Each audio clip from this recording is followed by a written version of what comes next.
Hello, everybody, and welcome back to another chill Sunday stream. Hope you're having a chill and lovely Sunday. I'm just gonna wait for people to make their way in.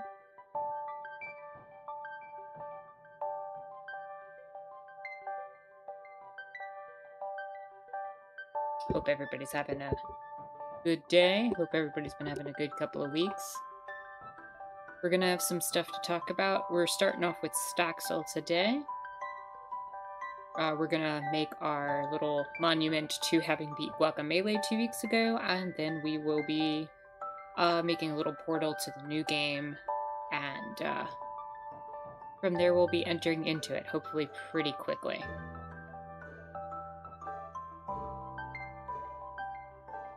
So yeah.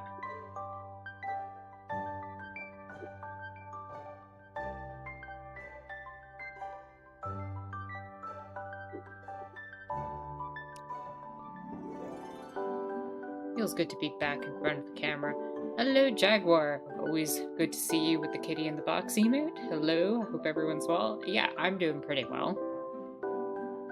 YouTube has new emojis. I did not know that. I also want to remind people to switch over to live chat from top chat so that you can all see each other's messages again on this channel. I encourage you all to be interacting with each other and not just with me.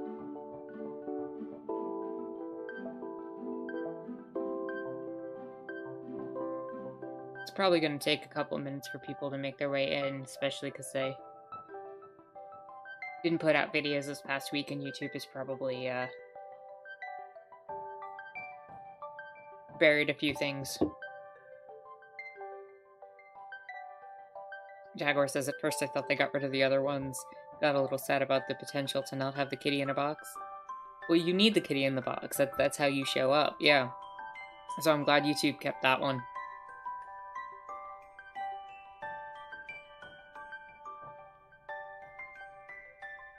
Hello and welcome, Zero. Hope you're having a chill and lovely Sunday. Glad to have you here.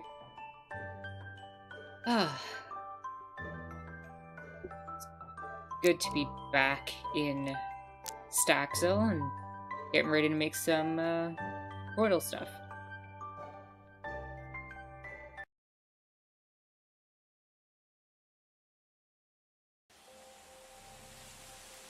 Okay, let's head back through this portal. Always teleports me here. Let's do that so we can get around the island a little easier.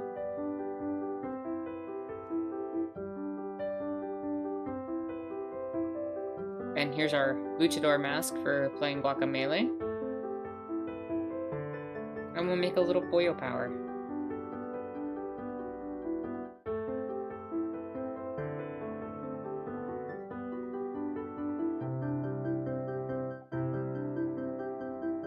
I know, Guacamelee. I'm gonna miss it already.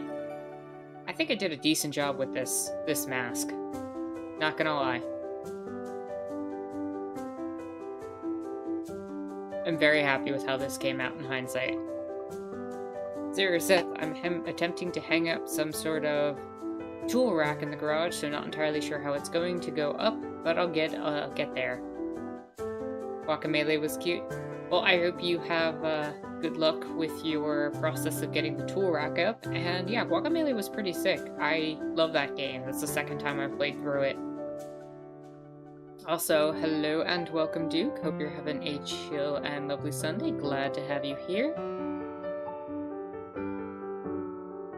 We're just gonna make our little celebratory thing for Guacamelee. Let me just pull up an image of Boyo Power. No, I don't want the Dead Cells version. I want the...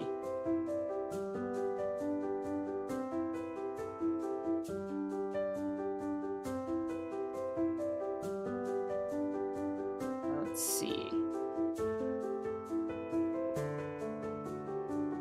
Yeah, that works.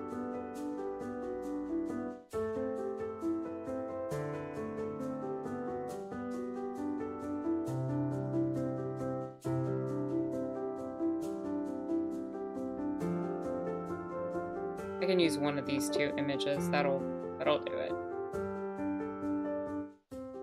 me one moment to just get this image together, and then we'll,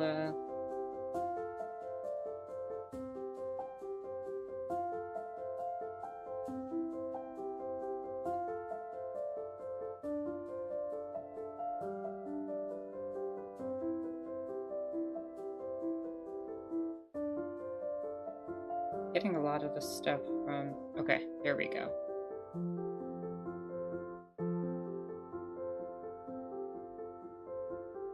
That works.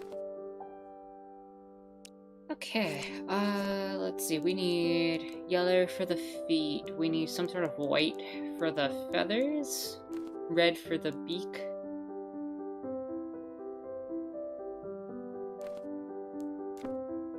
So we need a white block of some kind for the feathers.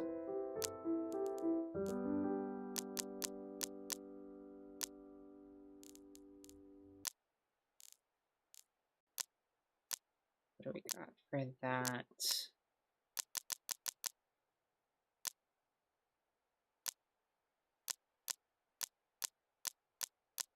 Will they still let me use cloud blocks? They do. That'll work. And then I need a red. Some kind. This works. I'll use that for the eye, I think. That should do it, yeah. Alright.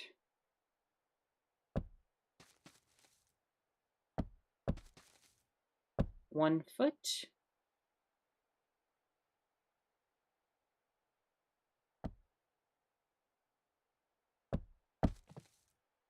The other foot. We're gonna do it like the sideways version like they do in the game. Oh, no, I don't want that. Here. Place some cloud blocks.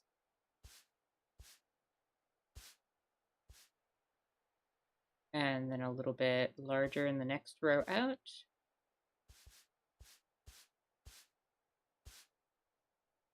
In both directions, and then this row will be a little further just in the back.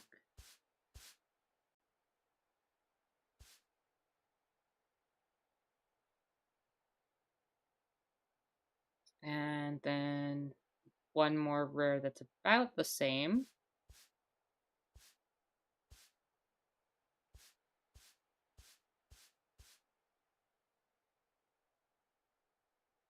And this can come up like two more here.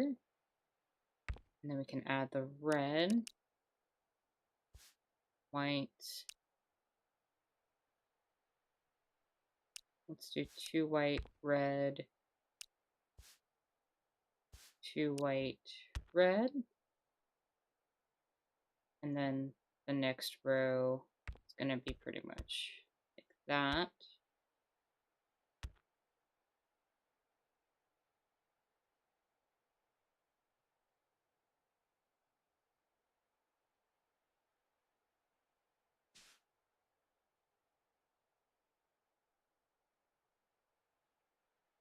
And then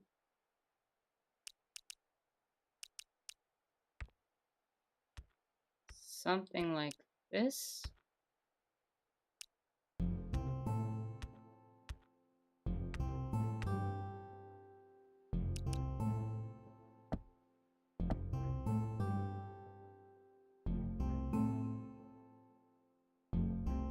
Yeah, that is kind of looking like the Boyo Power.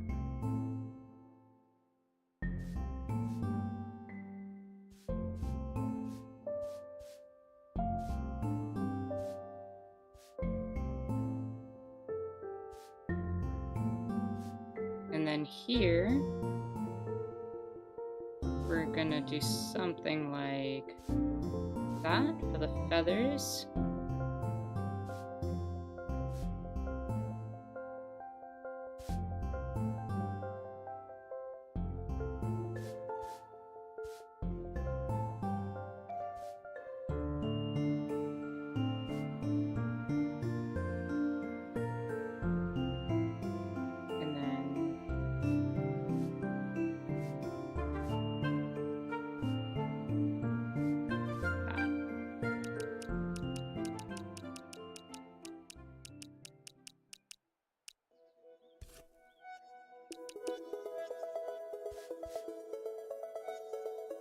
There we go, Boyo Power. We did it.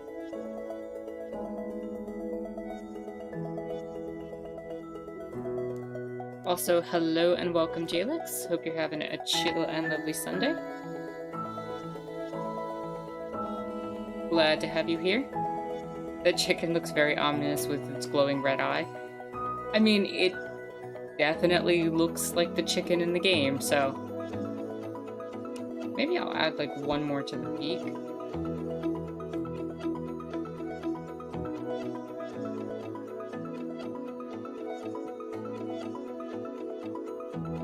You know what I'm actually thinking? One more here and one more there. There we go. I'm happy with that.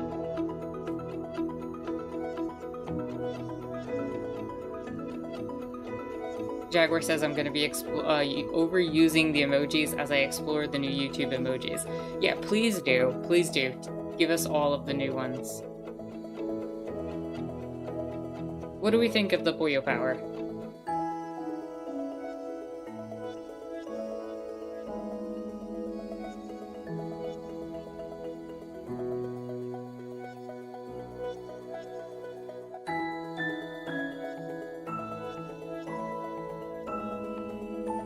I think that's a good representation of this game.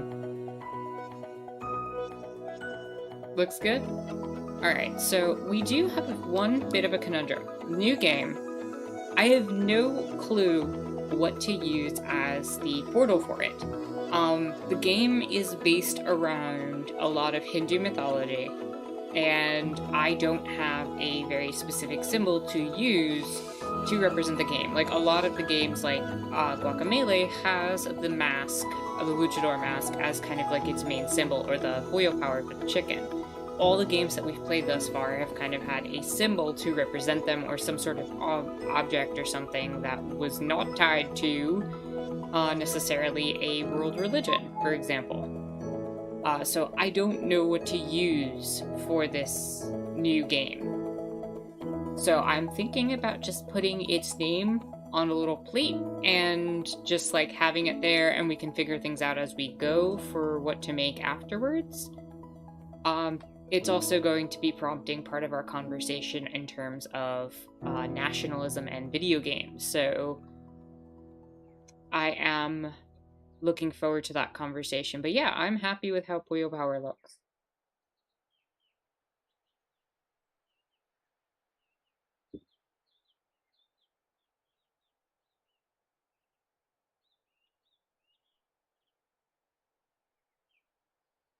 But if you all have any sort of ideas with the new game to make something besides just its name, let me know. But I've been thinking for at least 2 weeks. Oh my goodness, is a goat emote now. Yeah, that would have been great during Guacamelee. Raji actually does look pretty cool. Yeah, there's a lot of cool aspects to it. And I'm very glad that we're going to be playing a game about India, made by people from India, which I think, especially from the Western perspective, is something that is sadly lacking. And so, to me, that is a very positive aspect of it. I mean, there's a lot of emphasis on a very specific type of doorway that the main character stands in a lot of the artwork. But, like, I don't want to go trying to create that kind of archway. I don't know if I even could.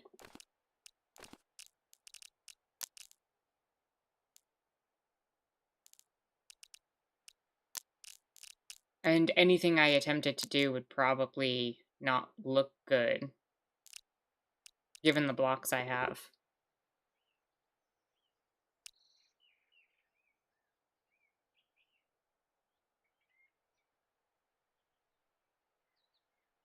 So I guess I'll just draw the name on a little sign and we'll use that for now. And if we get a better idea after playing the game, we can do something with it then. What color should we use? I'm just gonna look at the protagonist again and see if there's any... I mean, she wears a red dress, so I guess red makes sense.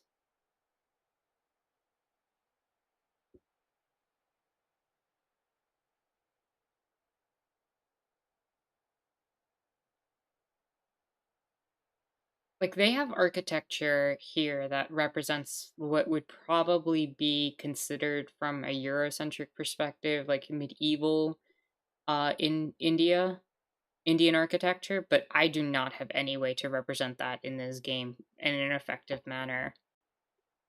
Um,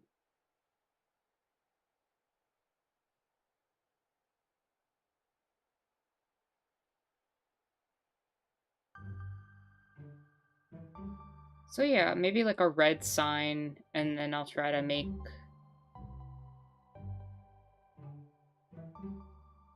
I'll just put the name as good as possible in white, and we'll just do red and white and call it with that.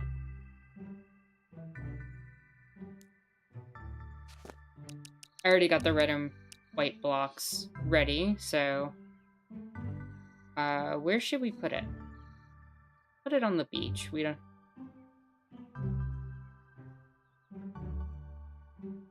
It'll make it stand out a little bit more.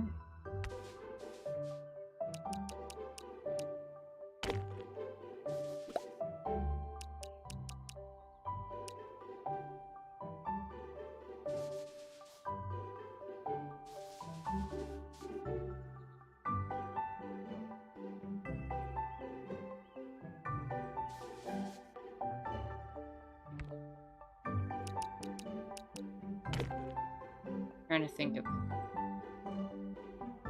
The blocks here are kind of...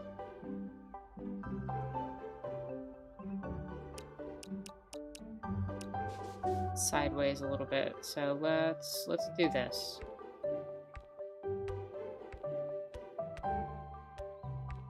We'll have to dig a little bit in the sand to make it work. But that's okay.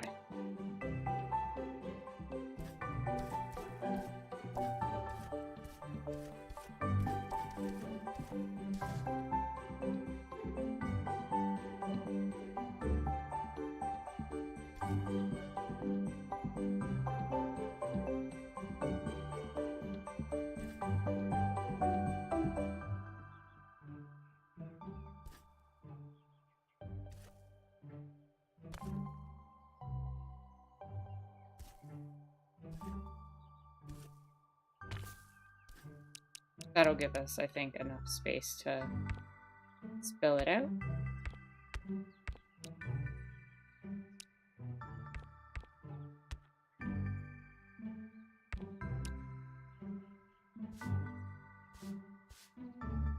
I don't know if I can mimic the lettering, but I'll try to. I know Il had requested that on the server.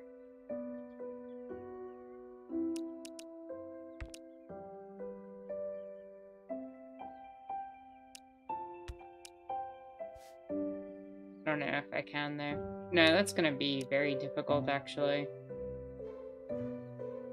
Kind of has a little layer to it, but I'm trying to make something that's angled and flared in blocks, and that's never easy. So we'll just spell it out. I'm doing the best I can with this.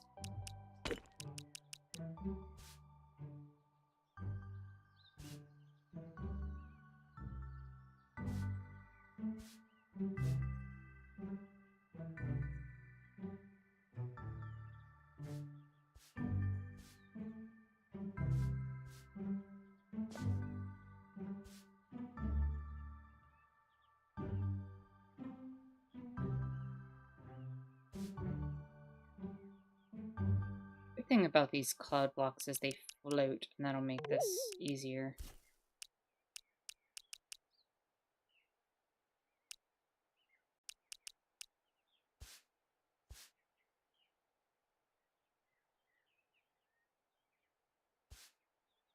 That is not a very effective R.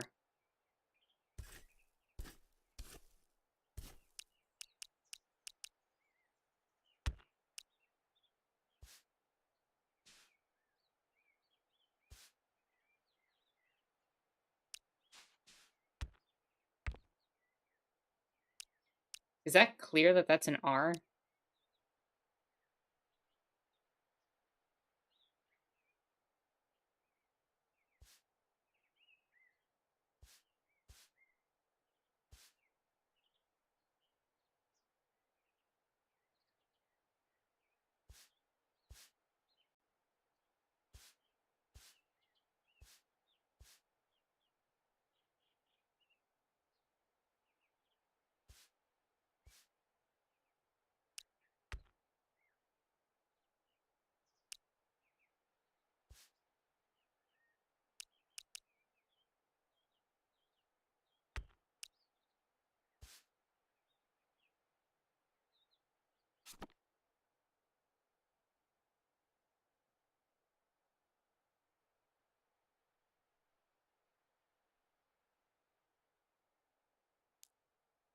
Yeah.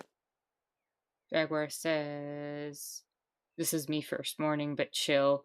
I was enjoying some coffee with chocolate and condensed milk. What are some of your all's favorite morning breakfasts?" That is a good question. I like having tea for breakfast. I like having coffee. Hot chocolate is good on a nice warm day, or a nice cold day rather, to warm you up.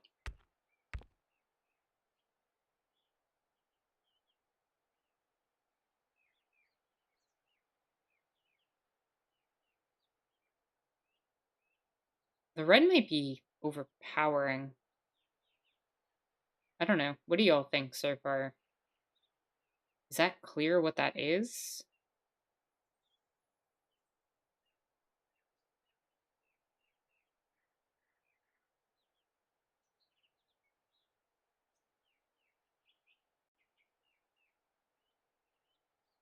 Duke had said it does look like one, maybe thicken the diagonal. Jalek says it's an R and an A. Yeah, I'm just worried that these reds are... The red blocks here are overpowering the cloud blocks. Like, that looks a lot clearer to me.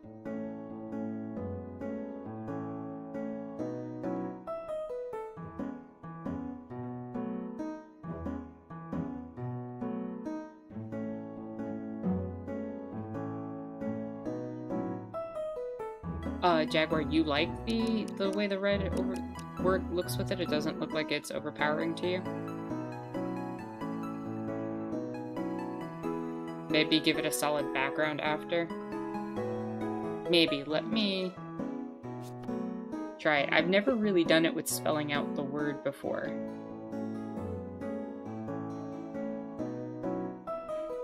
So we're in slightly new territory here.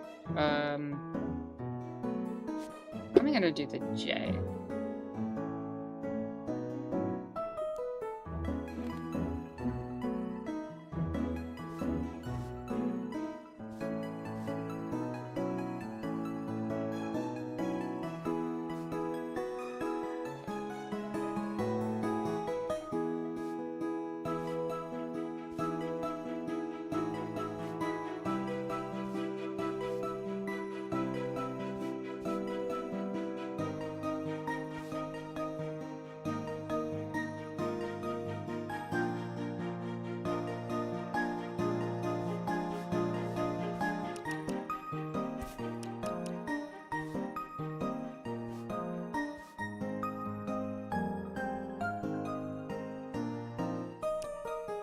Let me pop the red blocks back in and we'll see what it looks like that way.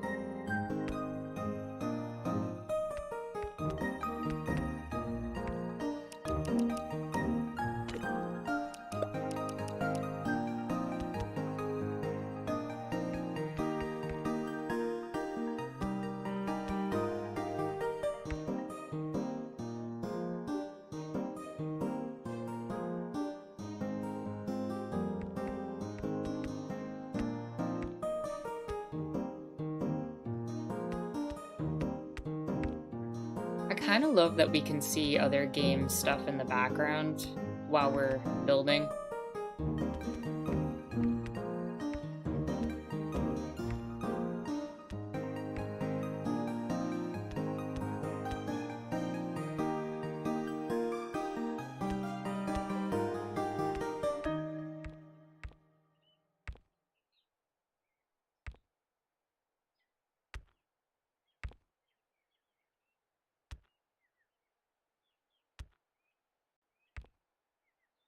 Let's just fill this in and then we'll see what it looks like, and we can always change it up.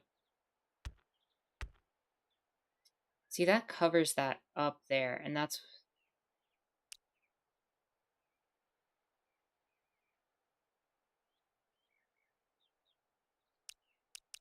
I'm wondering maybe if I do the border in that deep red and then I do some other type of block that's less thick for the inside of the lettering.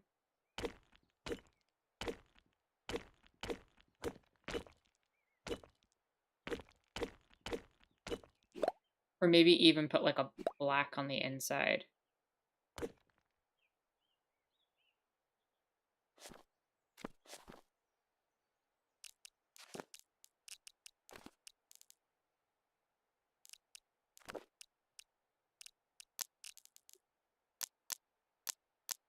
Like, what if I put some dark stone here and see if that worked better?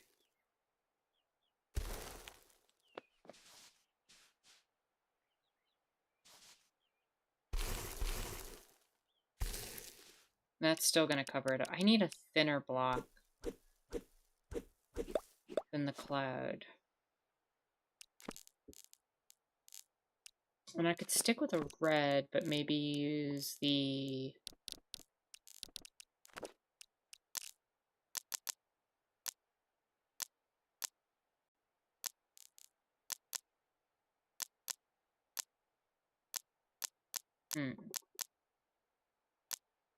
What do I have? Maybe that's not... Maybe the red wood would provide a better contrast.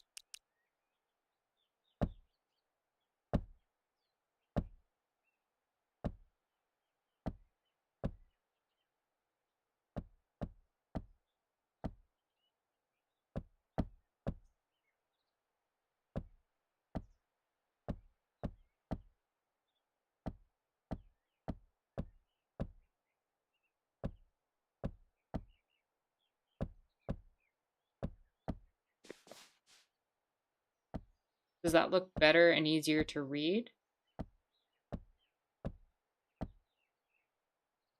Yeah, I think I like that better.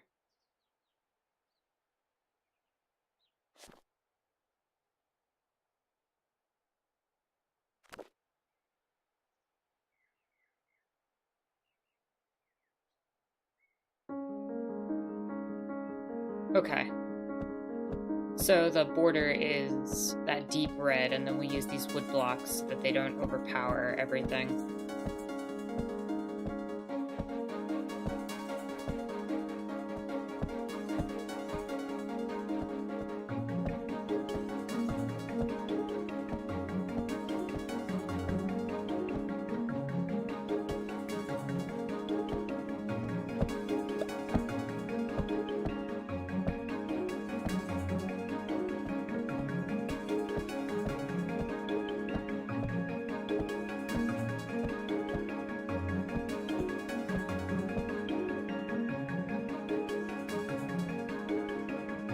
There we go.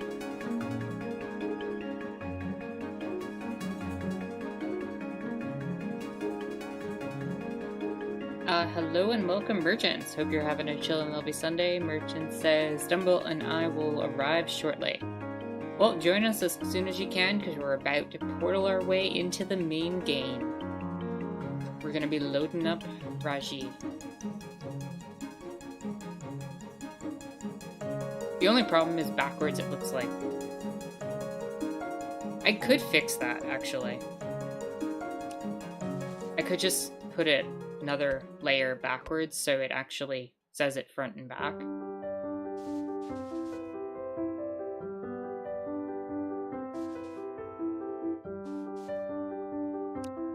That might be worthwhile to me.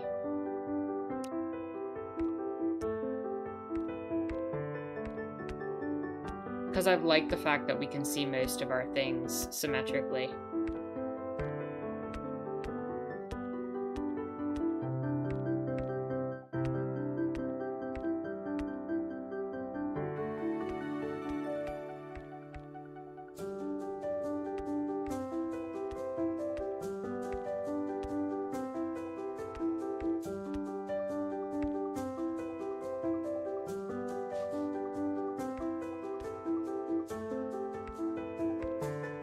Just a matter of recreating it pretty much identically on the other side.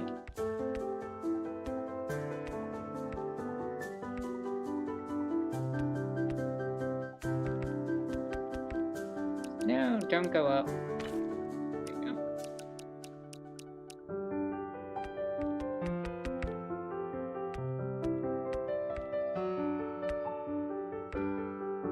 Place those there. And then here we'll just kind of do the same thing.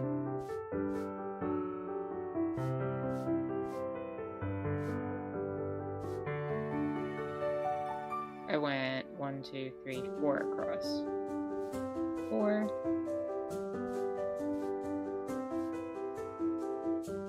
And it was 4 down.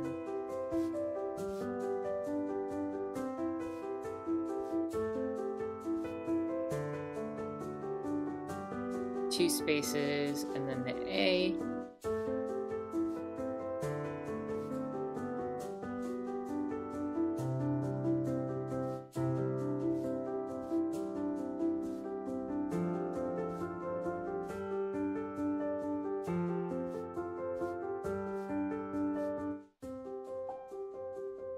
And then how many spaces did I put for the J?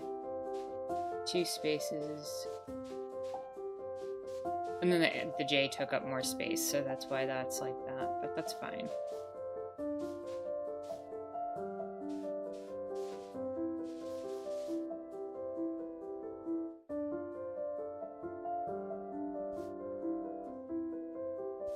How did I build this? 2, then 1, 2, 3, 4 across.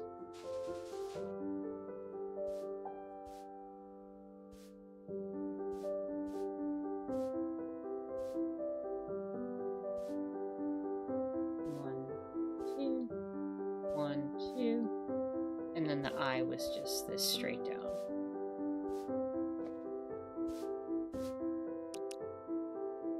And now I just fill this in.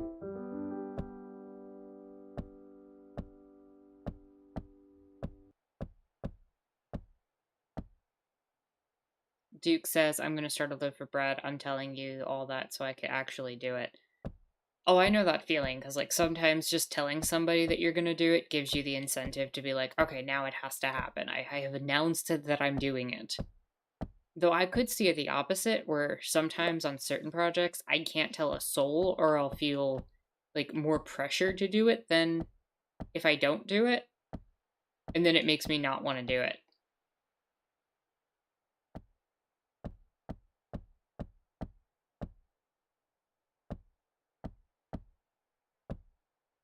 Busting out the power tools? Heck yeah, Zero. You got this. This is one of the former things for sure. Yeah, no, I get you. Okay, now the sign should be the same front and back. As soon as we fill in the rest of these blocks, we'll take a look at what we've made, and then we'll head in.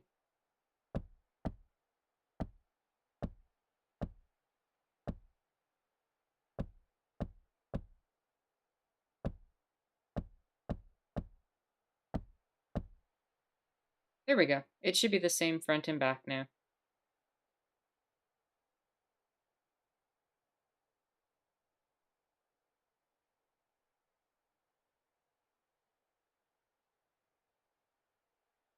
Very happy with that. So we have our portal, and we're ready to go. Who's excited to check out the new game? Let's use our little device. And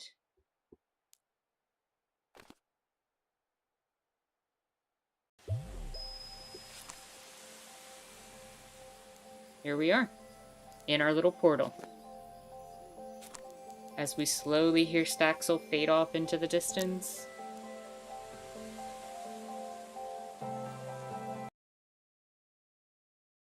And we start to enter our new game.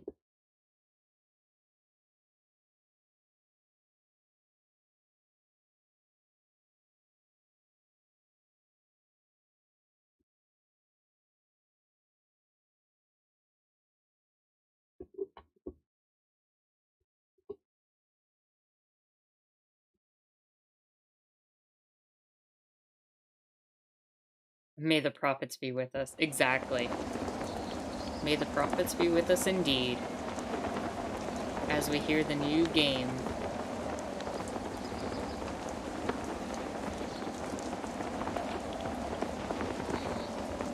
And we arrive. Raji, an ancient epic. So, let's get started. There's campaign, play the game as intended, choose between difficulty options of easy, normal, or hard. Story mode, which is eased up combat, allowing you to focus on the story. Or one shot, one kill.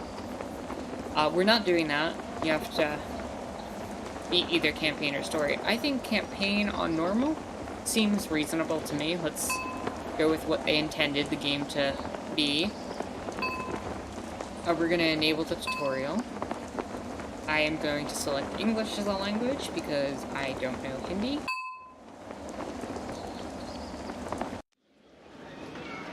This is the heart of our story. Golu and Raji, brother and sister.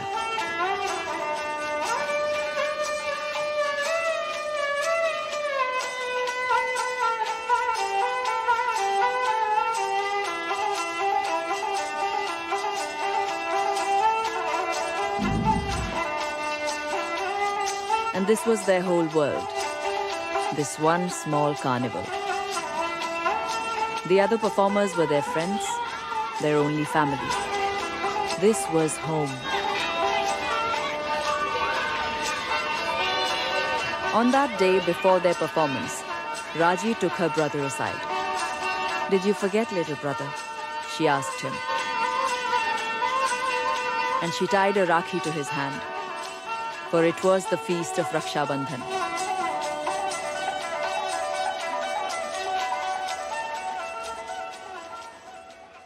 Although it was a feast day, they still had coins to earn.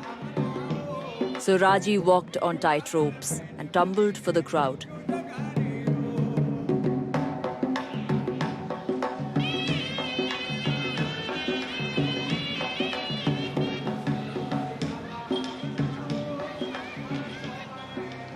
While Golu told his puppet tales of ancient times when demons walked the lands.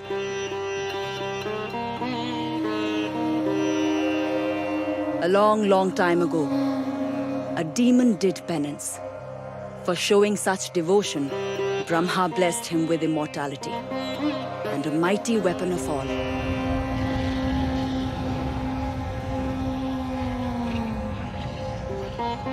Upon receiving, he united the demons to wage a war.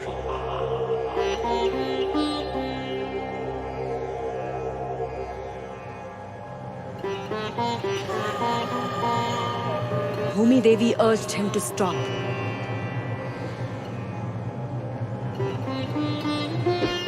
He killed her, ruthlessly without thought.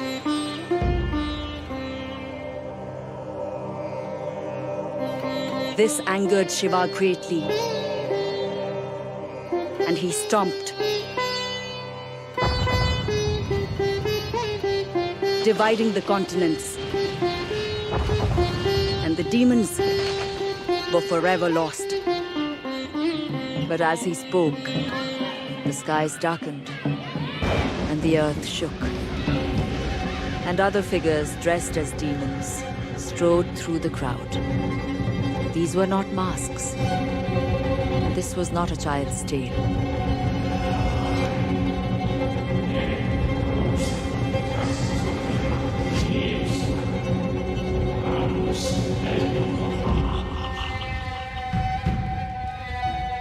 As the demons turned to slaughter, Raji tried to reach her brother.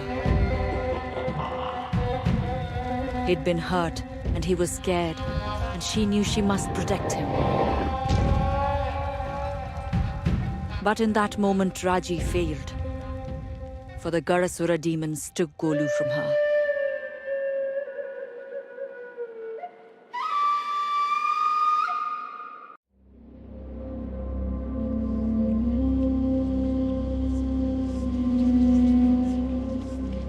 Raji, awake, my child.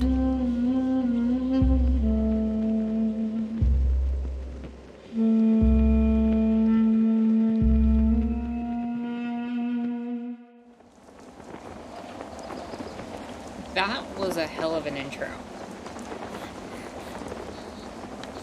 Well Golu! done. Golu! No! I'm so sorry, bhai.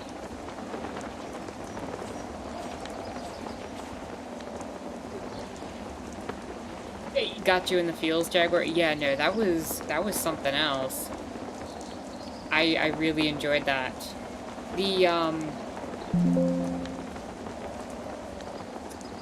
The puppet show thing that they did, the Shadow Puppet Theater, is supposed to be, from what I understand, like a Balinese puppet show, which is supposed to represent some of the Indian subcontinent's history and cultural identities, that mix of cultures there.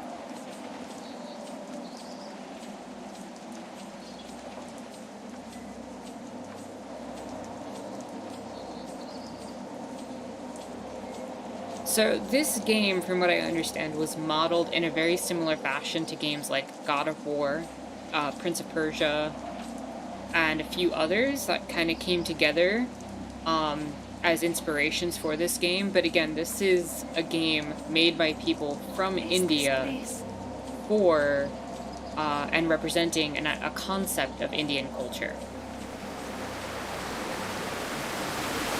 Which again, we see Westerners constantly appropriate these types of things. So again, it's really good to see. She is so young. A child. Remember Shiva's words. It is so much weight to put on the shoulders of a mortal. Is this one strong enough? Time will tell. And we've got Vishnu, Durga, and others talking in this time. Like, they're bringing in a lot of the Hindu deities. So I need you now. up back to the puppet style.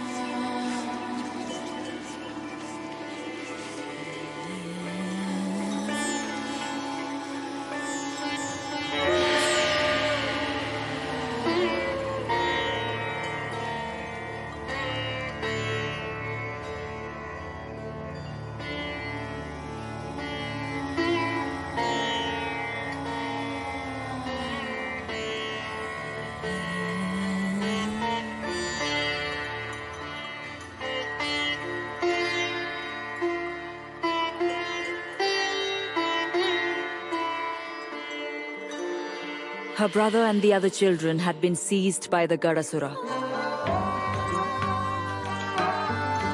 I told her that she must be strong. Her journey would be difficult and full of unknowns. I blessed her with the Trishul, my most powerful weapon that Shiva had given to me.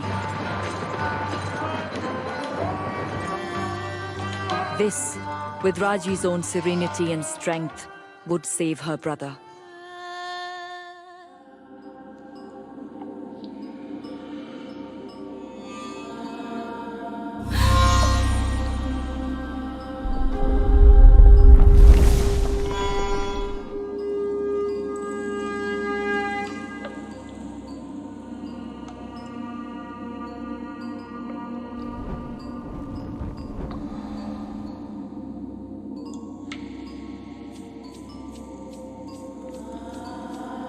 merchant says I can definitely see the similarities. It's got that very epic feel to it, if that makes sense. Yeah, for sure. And Jaguar says, Durga, I wonder if Kali will make an appearance. Maybe. She has no serenity. Her heart rules her head. She walks boldly into a dark cave. She leaps chasms. She stands fearless before a goddess. Har Har Mahadev!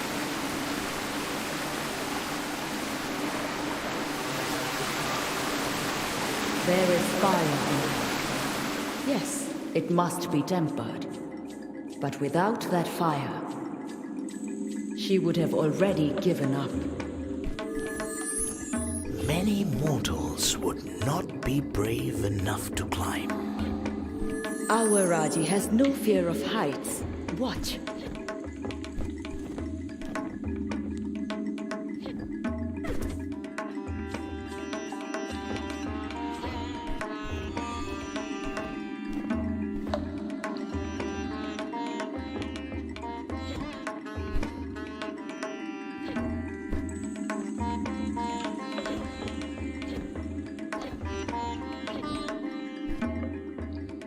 There, see? She is learning to think and to use the skills of her childhood. It is one thing to climb a pole, and quite another to face a demon. To save her brother, Raji must face the demons.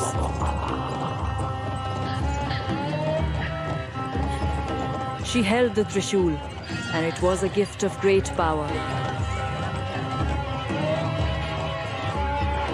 It was blessed by Brahma, Vishnu, and Shiva, and would help her stand against her terrible foe.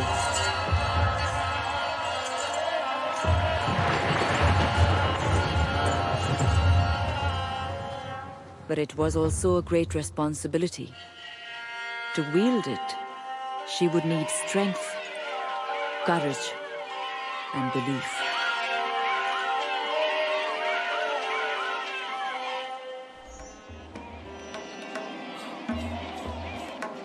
Have any of you seen my brother?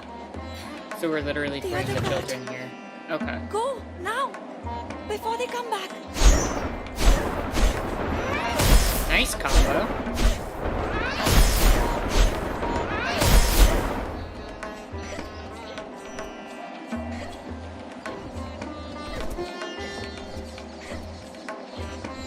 I'm just trying to figure out my moves a little bit. She's very acrobatic.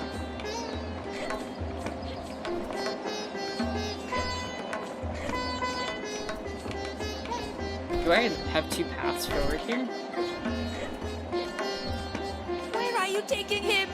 Poor child. She will find a way.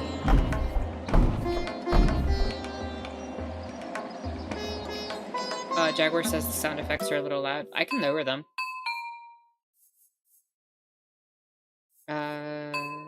Do sound.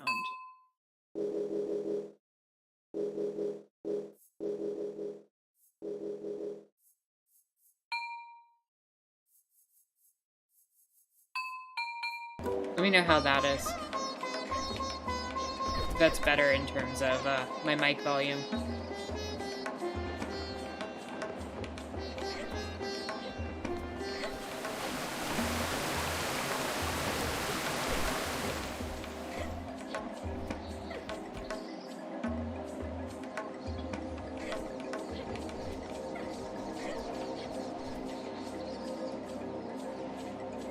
So there's something there, and then there's this path this way.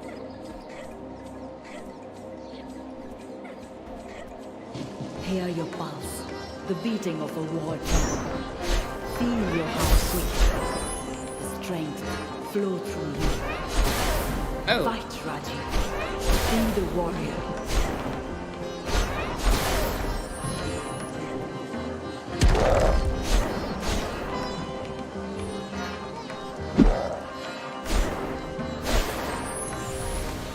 seems better now? Okay, cool. Oh, wow. She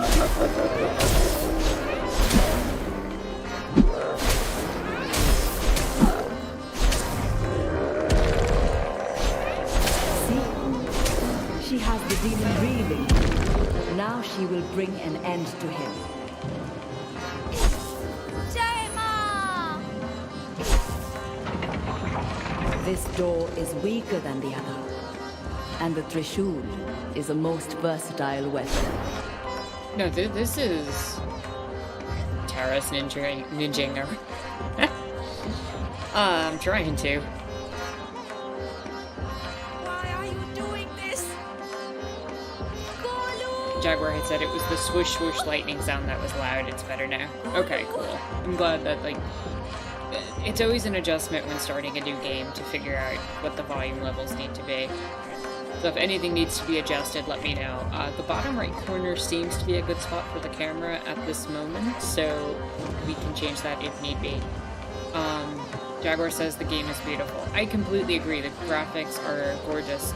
Merchant says, the graphics are so nice, I like the perspective and how it's zoomed out instead of super close.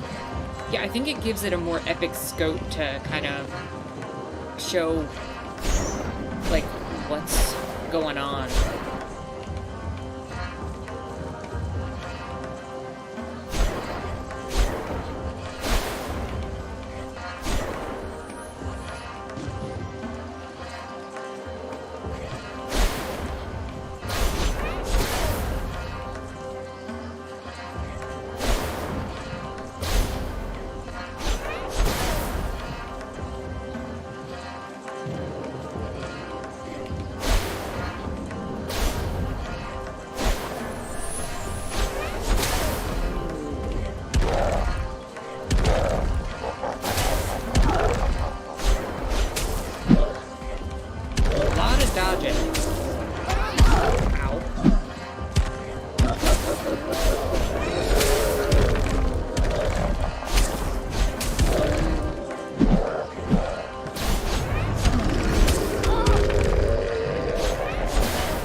The game, at least at this point, is kind of self-forgiving.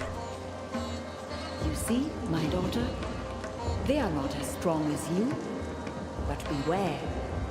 Not all foes will be foolish enough to meet you so close.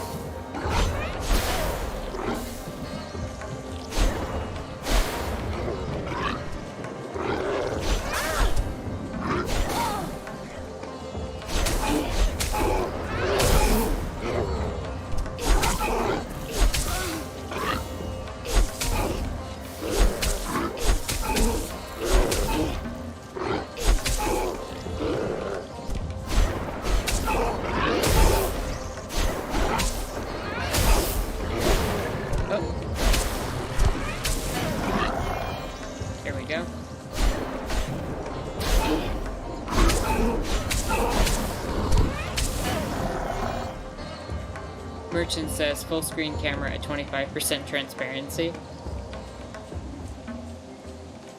What do you mean by that? Watch this. She's a circus performer, our Raji. See what she can do.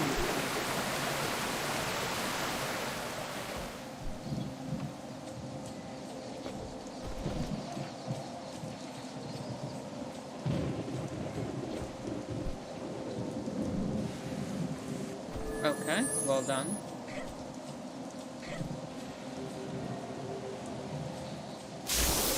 Oh, that's cool. You can make use of the environment. Like 25% transparency behind the video game. But only joking, that would interfere too much. Yeah, that would be ridiculous.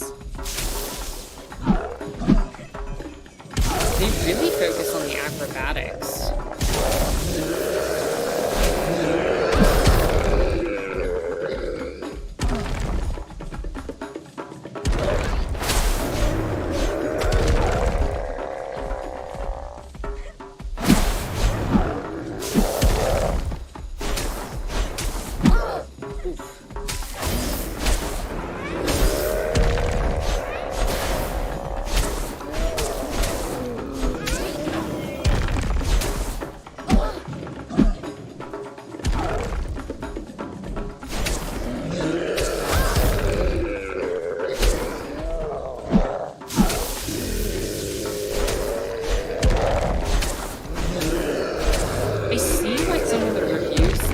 game's mechanics and controls were a little bit on the clunky side.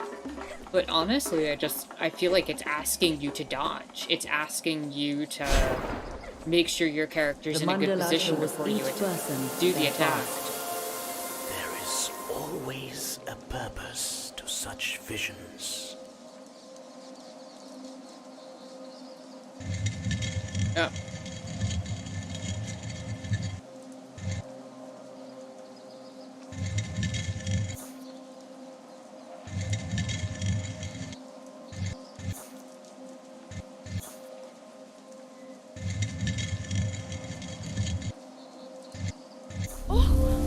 There we go. It is myself and Golu.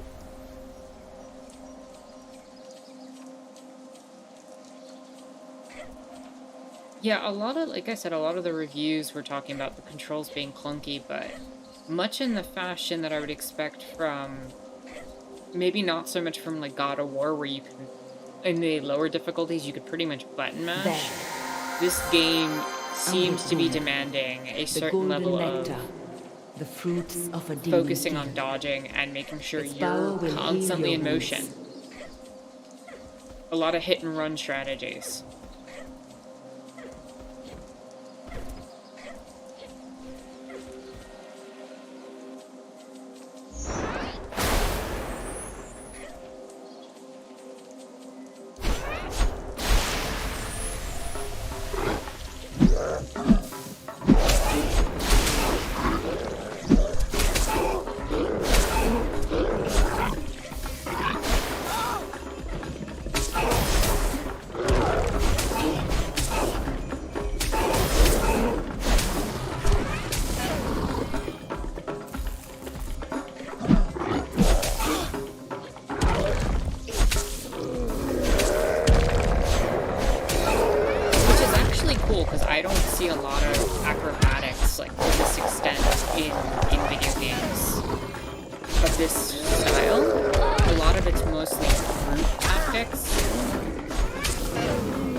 It's good to see other combat styles getting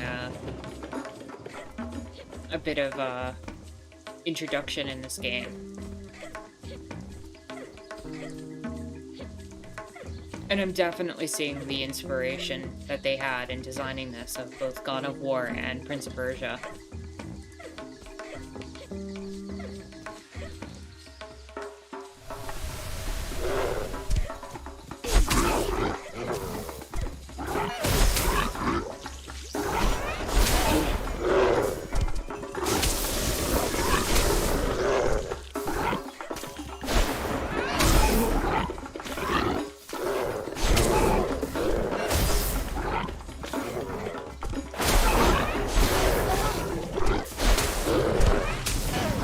Very good.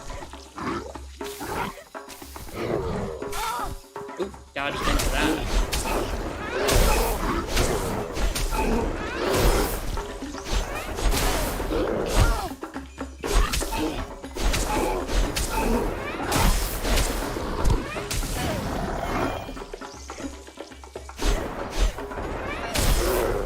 I'm also very curious, like, what the inspirations behind some of these monsters are.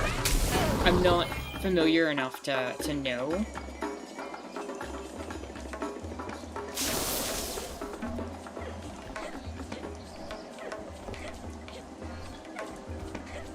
A shrine to Kali.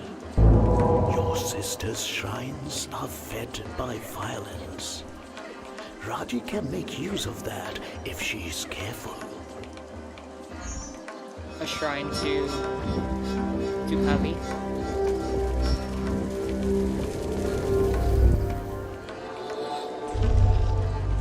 Zero says halfway done. Good job. You've got this. Om Shri Mahakalikayai Namaha. Whoa. She begins to learn the Vishu's power.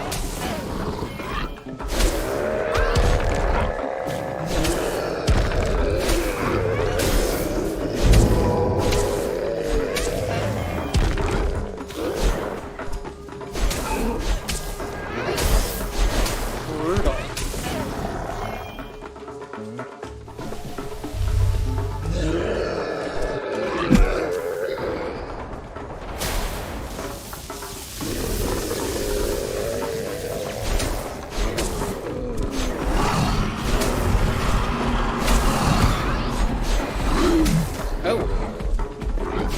they've got new tactics too.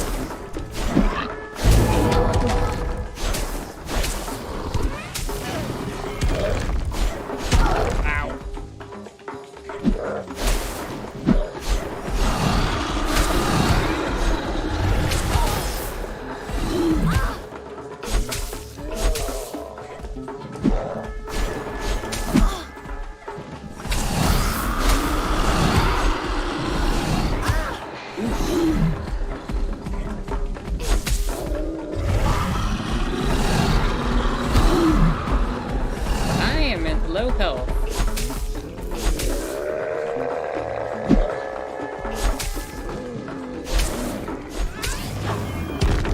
Okay, pulled that out.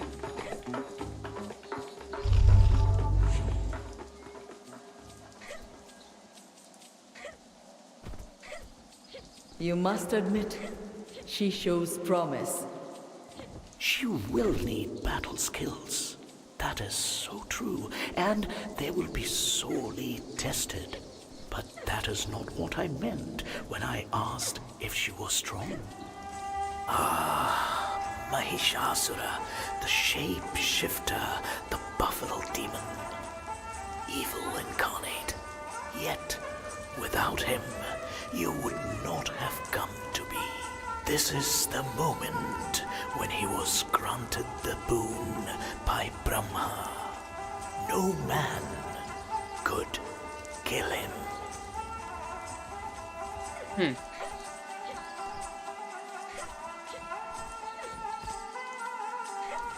I also wonder, just out of curiosity, when the developers designed this, if they were designing this with a global audience in mind. Like, because I have to imagine that most of the video game medium exists in the West. Like, that's just the reality of things. So I do wonder, with a team from India developing a game based on Hindu mythology, if there was not a certain level of having to cater to the Western audience a little bit to kind of teach some of this, because I'm fairly versed in some of, like, the history of India, but even I don't know a lot of the mythology and stories and a lot of the different aspects of it. So I'm kind of wondering how much they're expecting their audience to already know versus how much they're teaching through the game and through the lens of this. And here, Mahishasura seized the heavens, unkillable, defeating and driving out all the devas, and even Indra himself. And I'm getting a sense that they are trying to, like, teach you at least the basics, enough to know the plot of the game and how it's kind of coming together.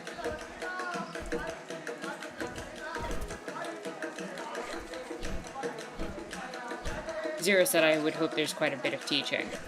Well, I'm kind of expecting a bit of that teaching.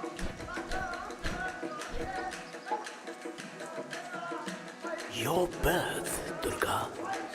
The Devas knew it was their only chance to create a being capable of destroying their foe. All their power focused into one body, gifted with all their weapons. I wonder what your first thoughts were.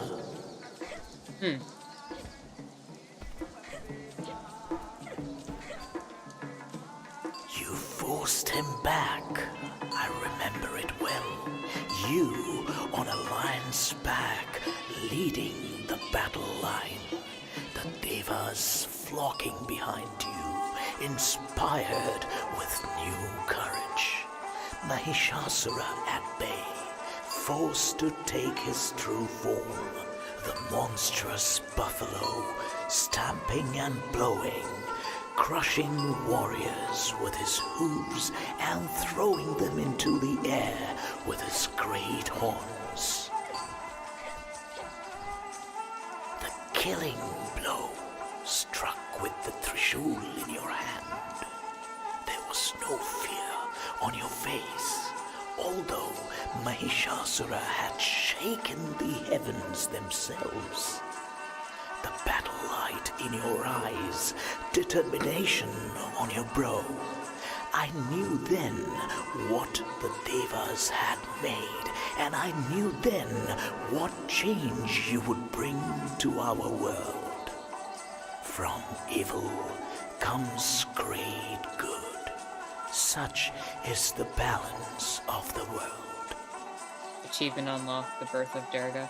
Yeah, they're definitely trying to teach with that. And I like the usage of the, like, wall murals to express that history and that story.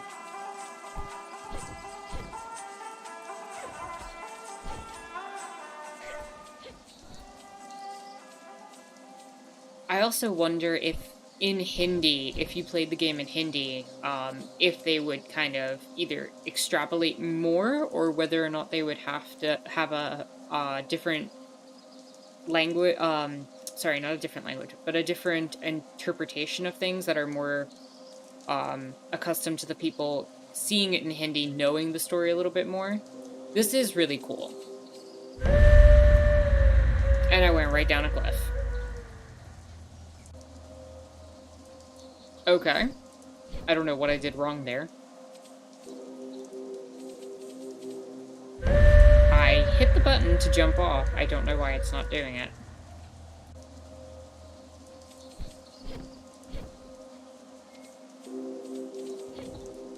Okay, there we go. What has happened here? She can feel the foulness of this place. You are surprised?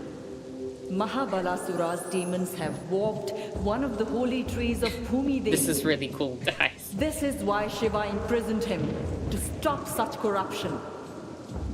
What is corruption? All things change.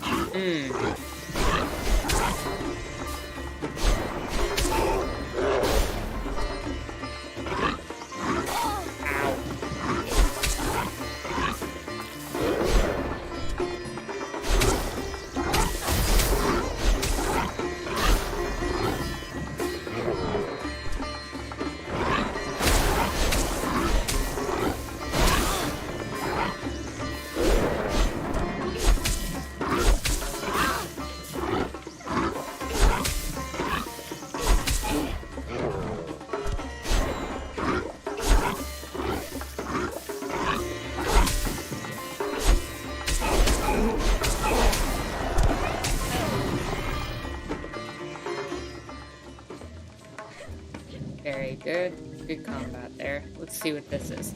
Hello and welcome, Sam. Hope you're having a chill and lovely Sunday. Sam says, can't stay. We're at VR place for Cedric's birthday, but just waiting for a turn. But hi, all. Well, welcome.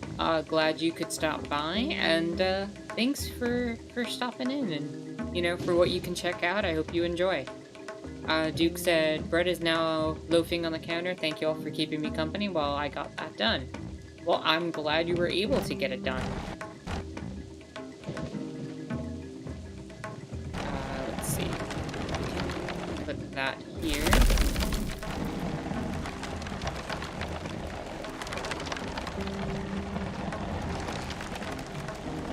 Looks like that, yeah.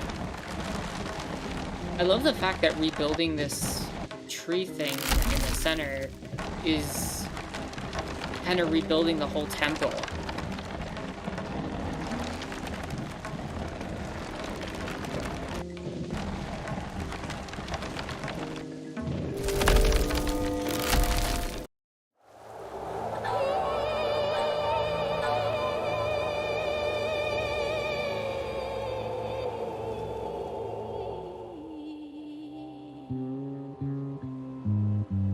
The tree showed Raji a vision of Golu, of dark clouds and a gathering storm, threatening destruction on the world.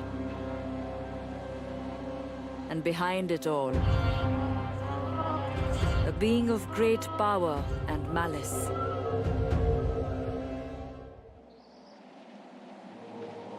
The route is open to the fortress of Jaidhar. She is indeed strong, Durga. She is. I hope she is strong enough to bear what she finds inside. This is beautiful imagery.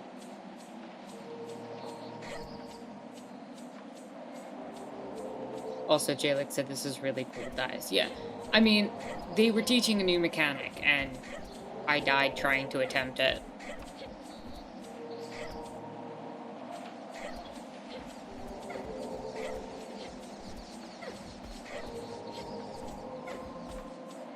Zero said it's time for my union-mandated break. Dang right. Always take your union-mandated break.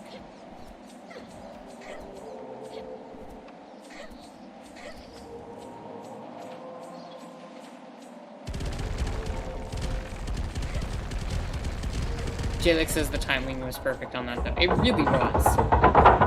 See, I had considered something like this for the portal. But, I don't know. I don't think I could have captured the type of architecture we're looking at here. The bridge building sound was nice. Yeah, I completely agree. Achievement unlocked, the ruins. The fortress will be a challenge for her, but she is growing into her power. I think Mahabalasura and his demons will soon regret the capture of her brother.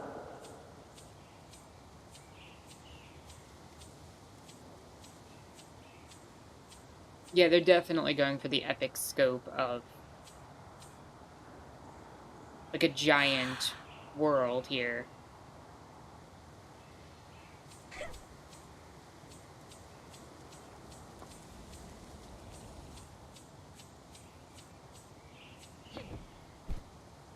Very effectively done. Beware of too narrow a focus, Durga. If Mahabalasura triumphs here, then what difference will it make in the long view? You must accept that some things are beyond the ability of mortals to effect.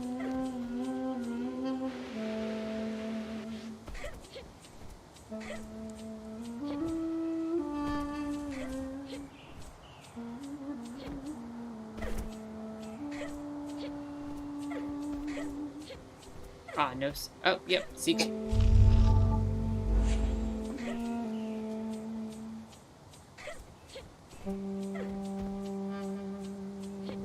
Jaguar says, I love that the warrior in this game is a girl/young lady. Kind of goes with the mythos of the demon slayer goddess. Yeah, I was thinking something similar. I'm glad you brought that up. Having a woman as the protagonist in this story, I think is really awesome. From just a gaming perspective. Do you sleep? No. I'm pretty sure that is someone who is dead.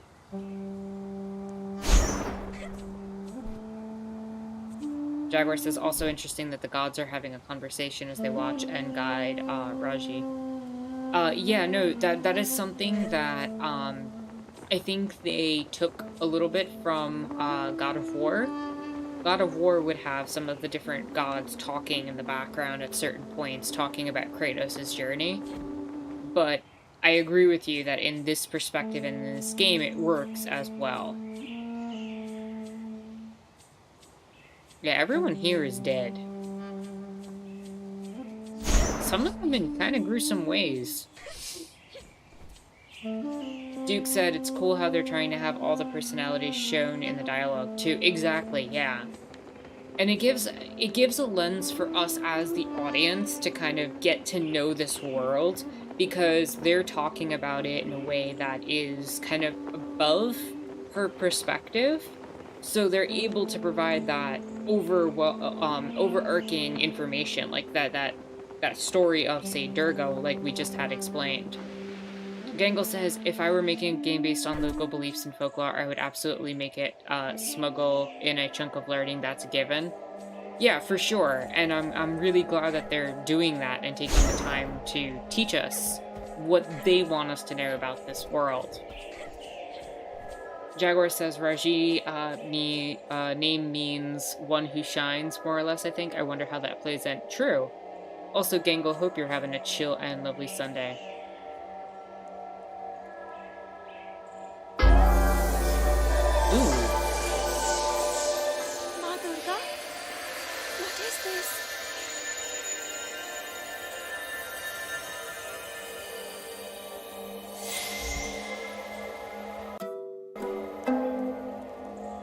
Assign favor orbs to unlock abilities on your weapon.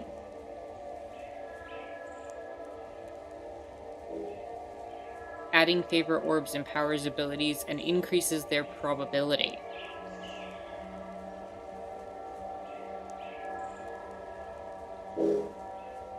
Chain lightning. Lightning channels through multiple enemies at once. Electrocute. Your enemies are caught in electric stun for a short duration. Electric bolts. Lightning bolts strike your enemy from the sky. Dang. Okay.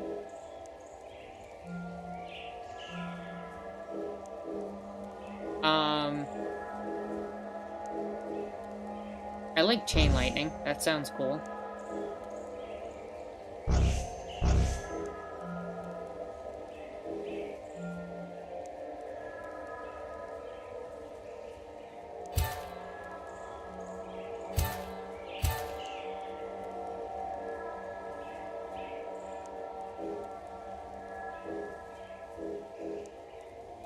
Yeah, we'll go with chain lightning.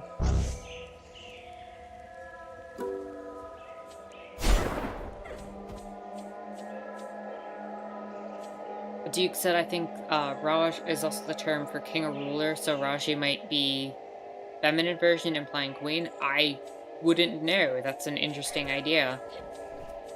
Shailaputri, how I remember that day when you stepped into the fire, and then your rebirth as Parvati, daughter of the mountain.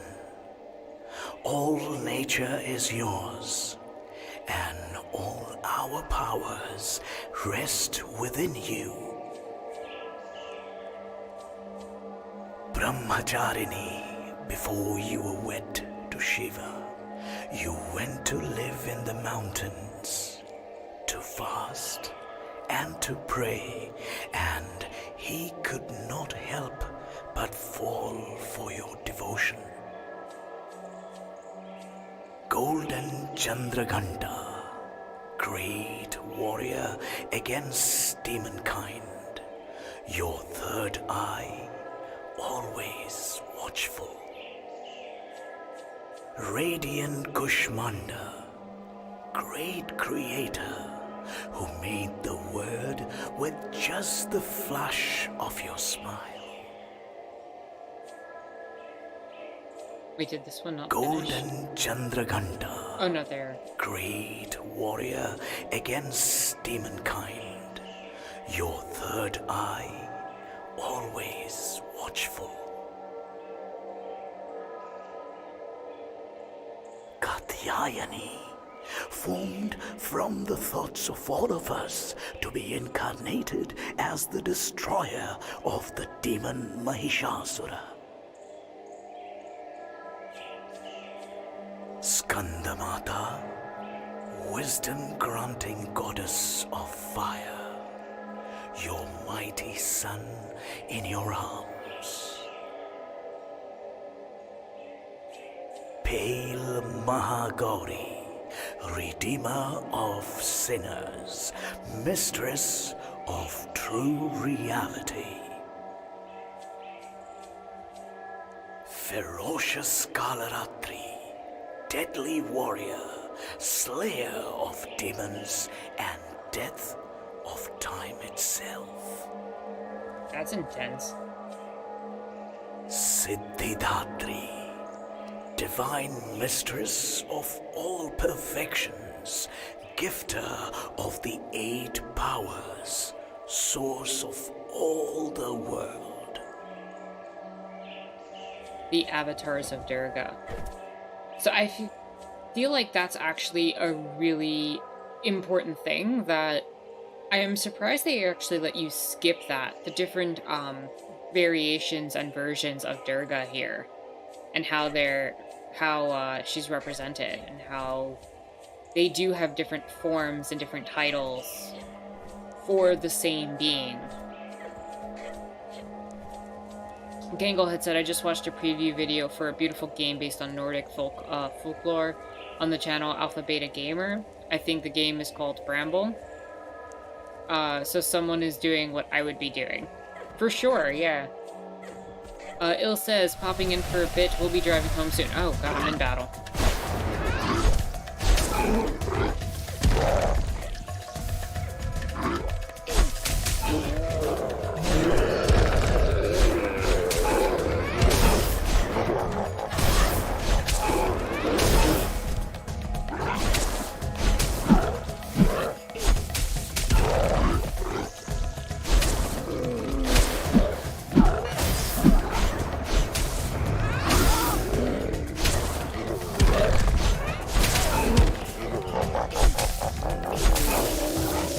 Gotcha.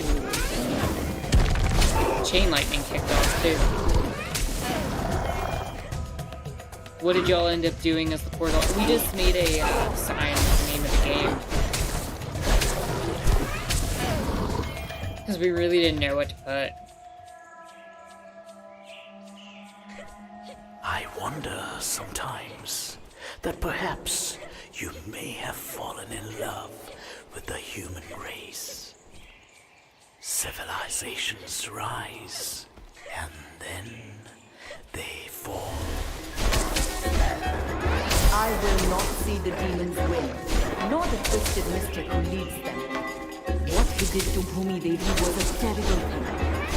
Who knows what Mahabalasura plans now? I hope that you won't break your heart. Acrobatic enemies. When you're fighting style of acrobatics. That's interesting.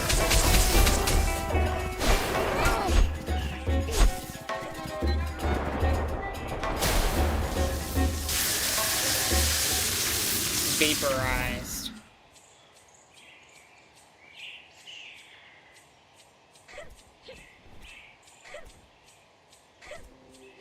Is there a secret back there? Yep. How'd I know there was going to be a secret back there?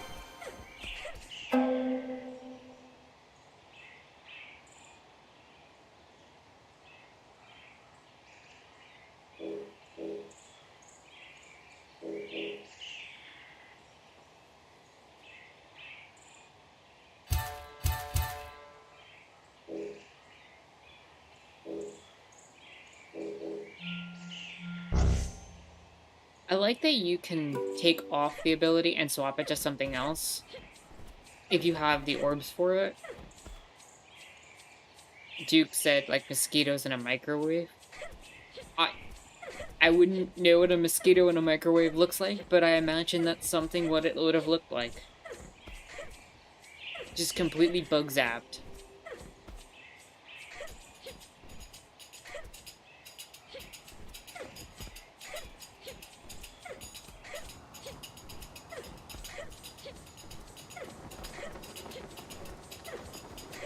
Okay, I don't know which way is the path forward, but I need to find the secret path before I take the path forward.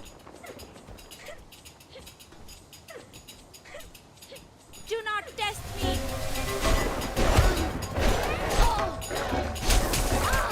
Oof. Okay. Nice.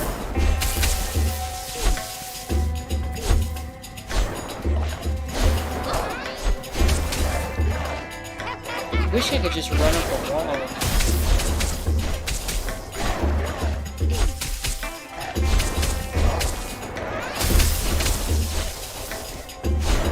Got it. There we go. I probably can run up the wall now.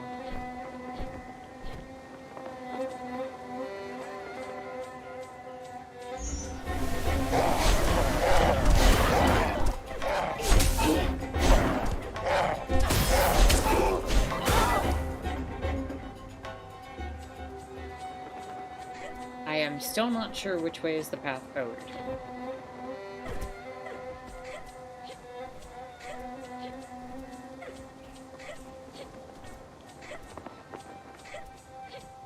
Hello and welcome, Amnish. Hope you're having a chill and lovely Sunday. Glad to have you here. Mobile me? What do you mean by that?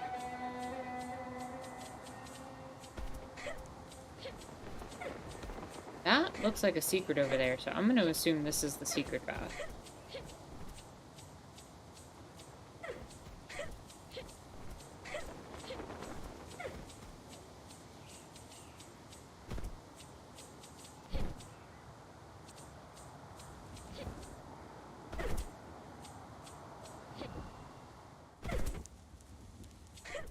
What is this?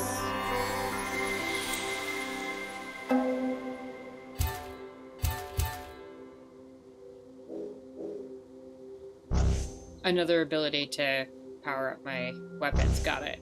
Okay, that's cool. Glad I was able to figure out which way was the secret path. Because that's very helpful. More chain lightning sounds good to me.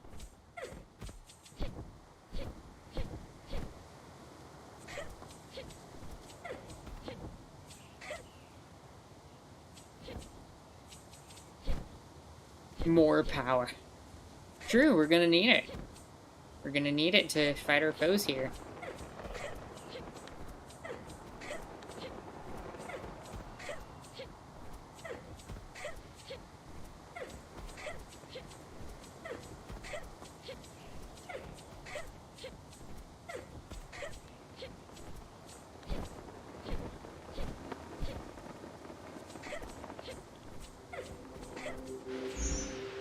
And down we go.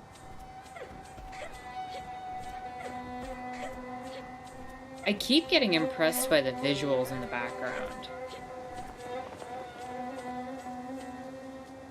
The guards! I can't get down there! Golu! Golu! I'm coming!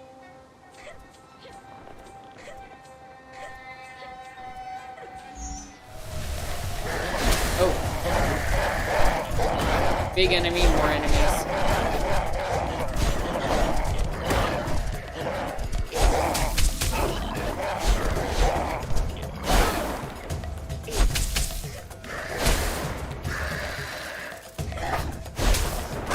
That thing has a scorpion. Ow. Tail.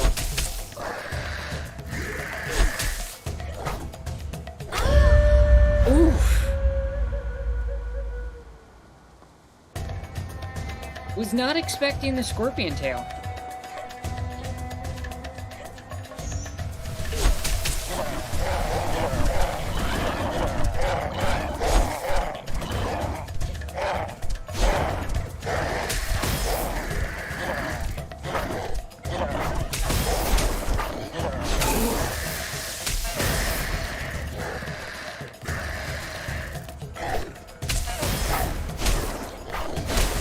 Now that I'm expecting the scorpion tail, I got it.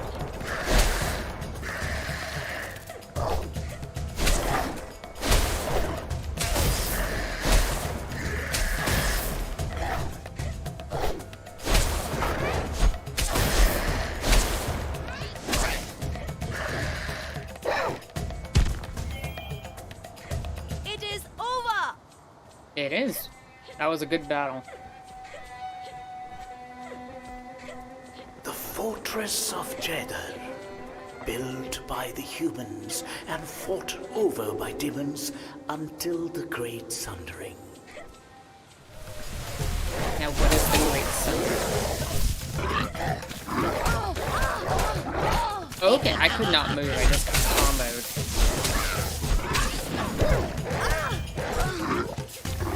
The defenses are strong. More and more creatures face him. Does he know he follows? I cannot tell the mind of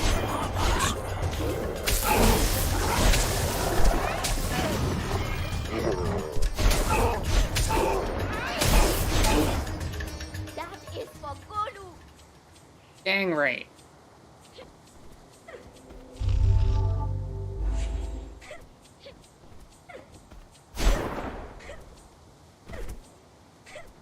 How long ago was this place, I guess, taken over by the demons?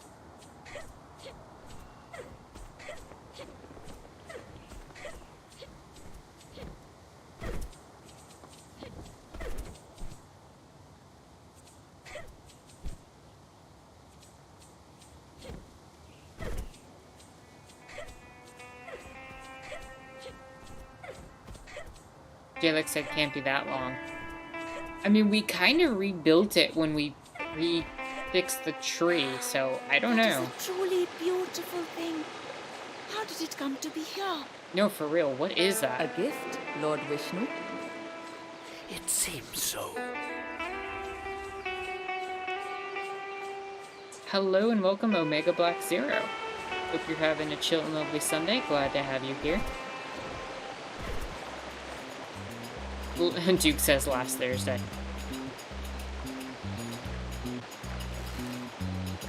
Ooh, button mashing.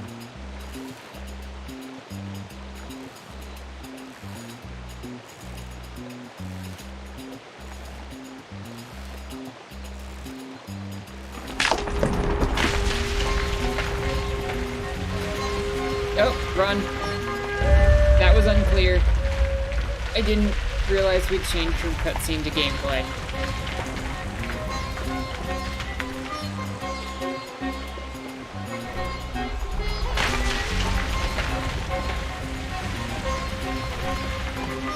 Quick.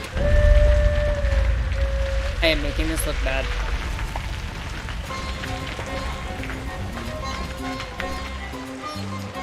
This is probably supposed to be such a cool moment. Alright, we got this. We got this. We'll make this happen this time.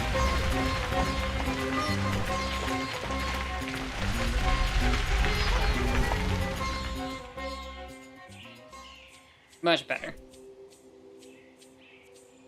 Then we can slide down here. Ah, no. Okay. I thought there was going to be a secret there. No, it's the path forward after we do something here. This is a marvel. It is surely a weapon of the gods. Oh! Thank you. Those who watch over me. Achievement unlocked, Vishnu's Sending me blessing. Such good fortune.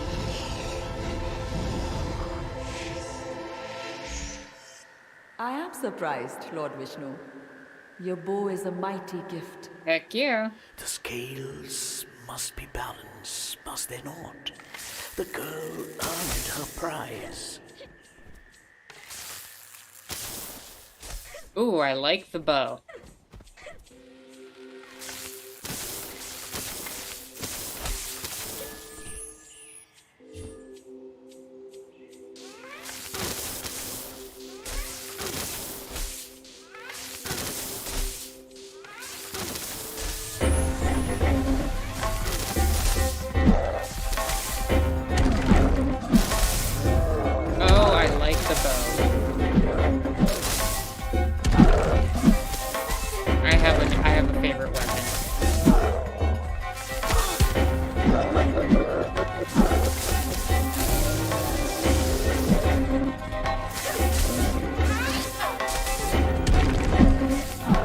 I would like the bow.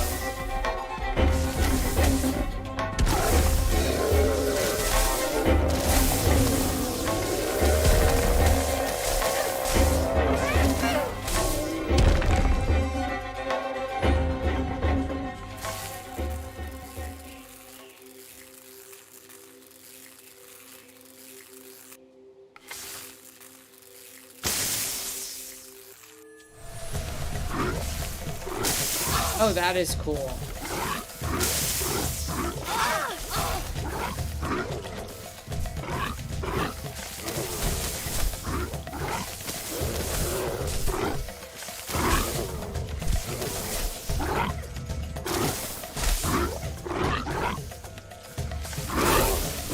I mean, what gave it away that I would enjoy having the bow and arrow?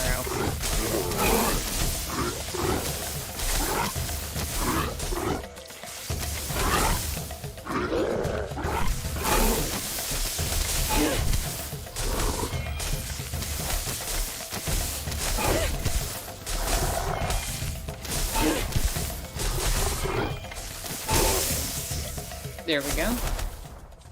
Not a problem. Ah, we can change. Omega says, nice, looks like you gain HP from finishers. Yeah, that's been a great gift so far with me learning the game, because I have no chance if I don't get some health back. But, you know, only way you're gonna get better at the game is to keep playing it. Alright, we're gonna learn more about it.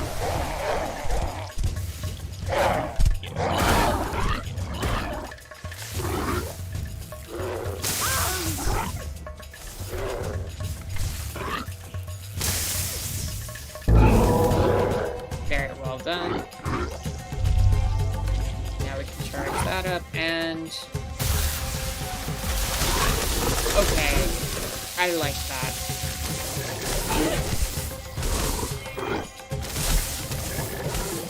Omega says I prefer healing mechanics to be tied directly to gameplay rather than healing items, more immersive in my opinion. I agree. If you're able to do something that influences the battle or influences the gameplay like that, I definitely think it's a better outcome in general than just being able to buy your way out of a situation.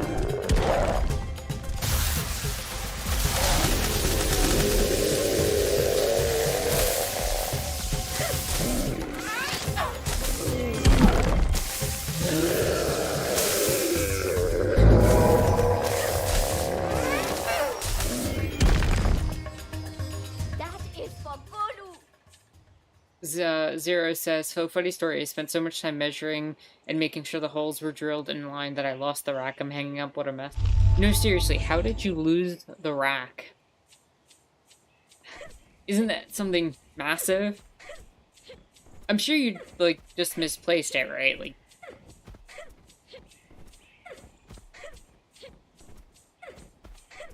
And I hope you're able to find it wherever it is.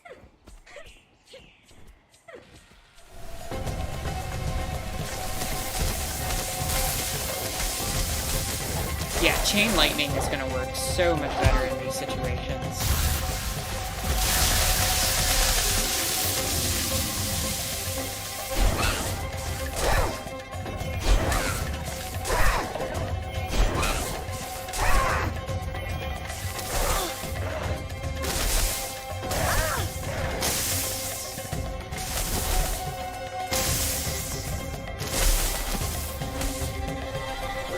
Zero says, yeah, I found it. It was in the corner. I moved it so I could have more room. I am glad you were able to find it.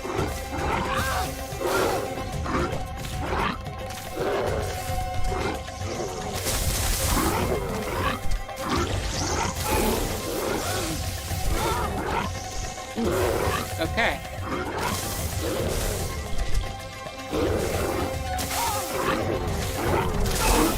I need to get rid of one of these enemies.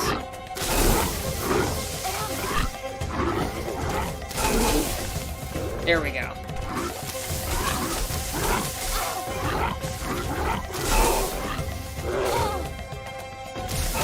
They were just crowding my space way too much.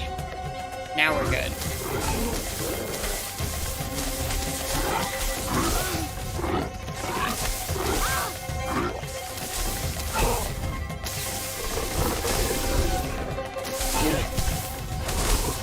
Much better. Full health again.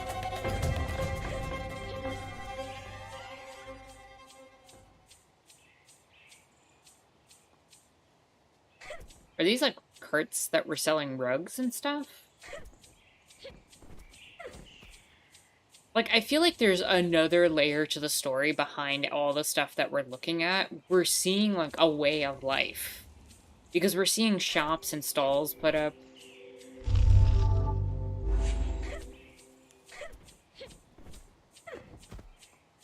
We're seeing little display cases. We're seeing these rugs here.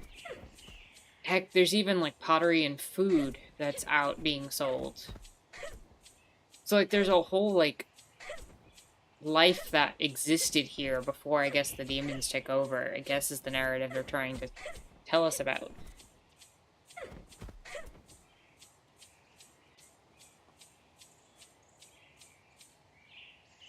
Are the enemies supposed to be...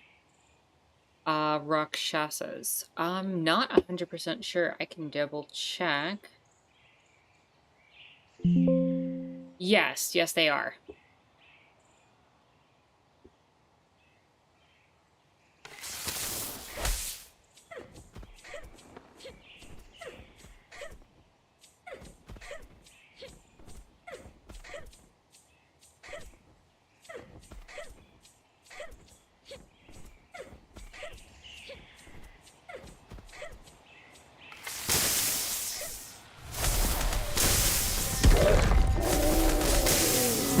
Not gonna lie, I like just shooting the arrows up and then doing other combos.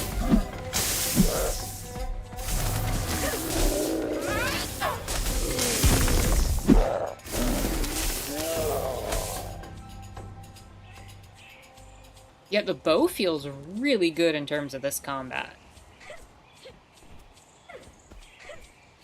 In Durga's name!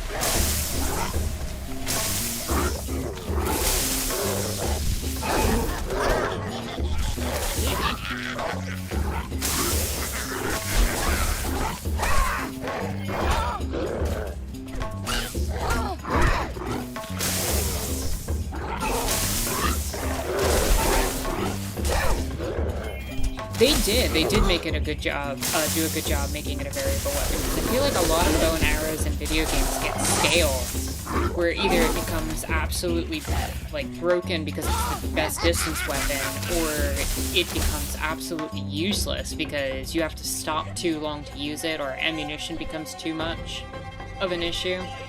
But no, this feels very good and very weaved into the gameplay.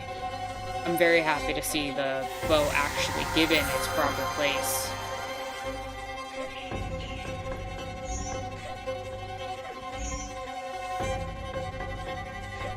Alright, this is clearly the path forward, so where did the other path lead? Like, obviously I can't get in the door. This is where they took the cart. Open! Open up! Let me in! Nothing. What do I do now? So what's down this path? Yep. Always a secret down one of the paths. Just a matter of picking which one. So far I have found the combat and gameplay with both weapons to be very well done.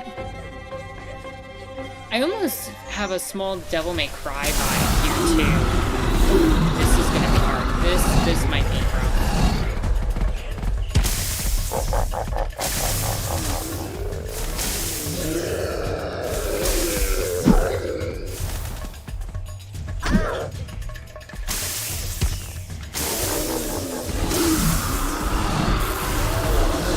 Lots of dodging.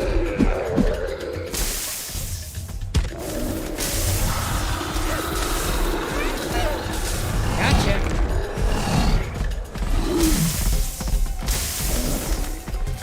I love being able to shoot those arrows up.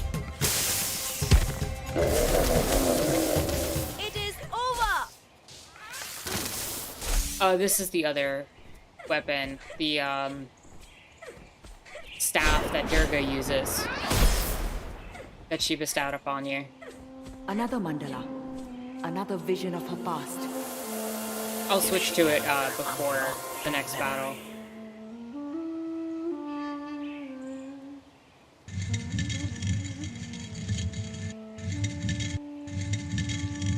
Okay. That connects here, I'm assuming? No, here. There we go.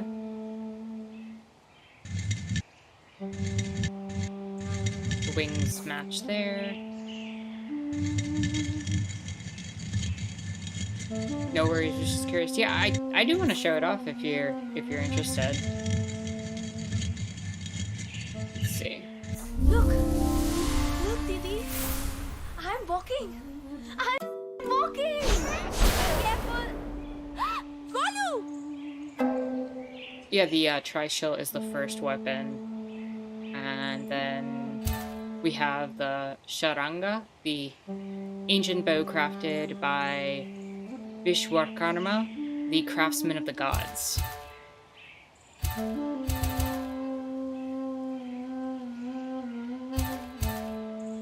And again, very, very much in the similar vein to God of War with us, because, like, in God of War, you'd get, like, the, I know in one of them you had, like, the head of Medusa that you were able to use as a weapon. You had the Chains of Olympus. You get, like, these very, Greco-based weapons. And I don't remember them all, because it's been a long time since I played the original trilogy. But kind of a similar component to that. And I can definitely see the inspiration they took from God of War in making this.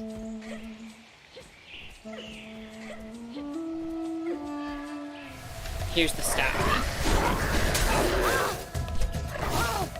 Oh, we got Scorpion Tail.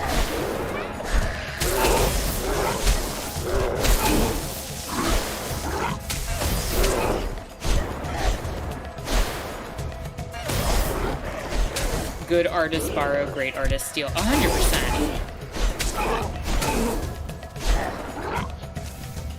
I think the best games that have ever existed completely borrowed or stole formats and then made it better. And adapted it to what they knew. I'm thinking about like Mario 64 and Banjo-Kazooie, for example.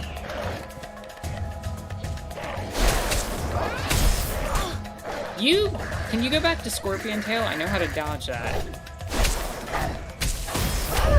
Or not, apparently.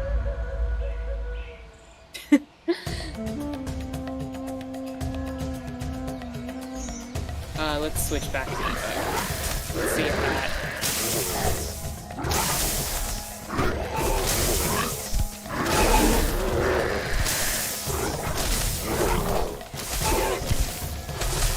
I think I'm just objectively better with the bow.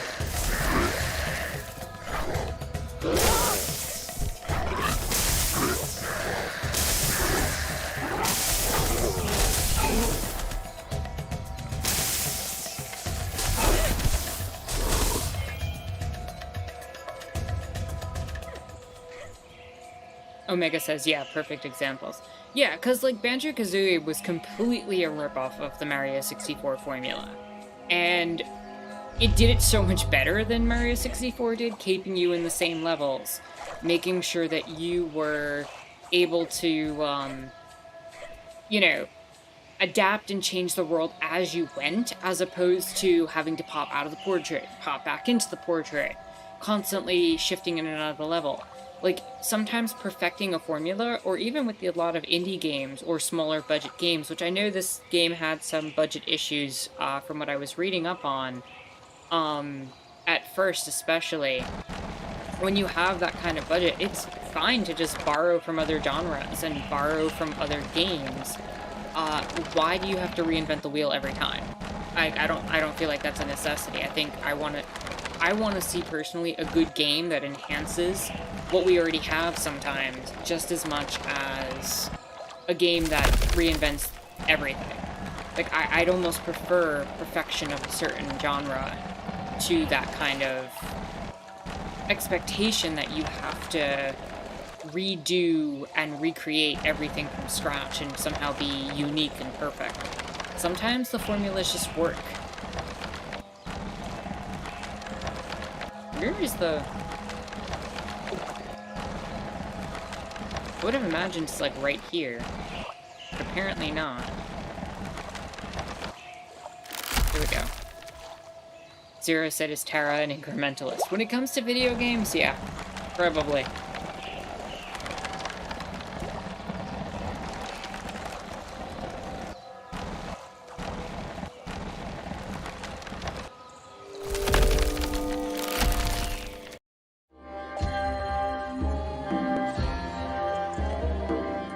Who had captured the children? What was their purpose? Had Raji known the truth, she may simply have given up.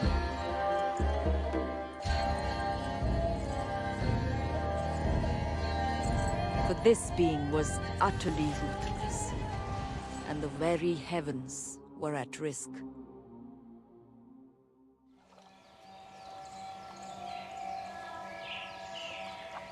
Omega says everything has its place. There are some pretty out there games I'll never forget that didn't really have a lot that it was based on. Katamari Damacy, for example. Katamari Damacy is absolutely a trip. And I agree with you. Like, that game did exactly what it set out to do. It created an entirely different aspect and genre, but even that game could be argued to have taken some aspects from, say, like Super Monkey Ball or some of the other games of like that kind of like physics-based genre and just adapted it into almost a collectathon of just trying to gather everything that you could. Like, I don't know what went through the creators' heads when they made that game.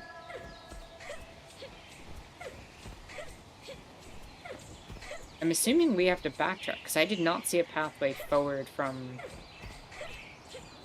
the water there.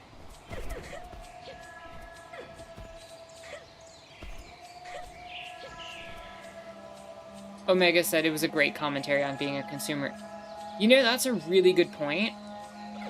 Because you were basically just collecting all the world's trash.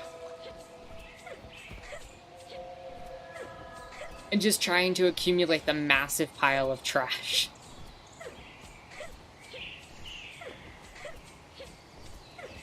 I don't think I ever thought about it in that way, actually. So that's really cool that you brought that up.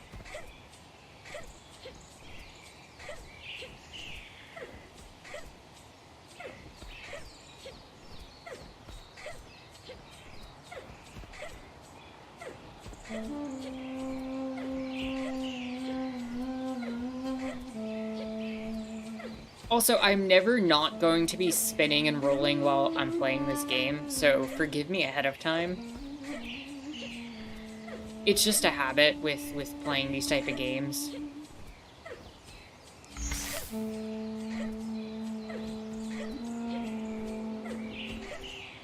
You give me the ability to roll everywhere, or dodge everywhere, or jump everywhere, I'm going to do it. It's the same thing when I play something like Metroid. I'm just constantly in movement.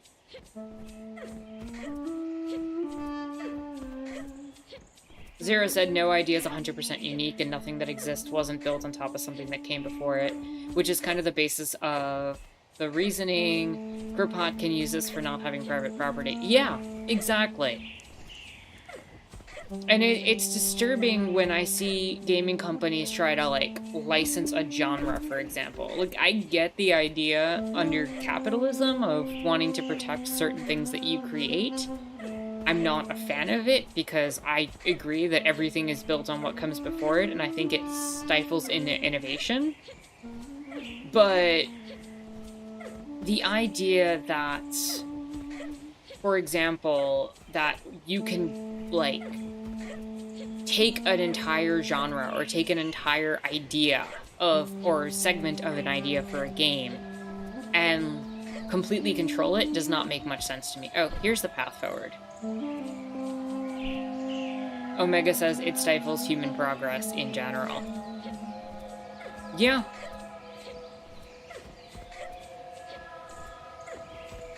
It is strange, is it not, that such a child should be born of such a bloodline. Oh. At exactly the time that is needed.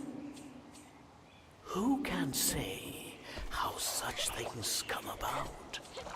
Not I.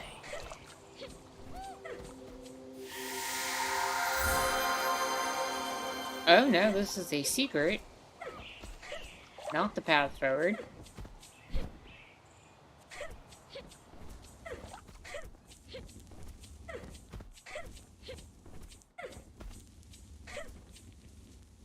Is there more to this area? It looks like I can get up higher over there. Or I should be able to.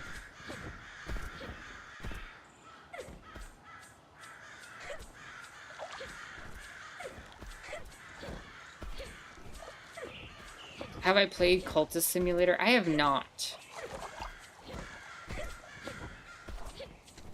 Zero said, like when Disney tried to copyright Dia de Muertos, just because they made a movie about it. They weren't even the first to try to do that, by the way. Oh yeah, they tried to copyright it as the name of the movie. I think I have Cultist Simulator, I just haven't had a chance to play it yet. Okay, but does anybody know where the path forward is here? I'm assuming it is up this way.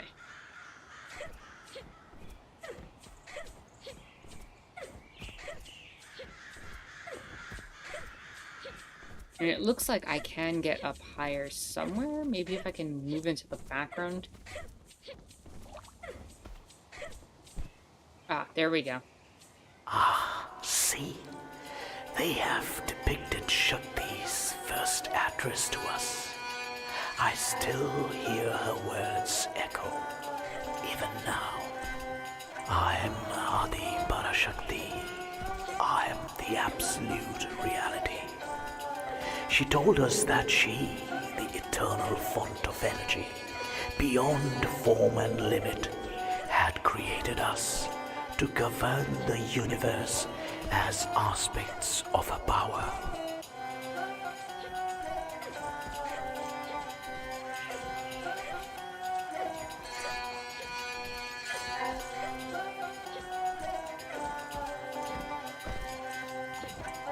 And I'm assuming I go up here now.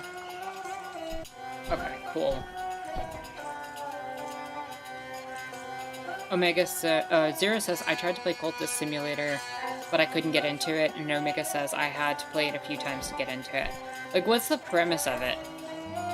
To Brahma, she gave the role of creator, and set the wise Saraswati, the primeval sound, as his consort. Together, they would create the universe.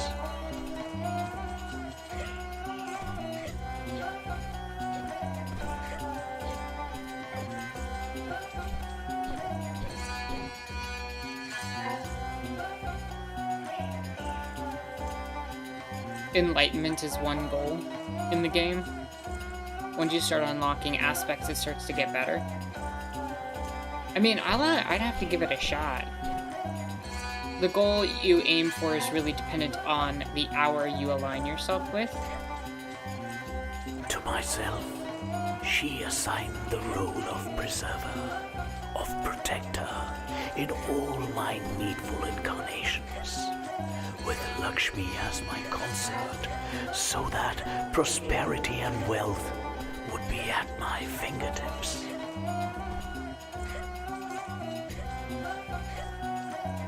Rudra would become the Lord of Time, both destroyer and regenerator of the universe, and would grow to surpass all Shakti's other forms. One half would become Lord Shiva, destroyer of evil. The other, but you know this, Durga, for the other half was you. The Legend of Shakti. So yeah, I'm getting achievements just from listening to these stories. Like, I feel like this is definitely meant to be a teaching tool within the framework of the game.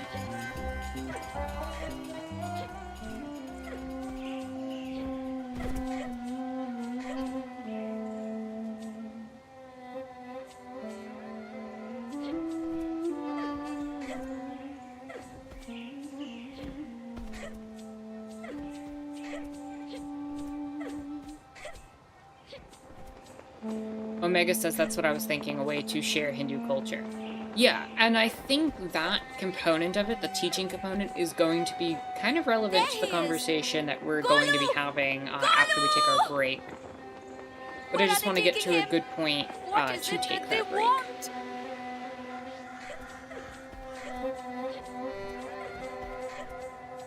It's definitely underrated here in the US. I agree. Oh right, I'm using the bow. Why did I go in like I had the staff?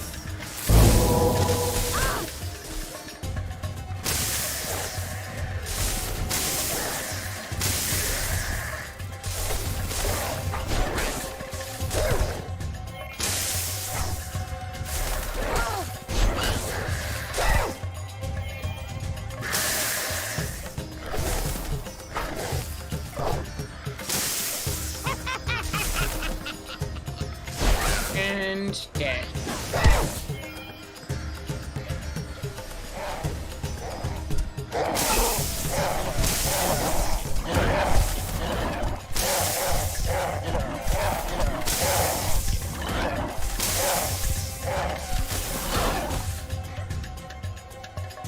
Are there still more enemies on the field? Ooh.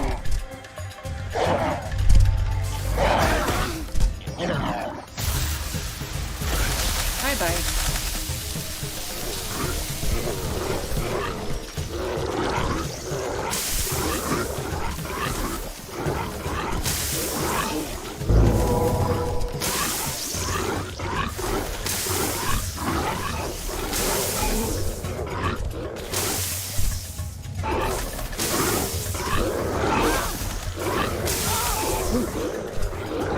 There's so many enemies on the field, I'm having trouble keeping up with where their attacks are.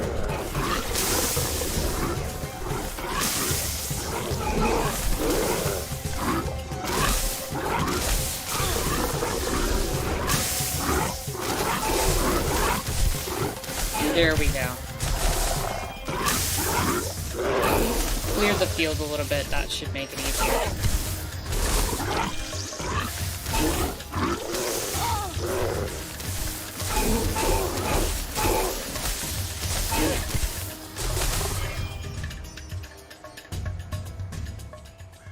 No, I was absolutely getting bombarded with enemies. That was ridiculous.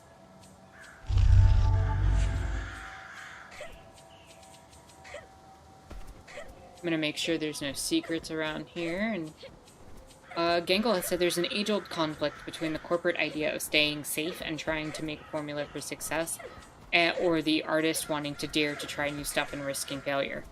Here's the thing, I think there's also the thing with indie development where when you don't have all the tools available that, say, a large company would have, I think that in trying to innovate, having a framework for where to rely on is useful.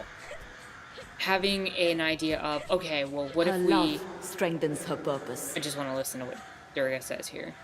Okay, that was it. Having an idea of, like, I want to take God of War and apply Hindu mythology to it. That is a useful framework to enter into creating a game.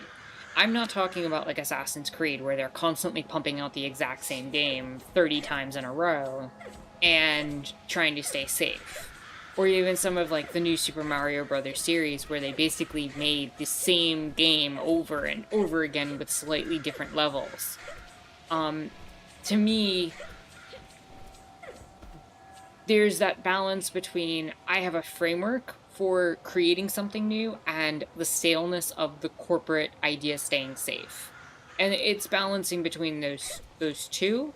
And I think that a lot of the corporate AAA titles really have fallen into the trap of trying to make the same style game over and over again. They lose some of the beauty and connection that they could if they would just allow the artists to be artists and make their games.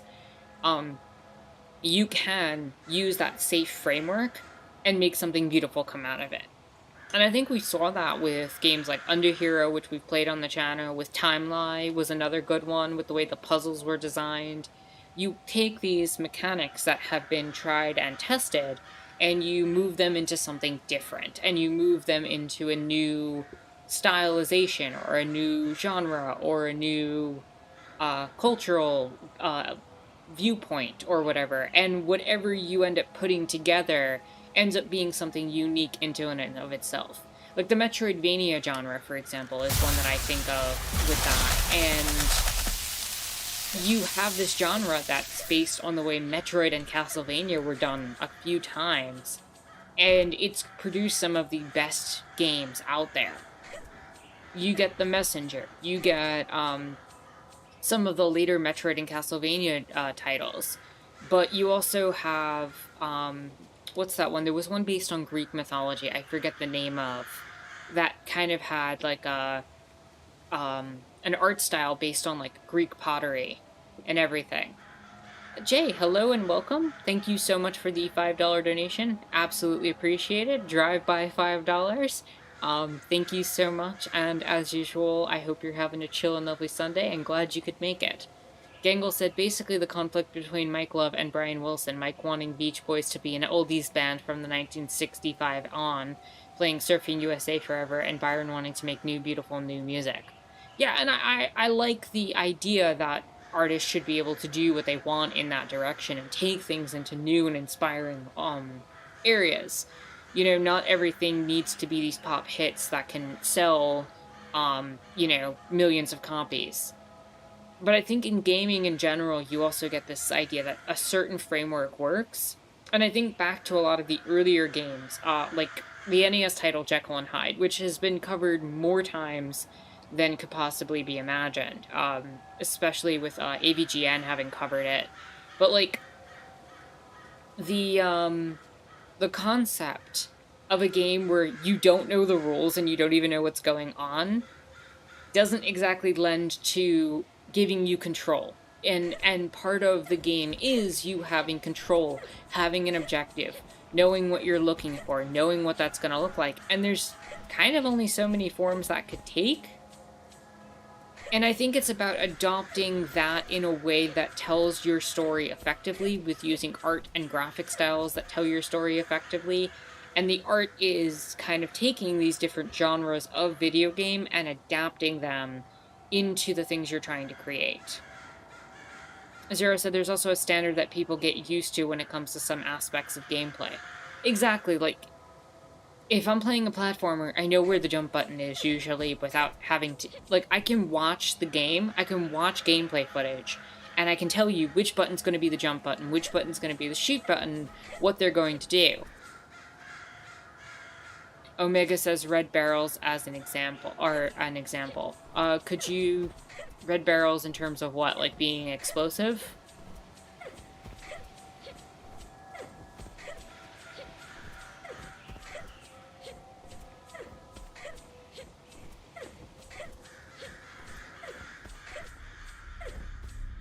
Omega says, you get so used to them exploding in games that when it doesn't, it can be disappointing. Yeah, I actually still to this day have that issue with Castlevania because hearts are your secondary weapon energy as opposed to being health. And, you know, you eat wall meat in Castlevania, which is always ridiculous to me. But I always pick up the hearts the first time, and this is coming from someone who's 100% beat the original Castlevania on the NES and actually got through the game. And with as difficult and frustrating as that game can be at times, and I still will go back and load that game up. In the first level, I will pick up a heart and be like, why didn't my health go back up? Wait, that's for my secondary weapons. Like, there are some conventions that I think just kind of exist, and I feel like that's something that just happens. Zero says, I recently played older games, and it was weird that we didn't use the trigger buttons to attack before. Yeah, old racing games had you not use the trigger button either for like driving, and that's really strange to me. And like shooting is so tied to the trigger buttons at this point, and it's just some quality of life things that kind of have just become conventions because they make sense and feel good on the hands. Also, I don't know which side I'm supposed to be going up. Okay, this is secret.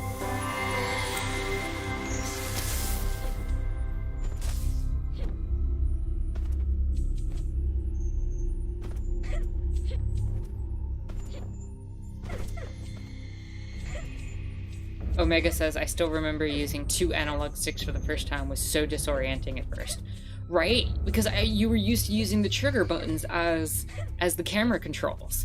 And then you're picking up the 2 sticks and you're like, what is going on here? And now I can't even imagine not having the twin stick.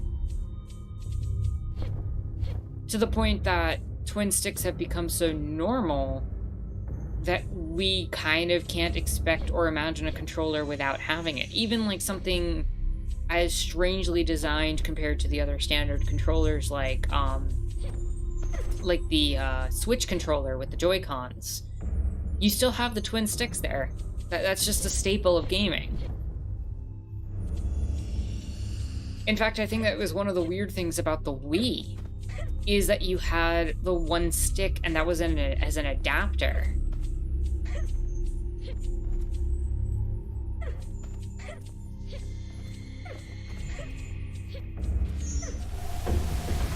Alright, I think after this battle, we'll take our break. Oh, dang. Combo.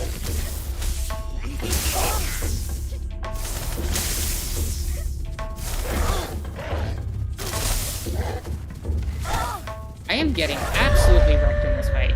Jeez.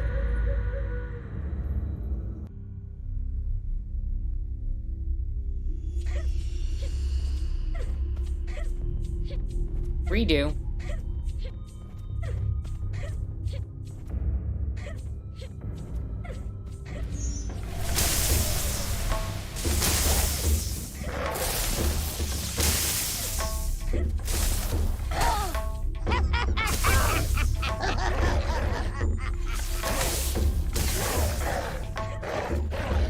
Can I run up these? No.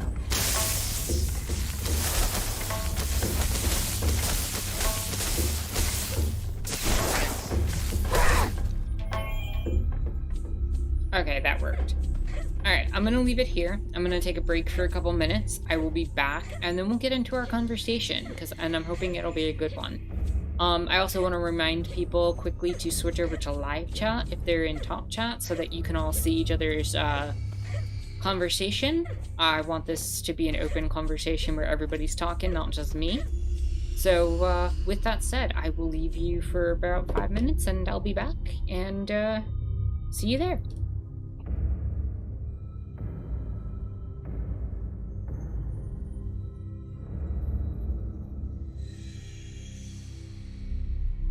Also, go get water and get whatever you need. Stay hydrated and healthy while we're on our break.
Okay, and we're back.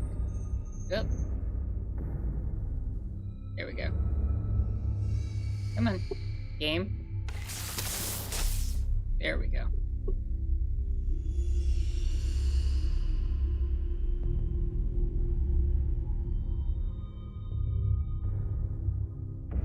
What'd I miss? What'd I miss? What did you abolish this time? Zero says, quick, while Tara's gone, let's abolish the caste system because it's literally just unjust hierarchy. Yeah. There's a complex history about the caste system and its place as an unjust hierarchy. The British colonial system certainly enforced it more than it was historically, and usually, from what I understand, it was women who were able to move and marry out of their caste. But even still, definitely an unjust hierarchy.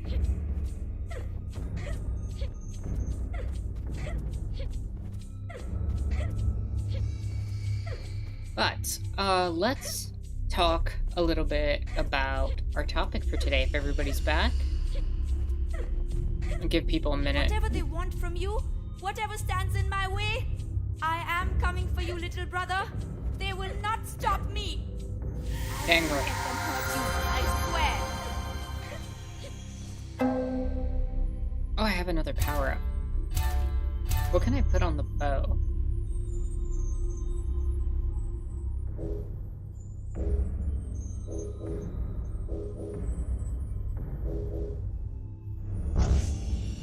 I've maxed out chain lightning. Okay. That works. So, you all want to talk about our topic for today? Let's talk about nationalism in video games.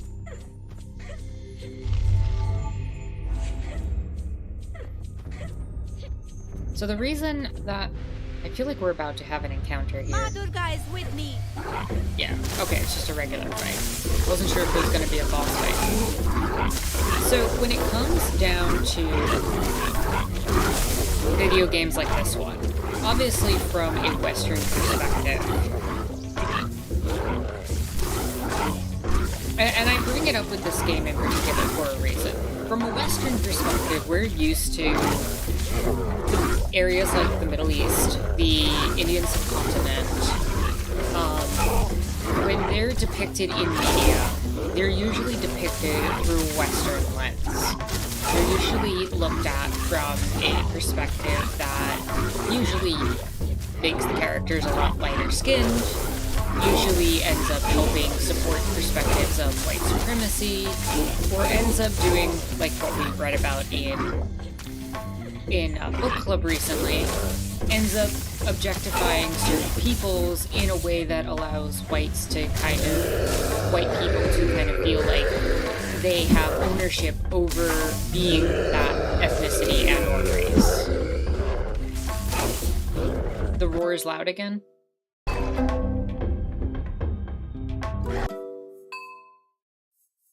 I can lower the sound effects a bit. That should make it better. And so, obviously, seeing a game made by people from India about India is an objectively good thing to see. It's something that allows us in the West to get a different viewpoint outside of the traditional Western chauvinistic perspective. However, this game has some complications to it, and ones that I wanted to bring up and be realistic about, but I don't want to linger on that because the US is quite guilty of this as well, what I'm about to talk about. This game is coming from the perspective of Hindu mythology. It's one that claims to be an ancient epic, and when you look at how British colonialism has chosen to divvy up the history of the Indian subcontinent, there's ancient, medieval, and modern. And looking at it from the lens of taking that word ancient at face value, we end up getting a situation where this is a Hindu game that claims to be ancient and yet has architecture from the medieval period, has things that are in the background that are somehow modern in certain ways. And it's combining this while taking certain aspects of different cultures from the subcontinent while leaving out one specific group of people, namely Muslims. And it's interesting because when we see this, we do see this in literature a lot. For example, a lot of the literature that was written in the early part of the 1800s in the US and in even parts of Europe would leave out the Haitian Revolution from narratives and stories and imagine a world where Haiti was not free and had not gone through its revolution. They'll talk about the French Revolution and in the same text completely ignore Haiti and pretend that it is still under colonial rule and enslaved. And these types of omissions are often done to create a certain narrative. And it's very hard for me not to see this, or to see this and not think that while we're discussing this game and its beautiful interpretations of Hindu mythology, that it's imagining India without Islam. And how that can be extremely problematic, especially in this day and age where Hindu nationalism has been a huge factor in the right-wing Modi government. Especially as they've been trying to create more media that has been favoring Hindu nationalism as of present day. And while that's not something that I have the full knowledge and story to talk about, I did want to briefly mention that and talk about that as part of that. But we do that here in the US as well, quite commonly. And even throughout Europe and anything that would be considered Western civilization, we have a tendency to do that with things that are cultural norms. And I think if video games are going to become a medium and genre in which we take seriously, which I think they should, we need to be analyzing that and the biases and lens of which these games are created in that conversation, just like we would do with books or movies or anything else. And I look at a lot of the video games out there, and I think of things like Call of Duty, for example, and the US military literally funds parts of that. As Duke mentioned, a lot of strategy games get into all sorts of nationalistic nonsense. Civilization relies on a Western civilization model, as an example. Gangle said there's always a danger you're aiding in an understanding and reinterpreting the material to suit the time, but actually your own narrative. Exactly. So, in a lot of ways, the idea of creating a mythology around a certain time period, when you create these stories, you end up creating something that will always have that modern interpretation and understanding within it, and that can lead to some very real political outcomes. Omega said, did you read about the US Army was planning on paying streamers? Yes, I did. And that's another aspect of it as well. You know, when a lot of these games are being funded through nationalistic funds, it can be a pretty big issue. And when they're paying streamers, when they're paying people to play these games, they're essentially using it as a recruitment tool. Ma Durga will watch over us. She has always been one of yours. And she's correct. You think too much of this one. She is important. She holds hope for the mortals of the world. Of course I will watch over her.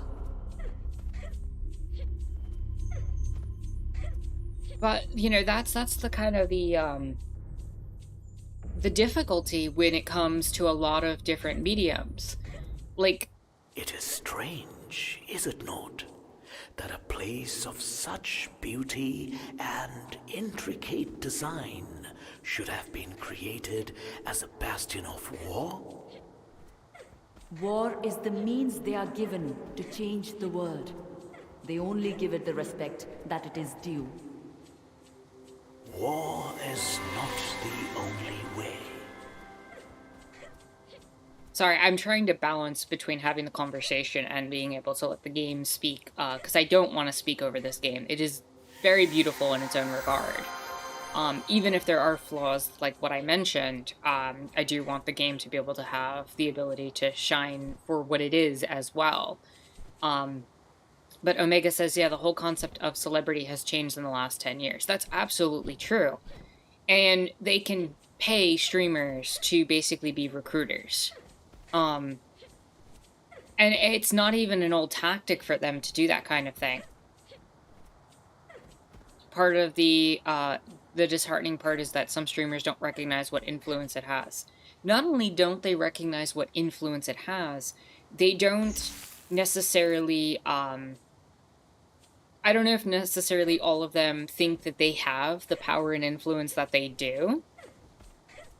And I think that it's kind of something that a lot of people don't have the ability to cope with, the fact that they have that kind of staying power and that kind of voice, where they are household names within communities that exist and follow what they say and what they do, and how they have influences on things like politics and other aspects of life. We're so used to the idea that politics are separate from your day-to-day life, but I very strongly believe in the feminist principle that the personal is the political.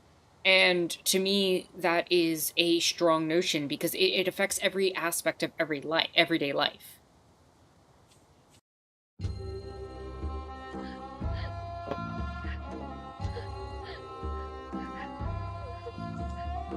There, it was Golu. Why did the demons want him?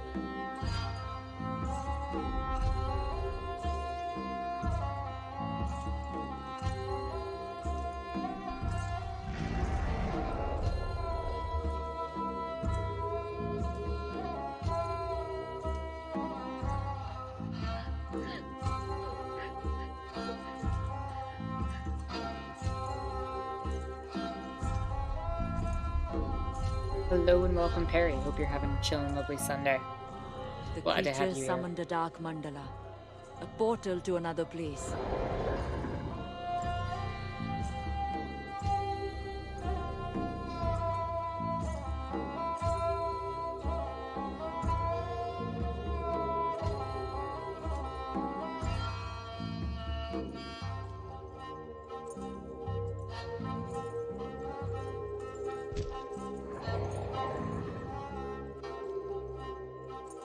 Raji rushed to stop them. But the demon chieftain blocked her path. And suddenly Golu was gone. Damn.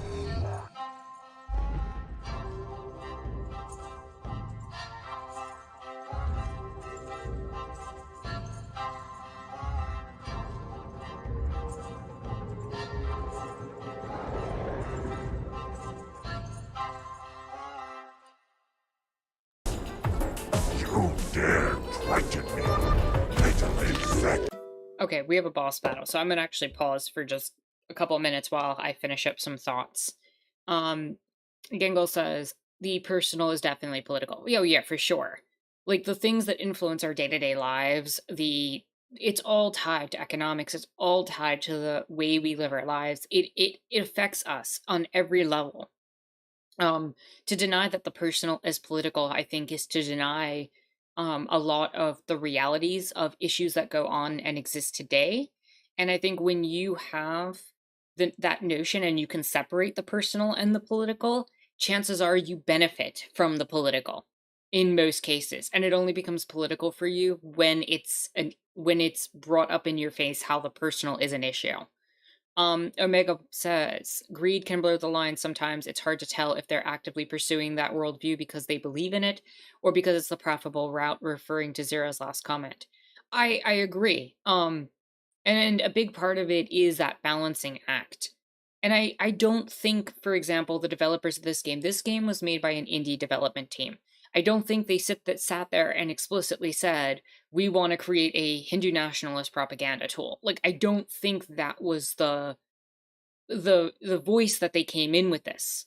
However, in the context of the fact that they exist in a nation state that has been established and has run itself through British colonial rule and has a lot of right-wing sentiments in it tied to a lot of those same ideals and preferences, sorry, not preferences, a lot of the same ideals that have influenced the route that took.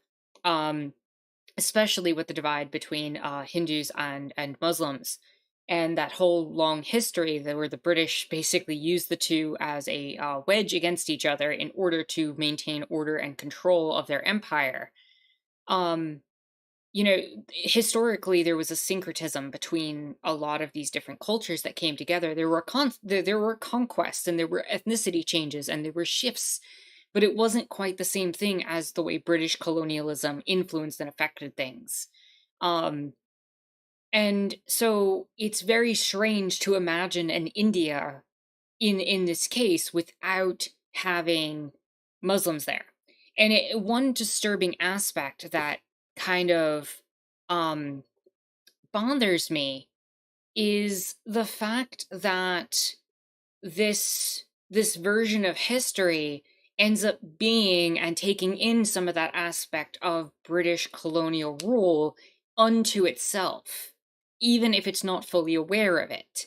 And so under that, Indian nationalism is some of that, because that's what created the modern Indian nation state. And so, you know, the only reference that we've seen so far, at least from what I've noticed, is the people on the ground that kind of have some kind of Islamic-esque attire, but they're all dead. So what is that saying about the game as well?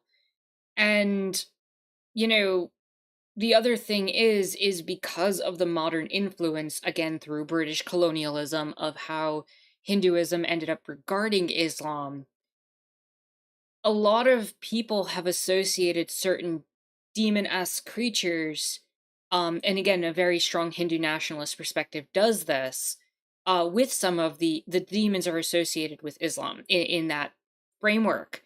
And that's kind of problematic when it seems that the demons are the only area that you see these Islamic influences. And I don't know, that's a potential problem. And so I don't know what to make of all that when it comes to this game. I don't know how much of that was intentional by the creators. I'm not trying to label them or say that that's a problem, but historically, all of these cultures were syncretic with one another. And they're trying to create this larger Indian epic framework that kind of connects all of this. And to be fair, games like God of War do something similar, but they do it from a Western hegemony perspective, where it's that whole Egypt goes to Greece, goes to Rome, goes to Europe, goes to the Americas. And so what I'm looking at when I see God of War in that context, there's still an aspect of trying to create a more unified Greco nation state that didn't exist at that time, especially because they were all city-states that all had their own respective cultures. And, you know, they do kind of touch on the Sparta versus Athens thing, because that's kind of a common historical understanding, but what was Greek at that time didn't necessarily translate into what we look at as the nation state, and yet, in God of War, there's certain aspects where that kind of is unified. And so we kind of see this happen in gaming a lot, where we look at the lens of history or mythology through these very strong political lenses of the modern day nation state, and it really is problematic. So I'm not, again, blaming the creators of this game for that, or even saying that that necessarily takes away from the gameplay or the beauty that went into this, and the stories that they're trying to tell. However, we do need to accept the fact that this happens a lot, and I do think it's a much bigger problem in the West than we often talk about and realize. And again, with games like Call of Duty, some of the different games that I can't think of off the top of my head, some of the shooting games that exist, especially, they'll have a lot of military influence. It's like you get to go back and fix the mistakes of the US war efforts. You get to go back and win Vietnam properly for the US and its imperial war in Vietnam. You get to go and win the war on terror.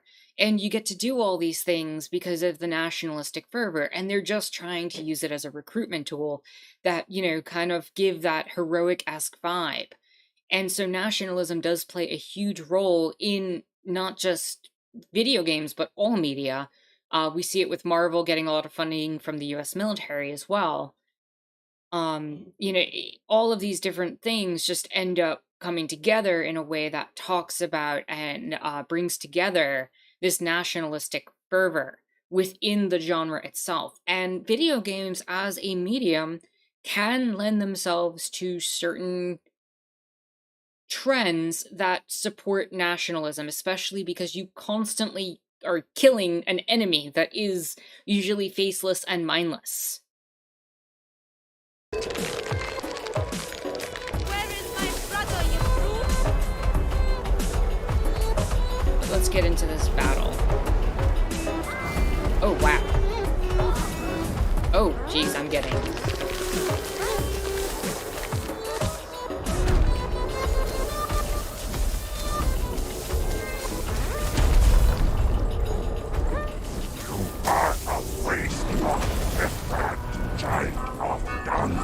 Okay, did they purposefully...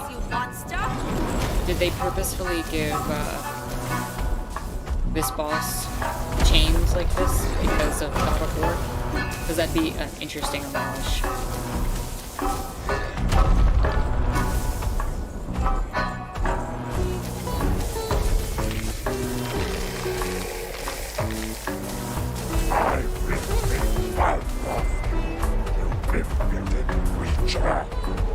I will cut you down, demon! I don't know how I'm supposed to dodge this.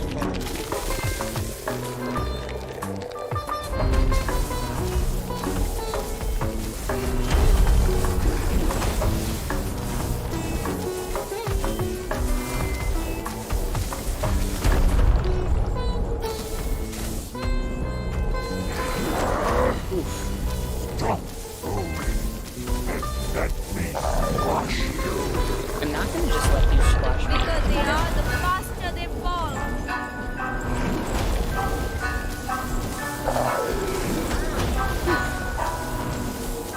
Can I get a heal? I need a heal.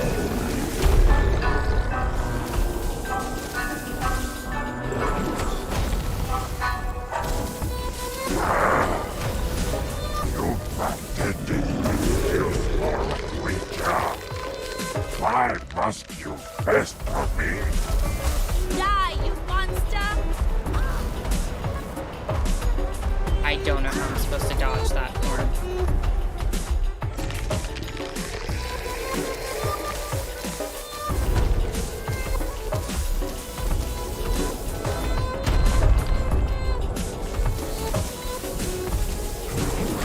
Oof.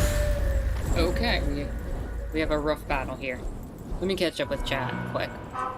Omega says Omega says, yeah, they originate from the same part of the world and expand it out. Omega says syncretism with culture and religion is pretty intriguing. And Giggle says a narrative which is initially manufactured propaganda can become so commonly accepted that everyone just accepts it like the Cold War.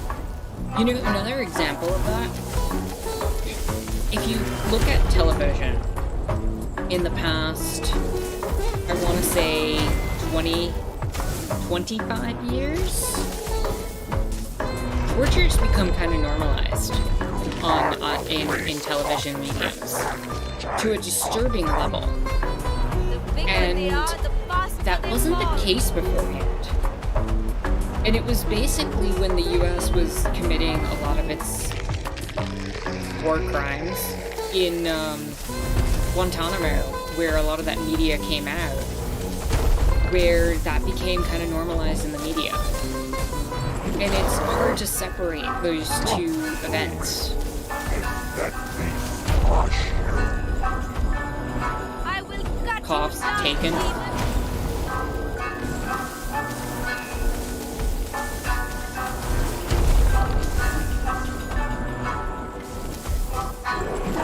Ooh. I don't know how to fight those mobs. I am getting my butt kicked. Those will be glorified torture so much. You miserable wretch! Stay still!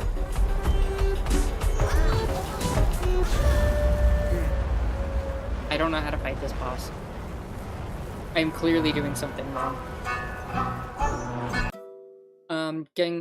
Perry had said, true, the use of religious stories in order to depict physical peoples as enemies is not good. You dare! Well, I mean, that's done a lot, right?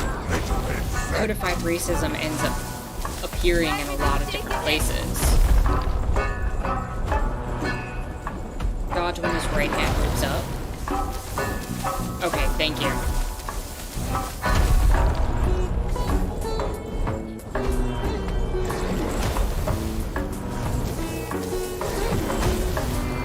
Oh, that is so hard. Wash you. The bigger they are, the faster they fall.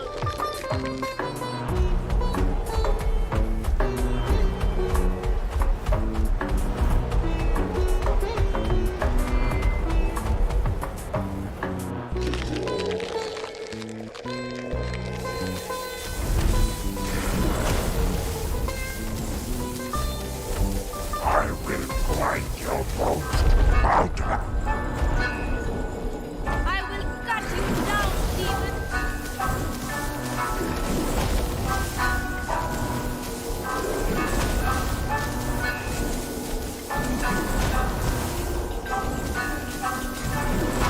I didn't realize he was only throwing the right chain.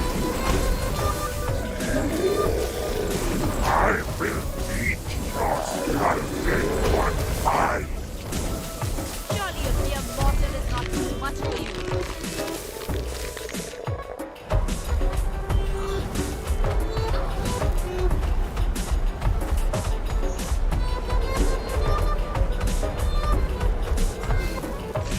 That fire is still... I don't know how to dodge that fire.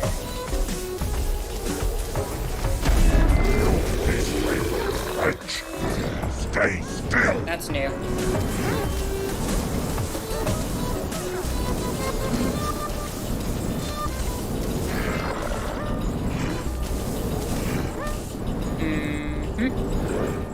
What do I do? What do I do? What do I do? Ah, I had to switch weapons and getting close.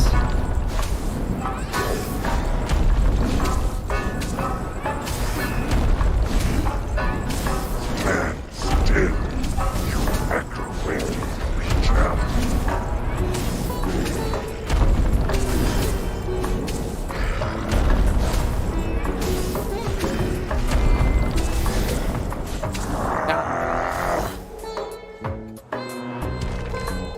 That worked. Oh, man. Thank you, thank you. Thank you, Omega. The demon defeated, the children rushed to thank Raji. But the stone had been weakened by the Dark Mandala.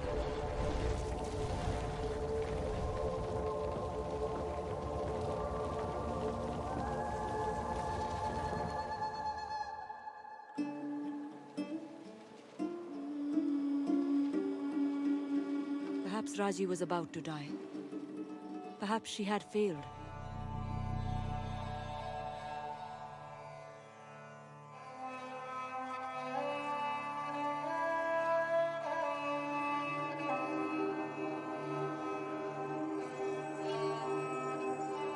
And then the mystics came.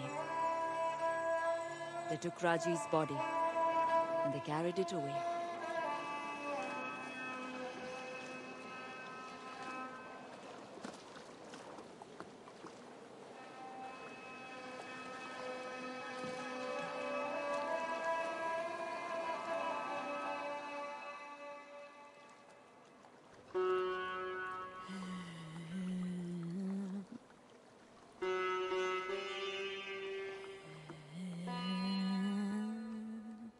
As Raji drifted, a vision came to her.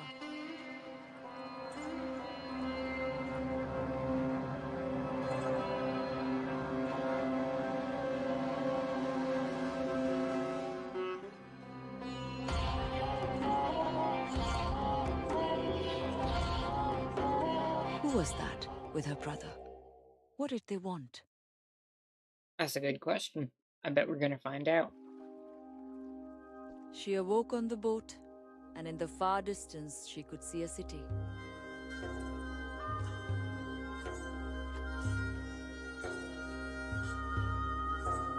Great kings of the past had fashioned it, and had given their lives for it.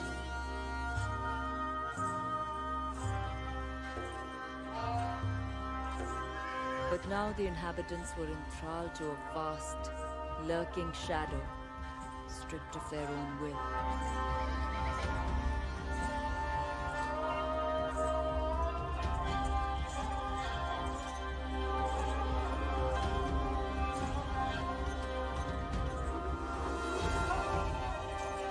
The guardians blessed Raji, for she was the only hope for these people.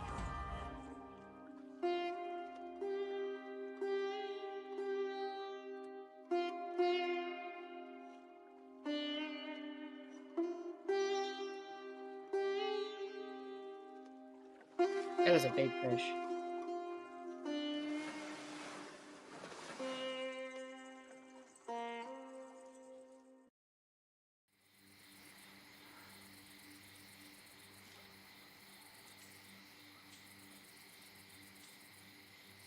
Where am I? What happened? Oh, my brother, you were so close. I swear I will find you. Do I ask too much of her? Time again will tell.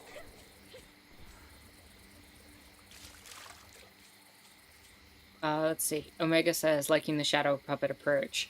Gangle says, the shadow puppet images, what a brilliant concept for this part. Agreed. I'm really enjoying that aspect of it. And Gangle had said another example of the case where propaganda can influence is the idea that Islam hates the United States. Yeah, like these are things that in media have changed over the past 20, 30 years in order to influence like who's the cultural enemy and who is somebody that has to be dealt with, etc.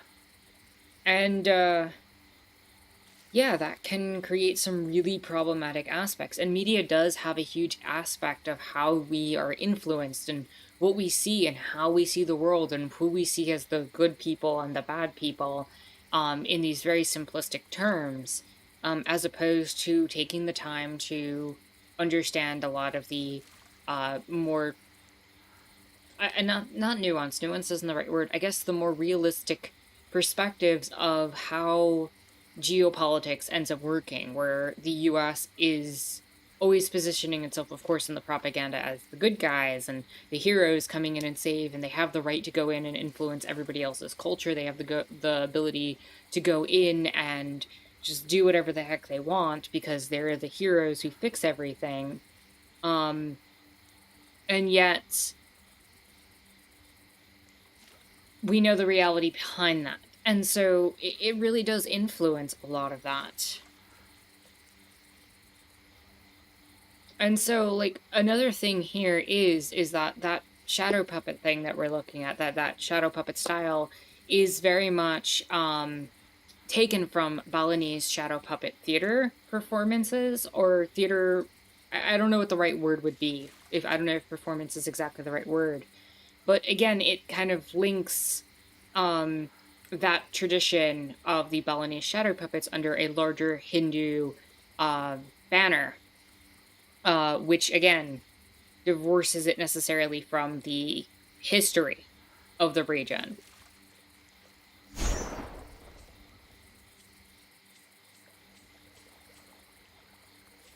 Omega says, if you're seeing allusions to the end of the Matrix, check out the meaning of Maya and Gnosticism in general.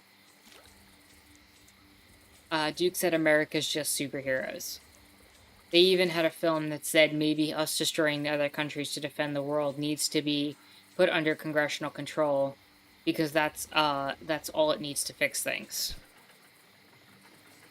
Which film are you referring to?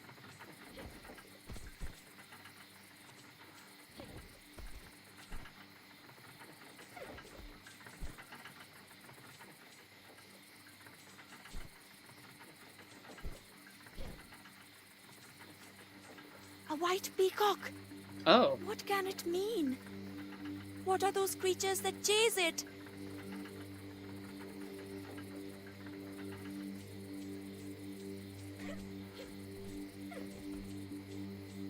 Duke said the Marvel Civil War, which they positioned as a response to destroying an Eastern European country in the previous movie. See, the thing is in the comics, the whole understanding of Civil War was supposed to be an understanding of a conversation about government oversight and control, where the whole concept was that Iron Man, representing the conceptualization of superheroes needing to register with the government, made it so that the individuals, because of their powers, had to basically willingly turn themselves over to become tools of the government.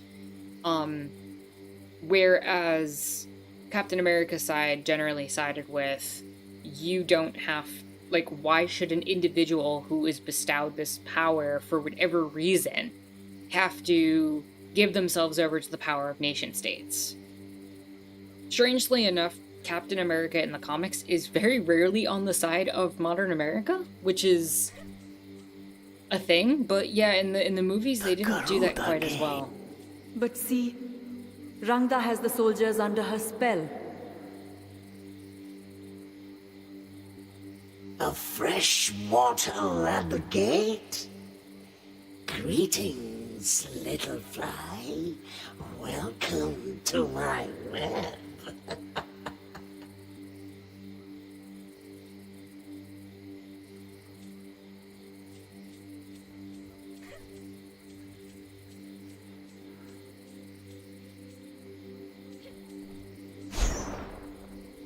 Looks like there should be a pathway up there.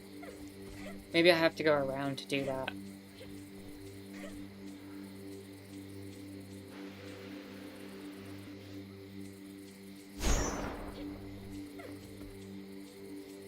Omega says Captain America follows his perception of what America is supposed to be, hence freedom taking precedence over modern American control.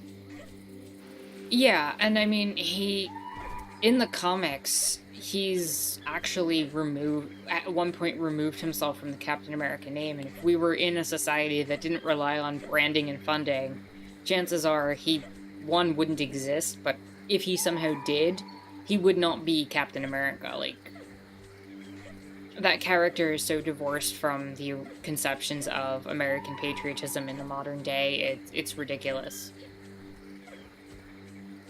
Omega says, funny enough, his idea of nationalism clashes with modern nationalism. Yeah, I would agree with that. Would you care to elaborate on how you see that? Thank you, game, for letting me just jump in the water.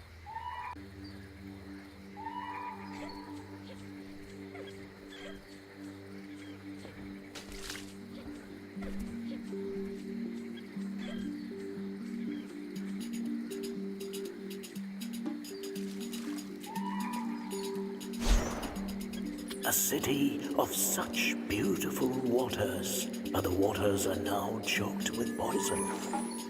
There used to be many more lotus.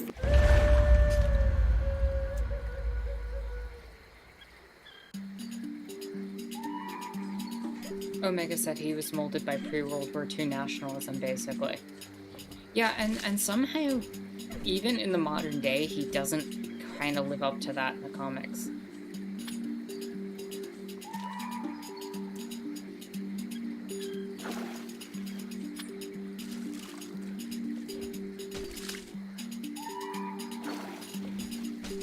Okay, there we go.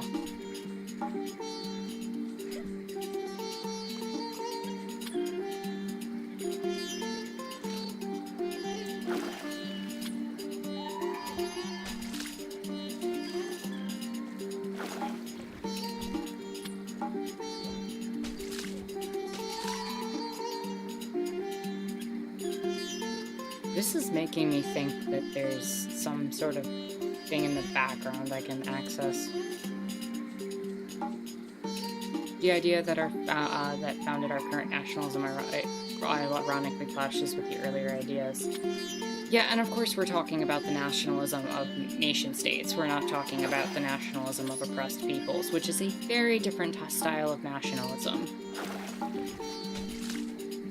Pretty lotuses. I agree. The lotuses are quite beautiful. I think they're lotuses. Actually, are they?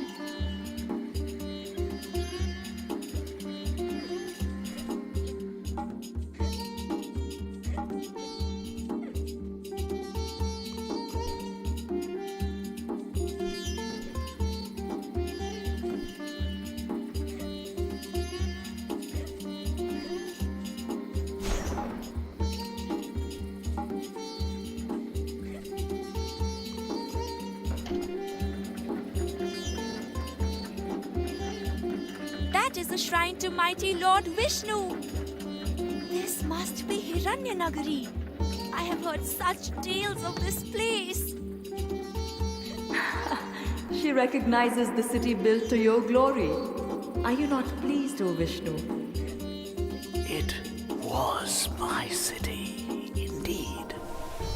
Built to house my temple. But it is no longer mine. A great shadow has fallen over it.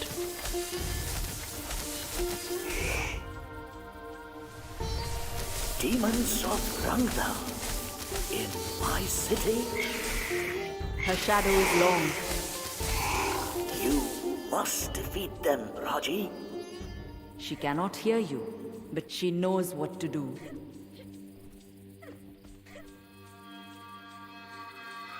See what they built in my name. A magnificent city, a prosperous city filled with marvels. Delicate carvings and intricate mechanisms, mills powered by water, wheels that turn other wheels, that open gates and lift great weights.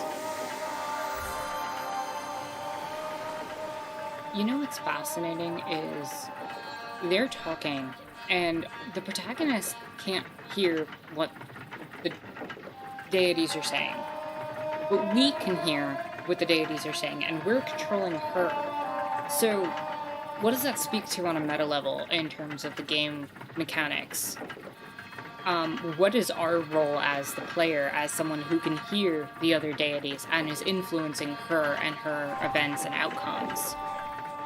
Like, that's fascinating to me, that they called attention to the fact that she can't hear what's being said. Jalasura, demons of water, mechanical slaves to Ranga. Careful, careful, my Raji. Avoid their gaze.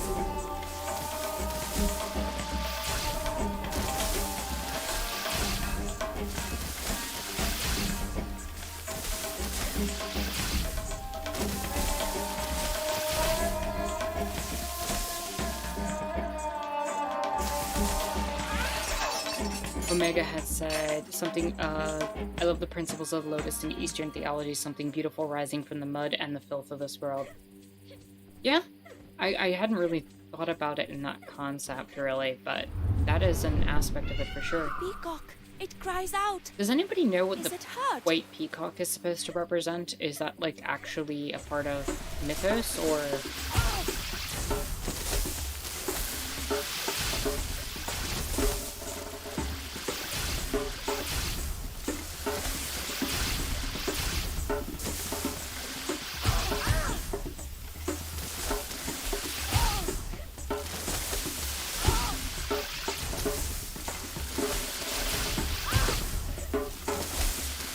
It is hard dodging two of them, but one's down.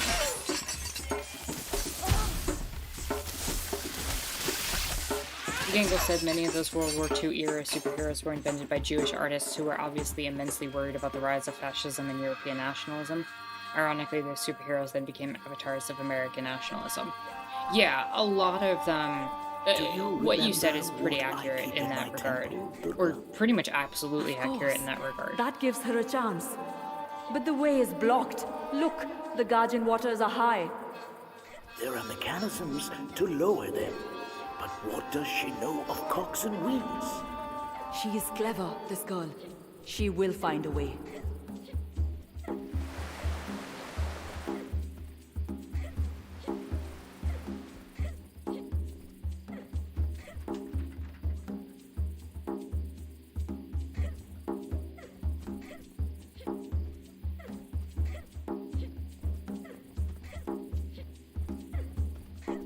Just a lot of the superhero stuff was absolutely co-opted and taken over.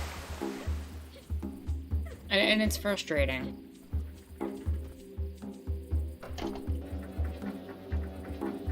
Omega Googled this. Peacock. Peacock is the vehicle of Lord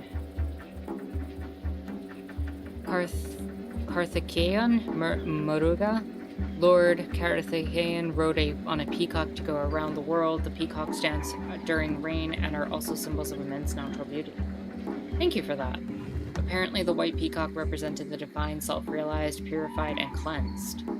Huh. I wonder if they'll touch into that a little bit more. The famous guardians of Hiranya. They are restless. Something is wrong. Randa has corrupted even the fish. It can be put right, Vishnu. It is why we are here.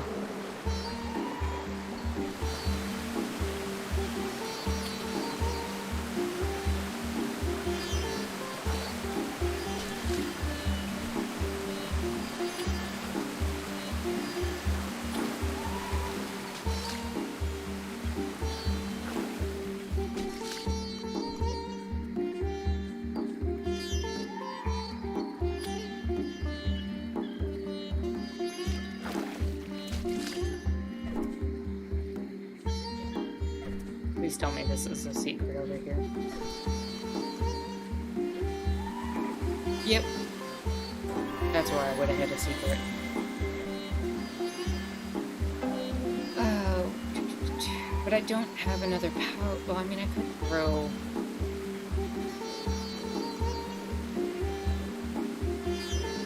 Your enemies are caught in an electric stun for a short duration. Lightning bolt strikes your enemies from the sky. I can put a couple of points into electrocute.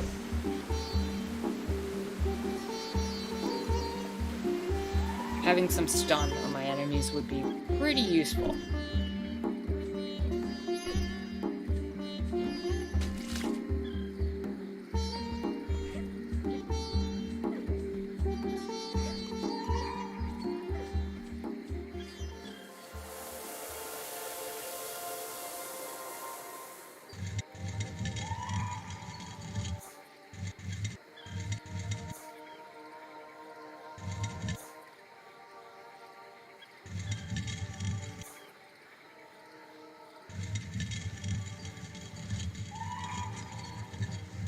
But what about us, Didi? Why do we have no mother, no father? They are up there, in the stars, little brother.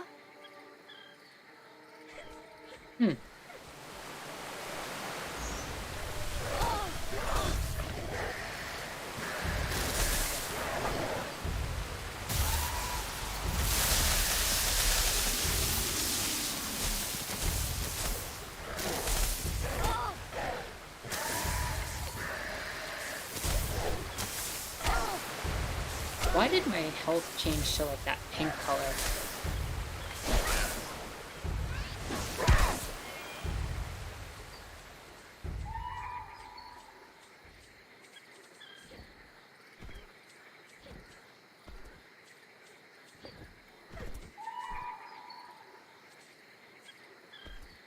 Okay, this is gonna get to more complicated jumps now. Very good. Oh.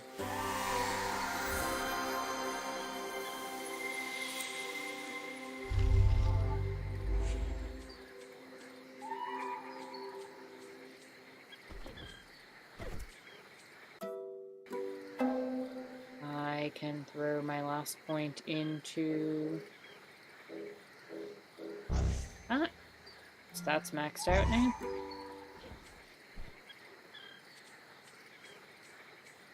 Swag. Indeed, Zero, indeed. You shall not stop me.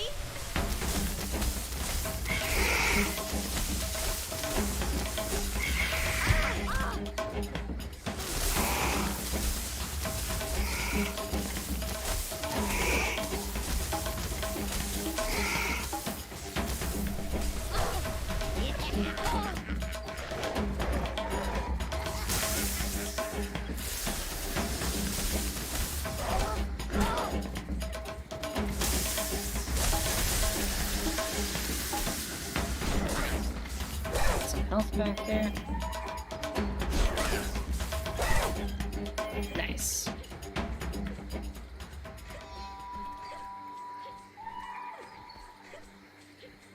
Now, this game has been really fun. Like, I feel like it's worked well with its mechanics, and the story that it's telling, I think it's doing a good job with what it is attempting to do.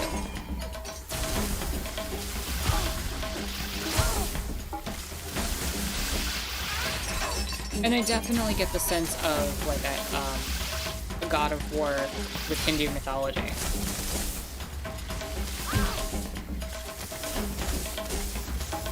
Was that your best? And honestly, as someone who loves history and loves how mythology and This is a stories place of influence cunning. history, The mills, it's the water making that me feeds want the to green take a look fields. back at some of the There is no Hindu myths denying it that is clever, I've read Vishnu. over the years and kind of connected It to is the such game. a And, concentration of power. you know, it's a Now cool it is in learning Ranga's tool hands. in that regard. I am not scared of you.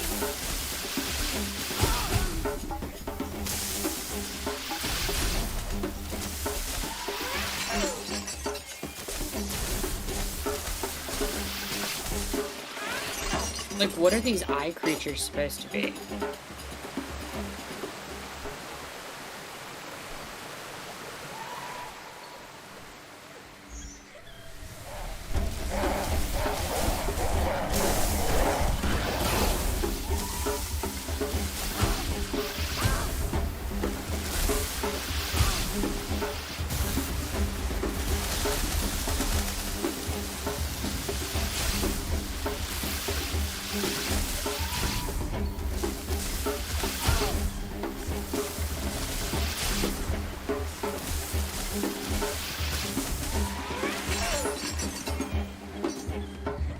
More foulness defeated.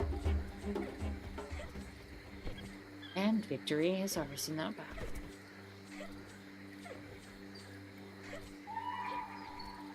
I would have thought there would have been a secret on that by the water wheel, but I guess not. Never mind.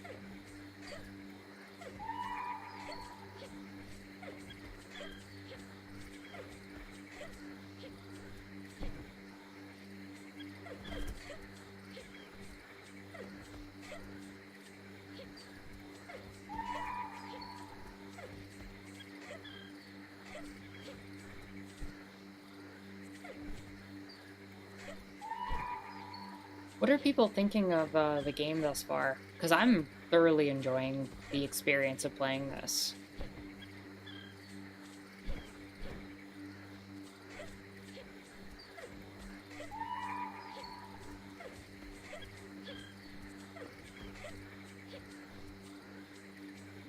Speak to me.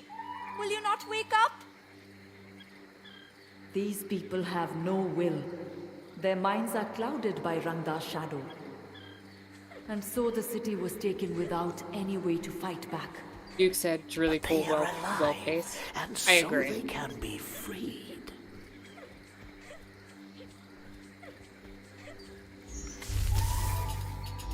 It hasn't felt overwhelming in any regard.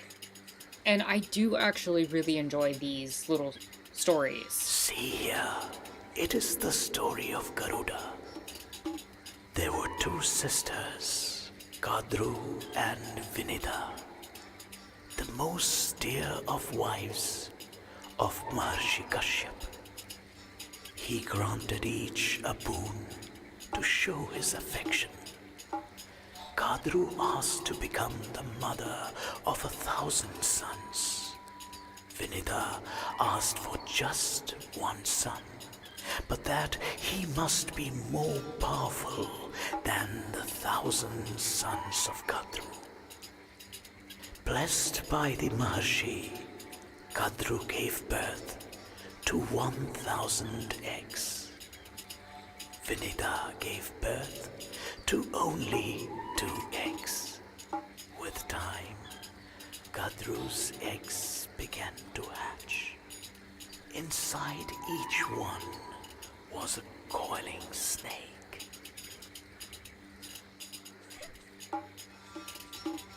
Vinita, impatient and jealous that her sister's eggs had already hatched, took it upon herself to break open one of her own eggs. Inside Vinita's egg was a half-formed bird-like creature. Enraged by his mother's actions, he cursed her, saying that she would be a slave to Kadru until her second egg hatched. And if she did not show patience with that hatching, she would forever be a slave. And so, under the curse of a half-formed offspring, and through the machinations of Kadru and her Naga children, Vinita became a slave to her sister. Years passed until one day, Vinita's second egg finally hatched. From it emerged Garuda, the king of birds. Seeing his mother's servitude, Garuda asked the Nagas to free her. They agreed, but on the condition that Garuda would fly to heaven and fetch for them the elixir of immortality.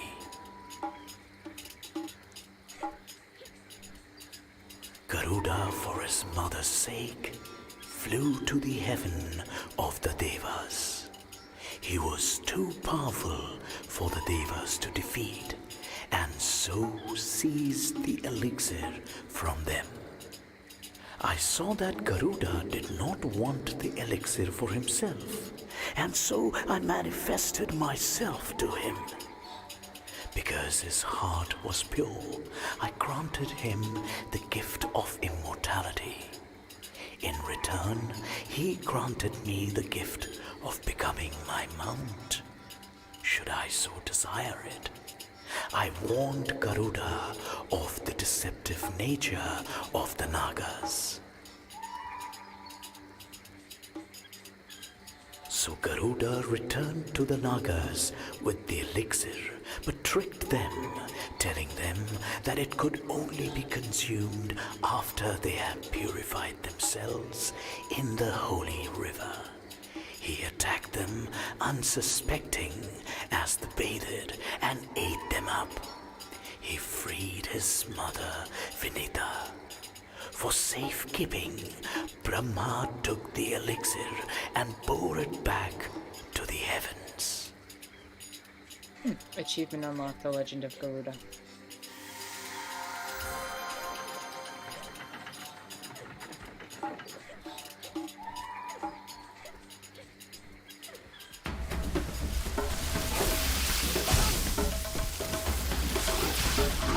I wonder if any of the legends are going to immediately impact areas a little bit more.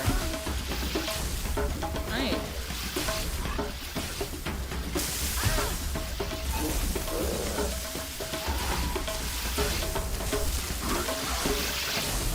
Having trouble in this fight. I need to take one of you out. And dead. Okay. Happens.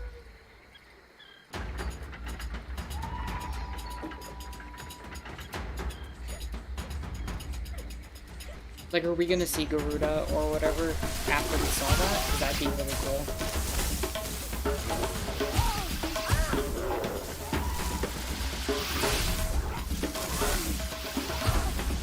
I can't even move.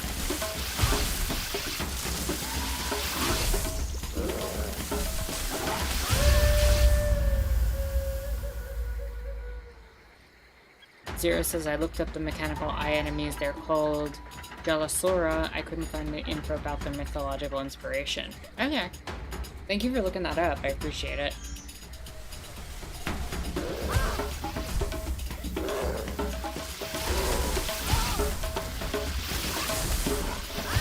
I keep getting absolutely comboed by these two eyes.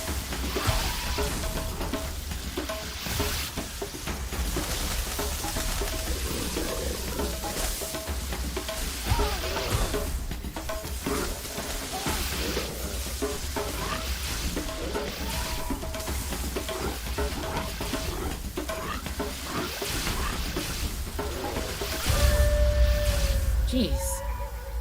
Zero said, I did find out that the demons are named after their properties or powers, and Jala refers to water.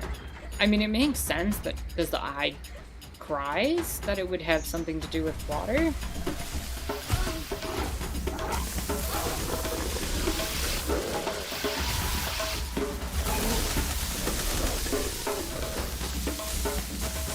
Okay, that went a lot better.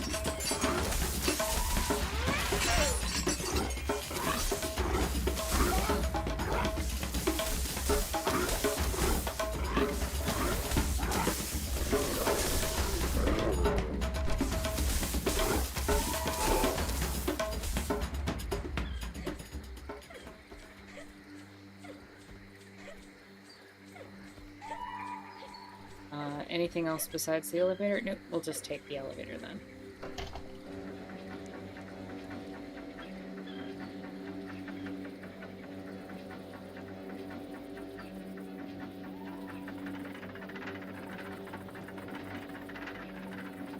This is one of the mechanisms that will lower the Guardian waters. Is it too much for her? Cogs and levers. This is no challenge compared to fighting demons.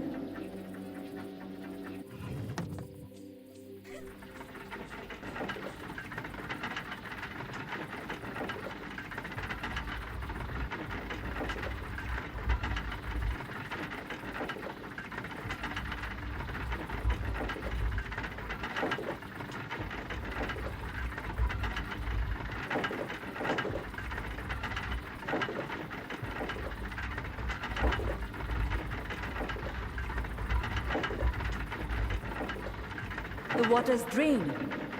It is not enough. There is more to do. Another mechanism to find. She must hurry. We do not want Rangda to notice until Raji is prepared.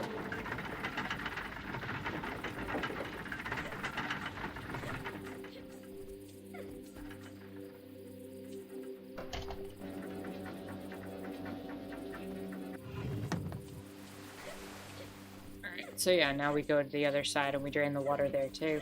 Jaguar says, I'm loving this music. What do you like about the music, Jaguar?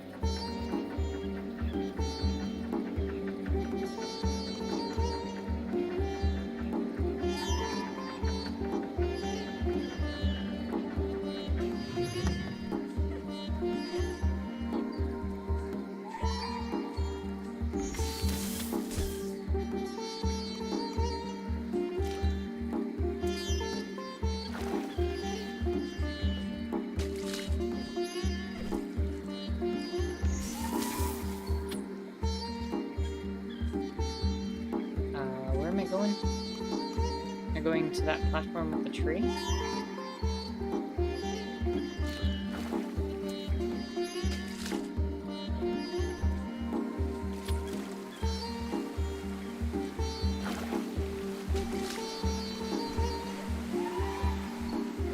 Jaguar says, I don't know if this is weird, but I love that the English version keeps the accents of the speakers too.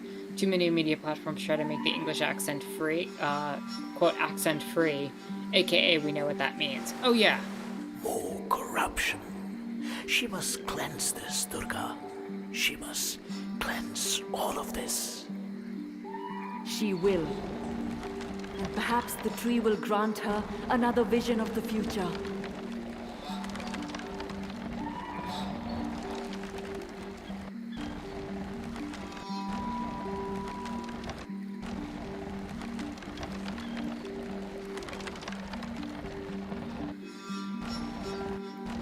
Well, which mouth works?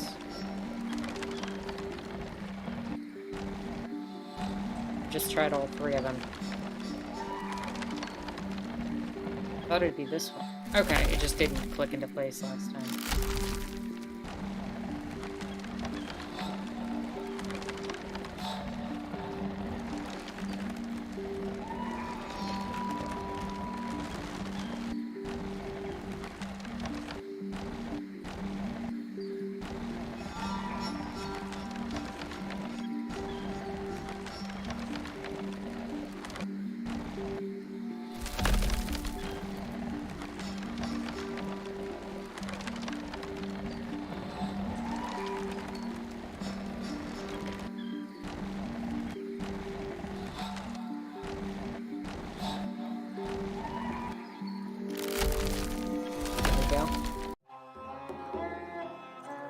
Oh, here we go.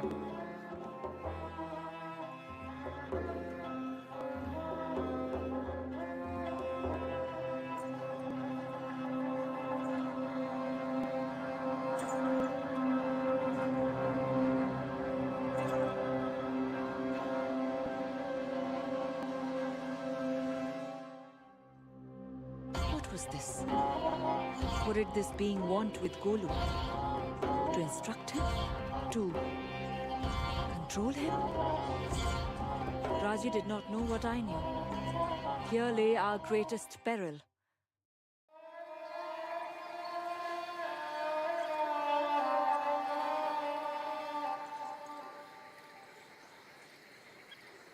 Jaguar says, I love that the instruments being used are from the region. The drum beat is reminiscent of some of the traditional beats and rhythms of the area. Well, I mean, that's, again, one of the advantages of it being made by people from the culture and, you know, with the culture in mind, as opposed to being imposed upon by Western sources. And I'm glad that in that process, they are not strictly just appealing to Western audiences. Fighting, even in places of worship. There is worship and fighting, if it is for the right cause.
Okay, that was a fun fight. Like, having the eye spin like that in a circle.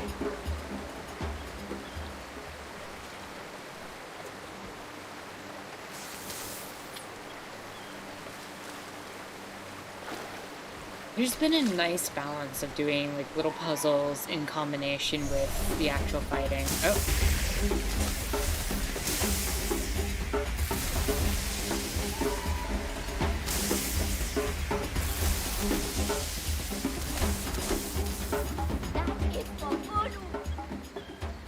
This little fly has a sting. Who is this intruder, and why does she dare my wrath? Ooh.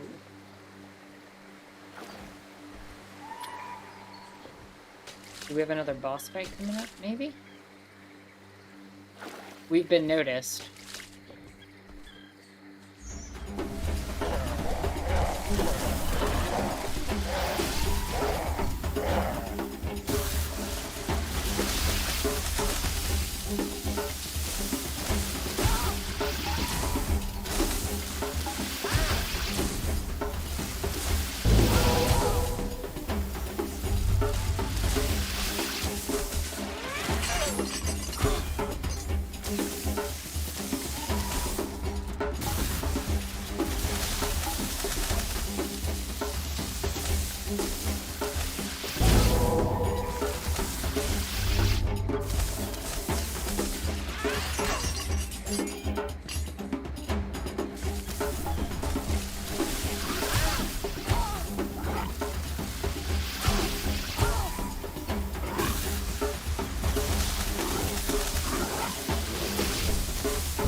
Okay, I see 2 paths that I can go on. Which one?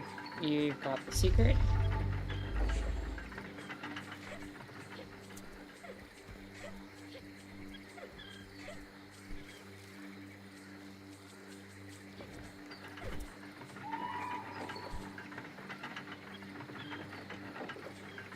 Let's run back this way and climb up here.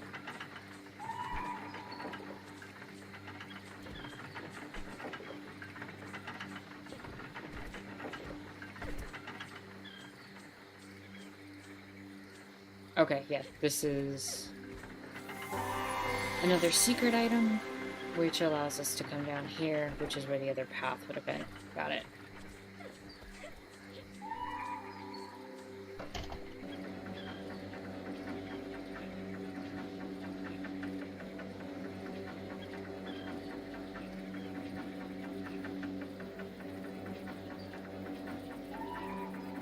That is a long climb up.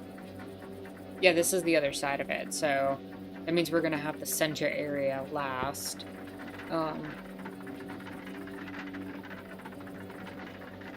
After we do this puzzle.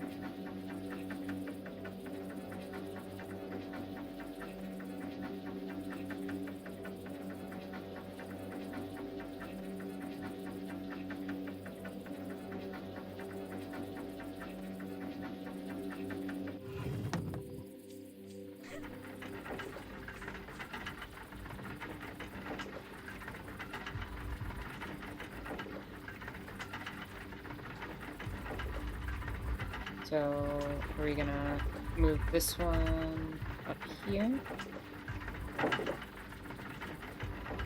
Move this one down?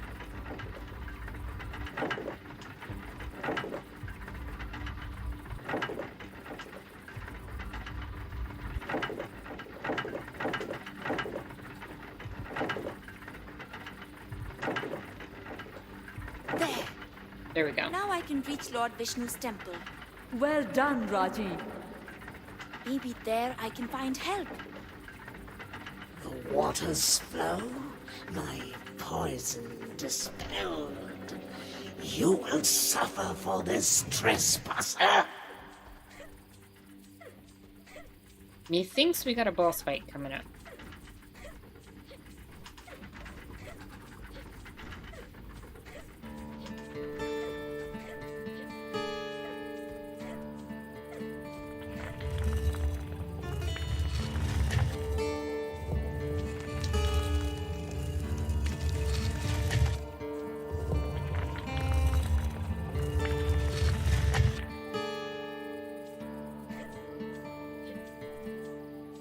I'm Matsya, the horned fish, who rescued Manu from the flood and led him to a place of safety.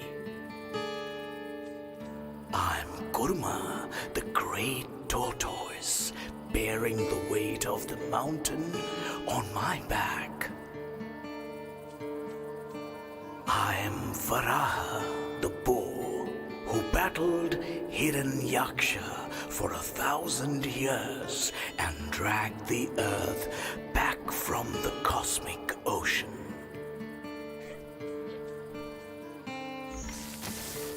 I'm Narasimha, with a man's body but a lion's claws and head, great protector against evil. I'm Vamana, the dwarf who bestrode both earth and heaven. I'm Parashurama, the valorous great warrior who created the western lands with a throw of my axe.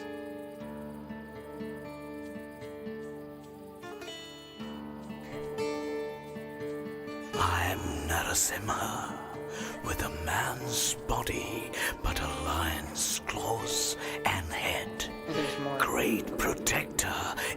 I'm Buddha Siddhartha, the awakened one, the sage and the teacher. That's interesting.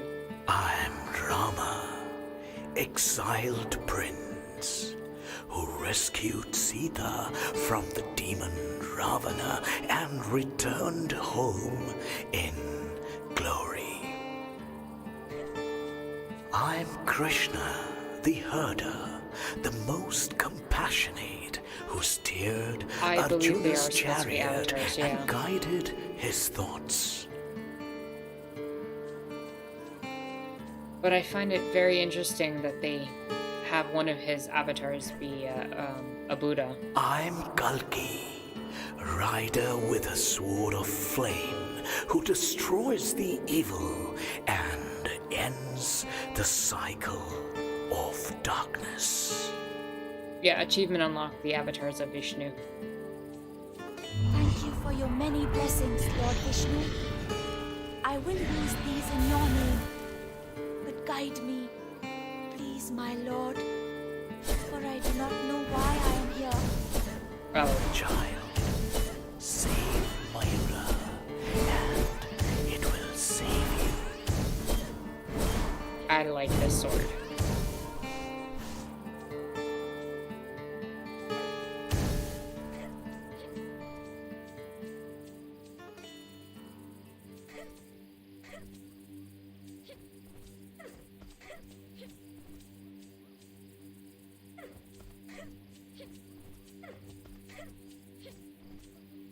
I don't think it's a 360 block, unfortunately.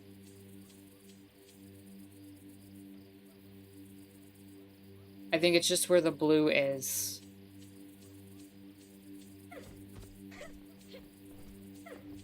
But I'm gonna test this out.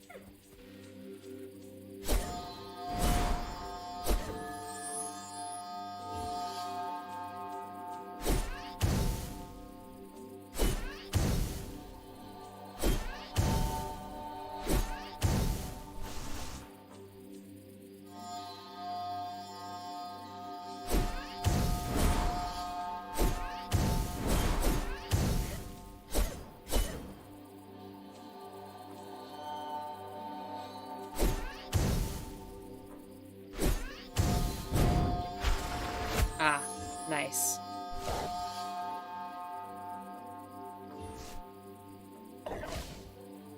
I am not scared of you.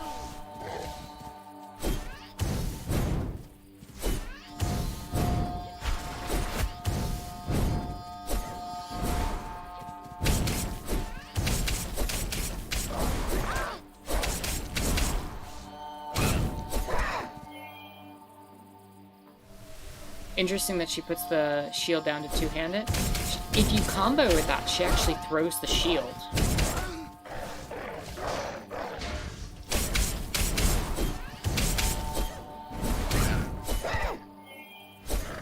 I wonder if these are also based on traditional fighting styles of the region in any way, shape, or form.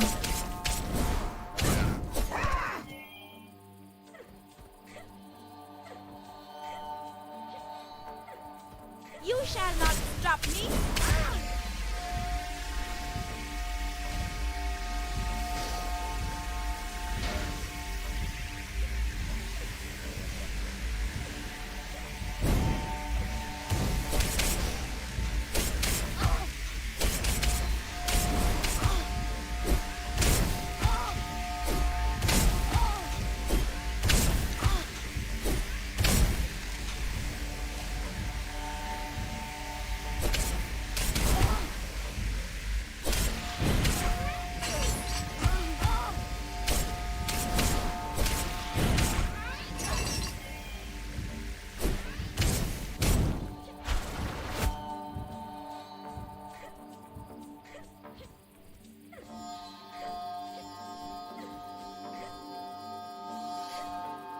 To check the left path. Yep.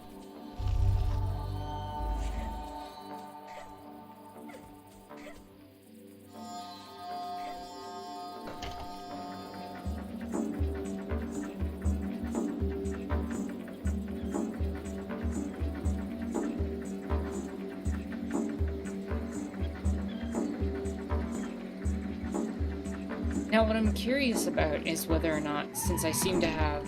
I didn't want to go up.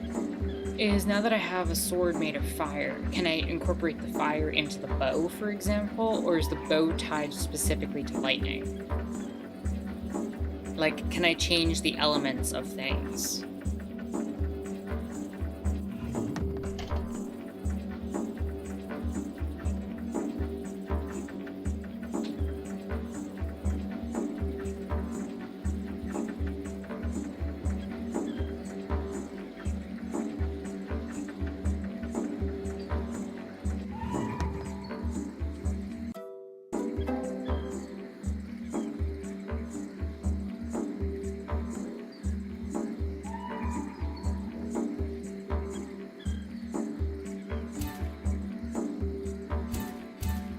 No, I can't. Okay.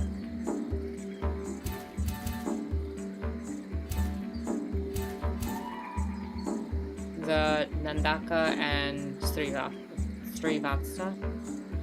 Blessed by Vishnu, these divine weapons are a great balance of attack and defense. And so they have their own set of abilities, which is Bouncing Fireball. A fireball bounces between multiple enemies. Burn over time, your weapons will engulf the target enemy in fire. And Meteor, a burning meteor crashes down on the battlefield, damaging multiple enemies.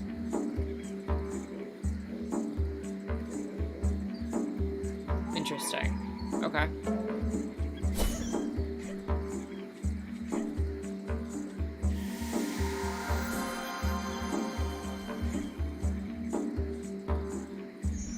I'm gonna switch back to the bow for now, because it still feels like my favorite weapon.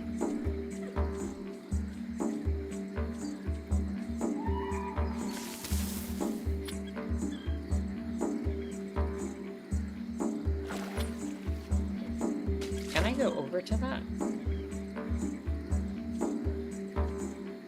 No, the game will not allow me to. I really wanted to.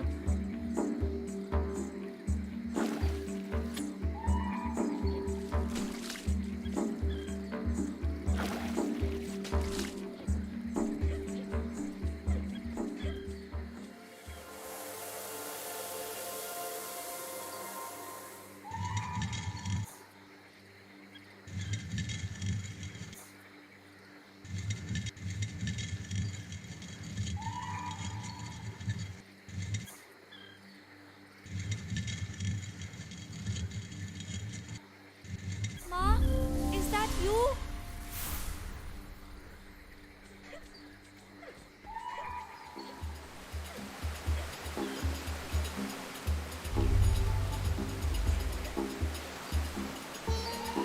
Oh, I jumped off the wall instead of up it.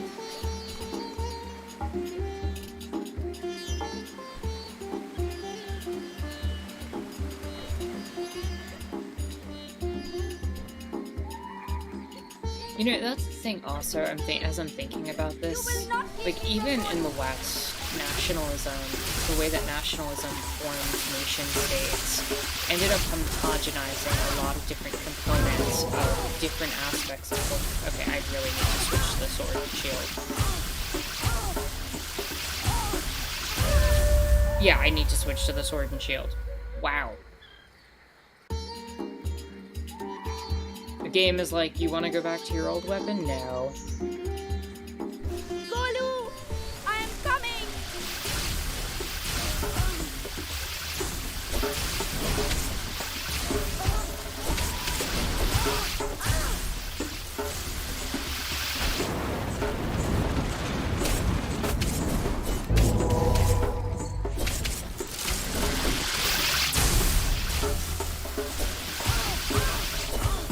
Oh, jeez.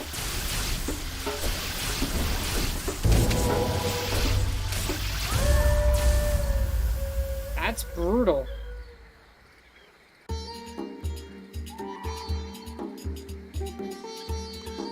In Durga's name!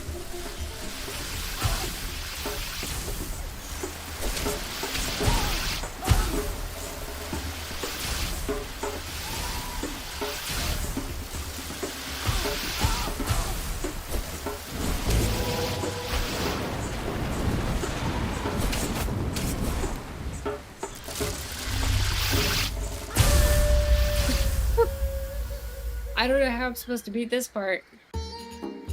True final boss right here. You will not stand against me.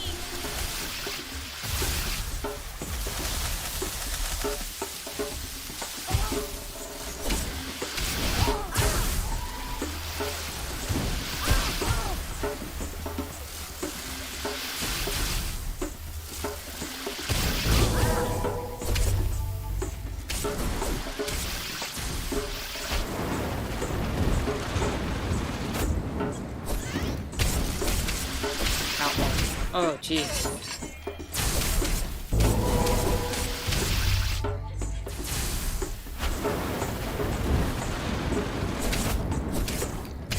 That too.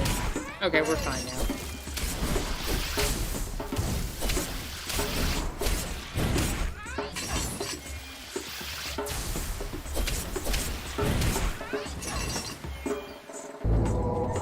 That fight was no joke.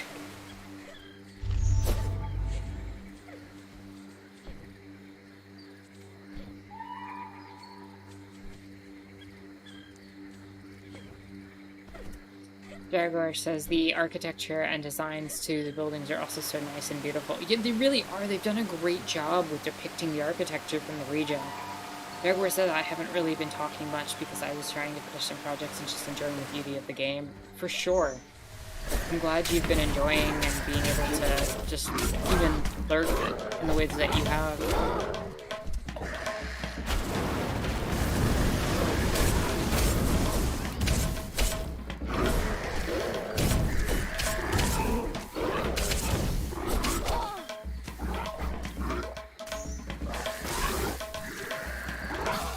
Oof. Can't move. Yeah. Some of these fights are getting rough.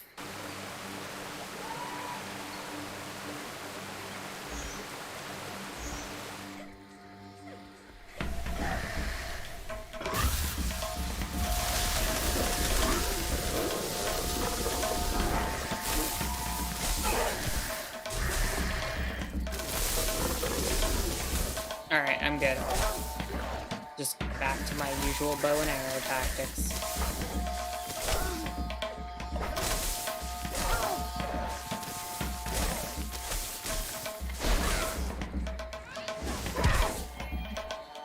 More foulness defeated.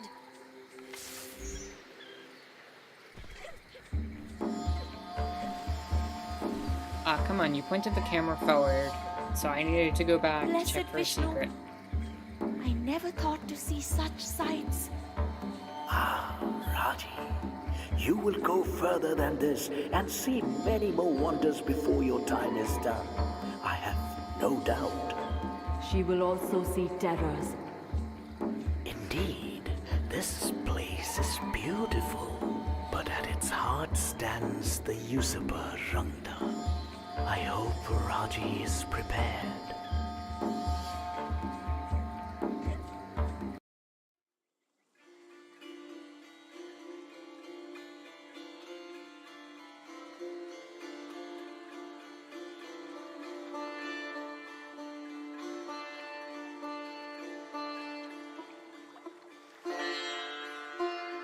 The reflection in the water.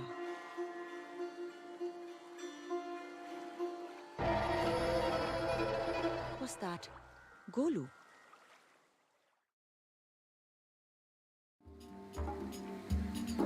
No! Golu! Trying to mess with her Golu! mind. What are they doing to you?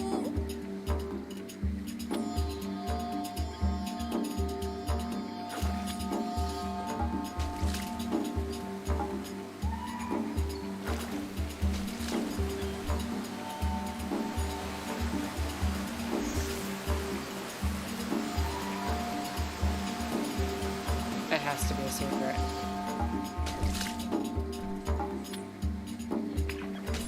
Oh, jeez. Why did the lily pad fall?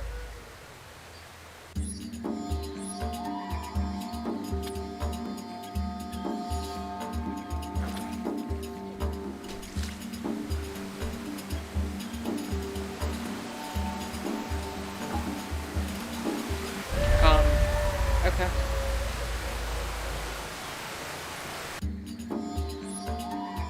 try that again.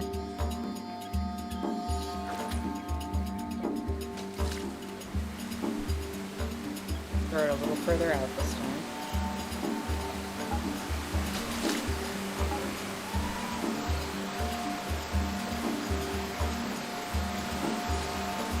Yep.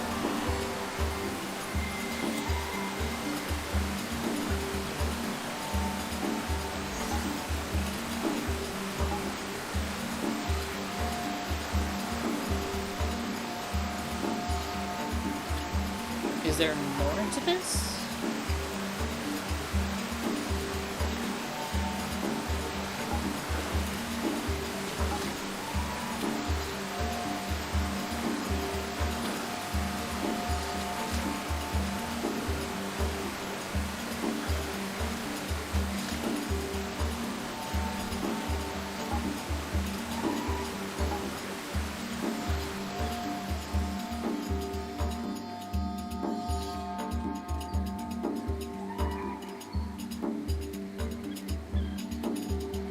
Where am I?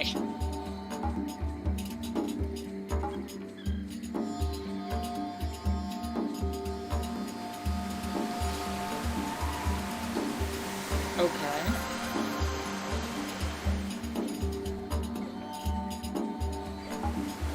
Yeah, I think that was a secret within a secret.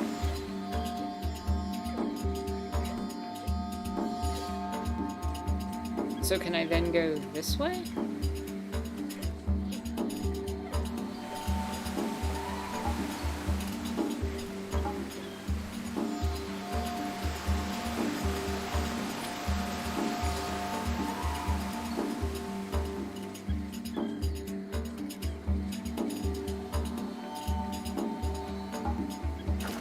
That may be, yeah, too high up. Okay, that's fine.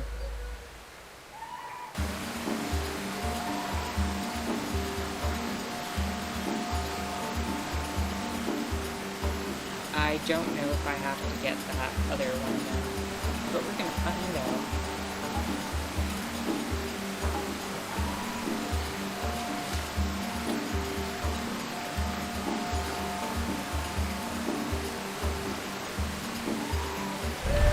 Okay, too far. Too far. We're learning. Just want to see if the boss is coming up pretty soon. I'd like to get to the boss and then we'll wrap up for the day. Because I'm pretty sure that's where we're up to at this point.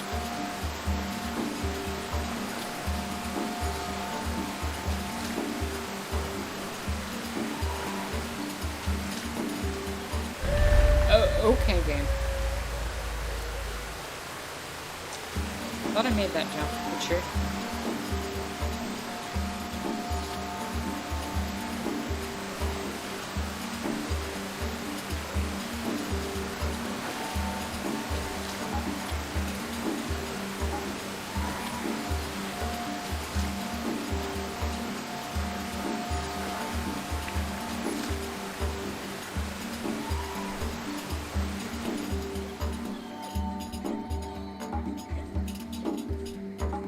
Want to see if they have to re-get. No, I didn't have to re-get that, so theoretically I could have just gone back. That's fine. Is there anything further? Okay, it won't let me go this way. There's nothing over here. I can't jump back this way. Alright. So we can just head back then.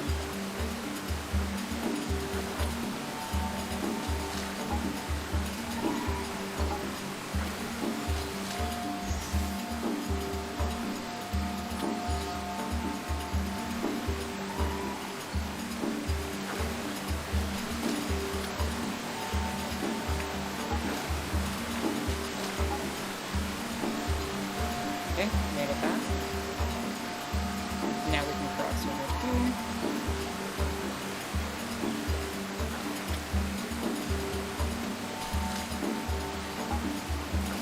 And we should be able to use this to climb. Perfect.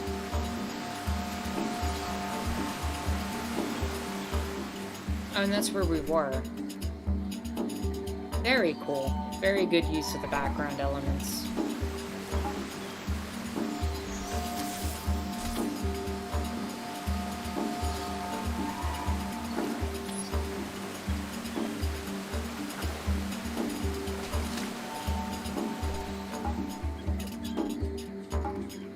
Uh-huh. Definitely another path over there.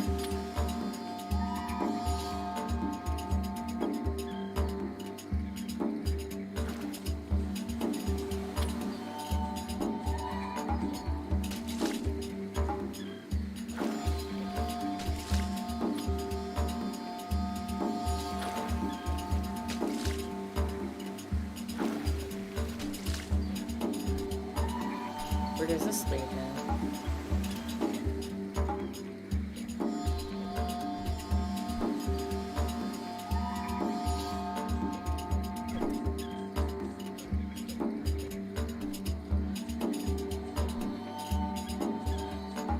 Uh-huh.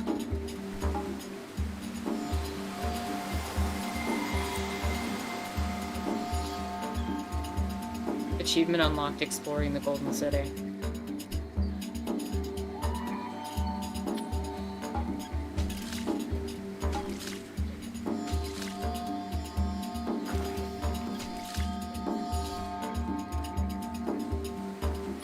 Pays to explore.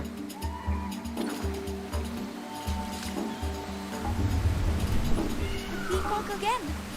It is under attack. Oh yeah, boss is definitely coming up Follow then. me. Trying to reach for me. Ma Durga is with me.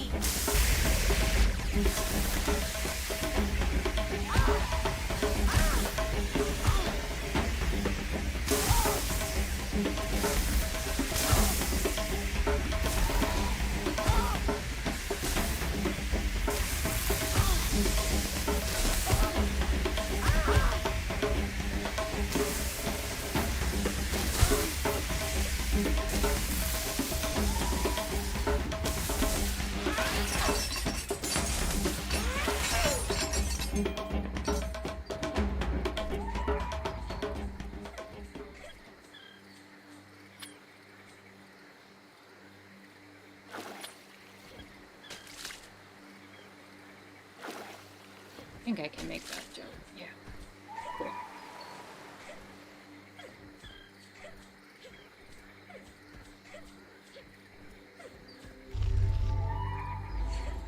You will not keep me from Golu.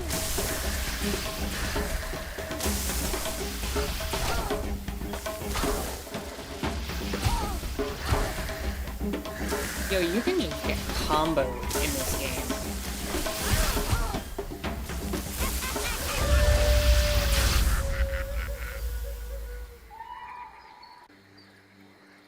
Like, they don't play around sometimes. In Durga's name.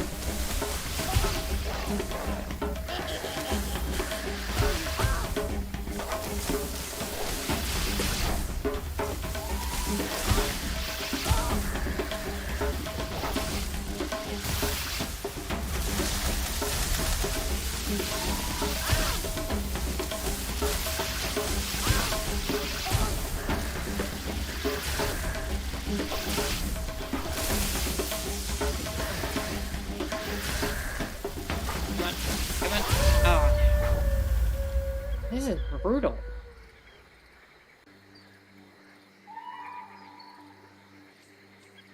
You shall not stop me.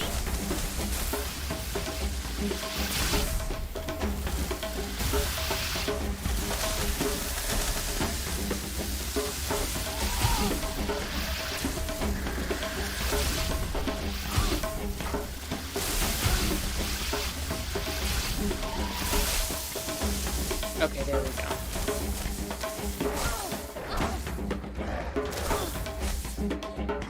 Maybe.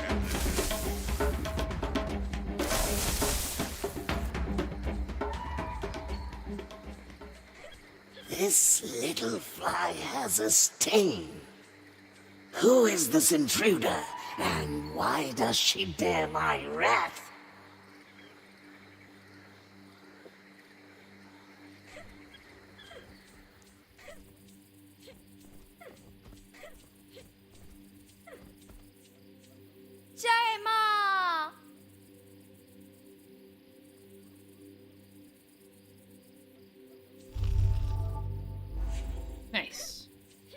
Unfortunately, I'm not healed.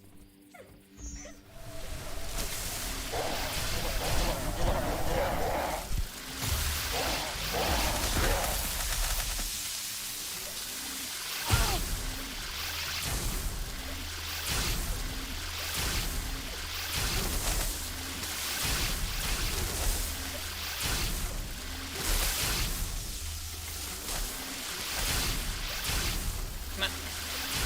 Just need a little more damage on you. There we go.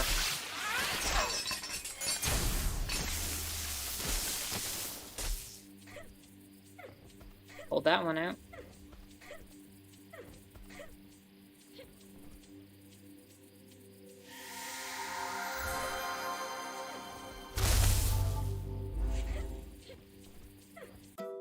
Alright, let's pop everything into the electric weapon since that's what I'm using. It is not far now, but she will need to climb high. That is something we know she can do. But to face what lies beyond. She is strong, Vishnu, but Rangda is the child eater. My city must be freed.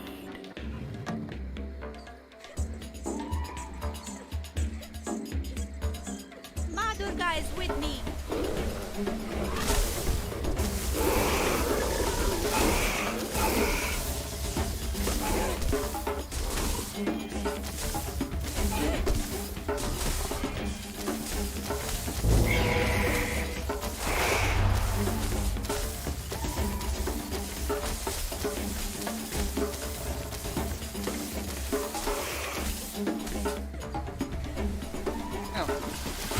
Did not realize there would be more enemies.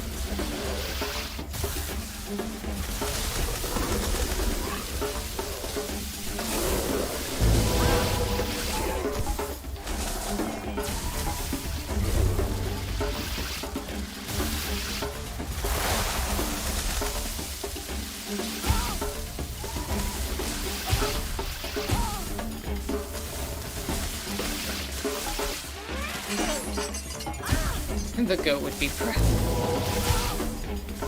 I'm glad you think so, Jaguar.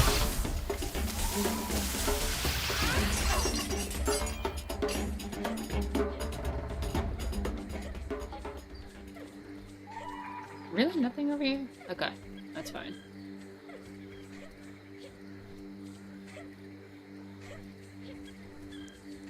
You know what? I will take this.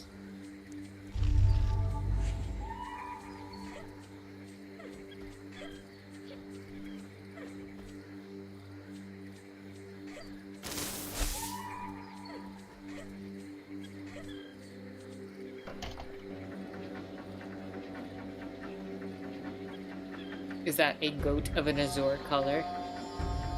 I believe it is, Duke. I believe it is.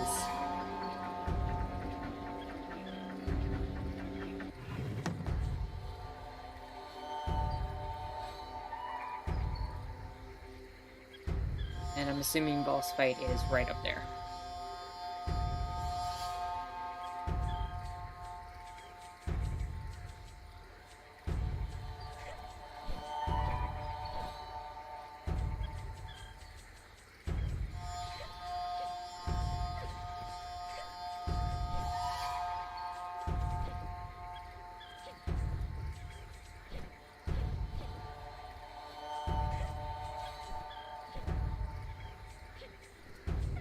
Vishnu's place is so cool. I see why they like chilling there. Yeah, it really is. Slime the bacon. Go up, Raji. Go up. Light the fire on high. Then be ready, for it is a fire that Rangda cannot bear.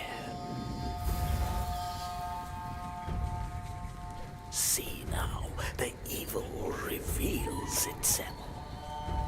Be ready, Raji. Sword, shield, and heart. They are doing a great job at showing the scale, Omega. I completely agree with you.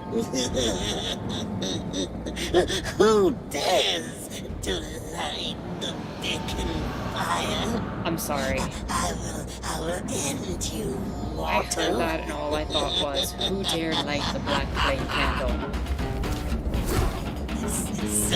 Oh, jeez. You are the trespasser. Well, your travels are over.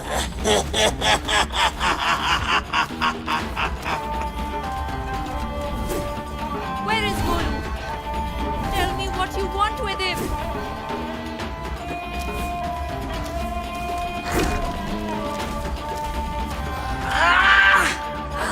I will end you. Ow.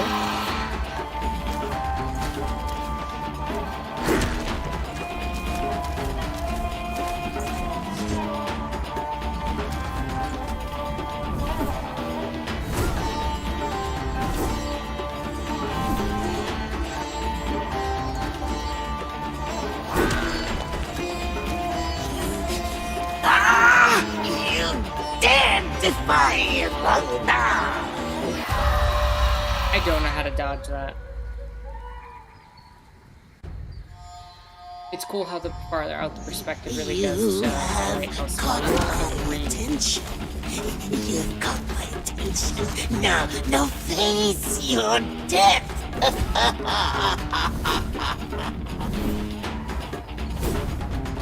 Where is Golu? Tell me what you want with him. You dare defy Rangda!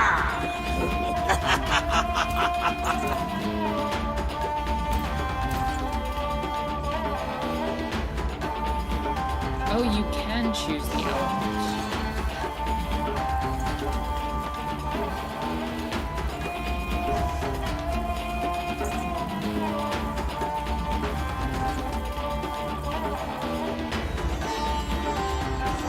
That's what I had assumed.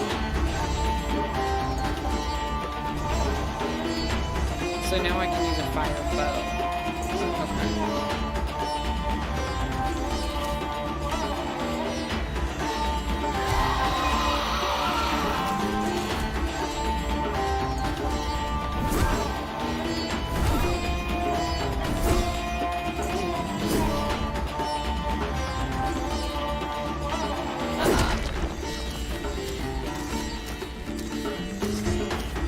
No, this boss is ridiculously massive.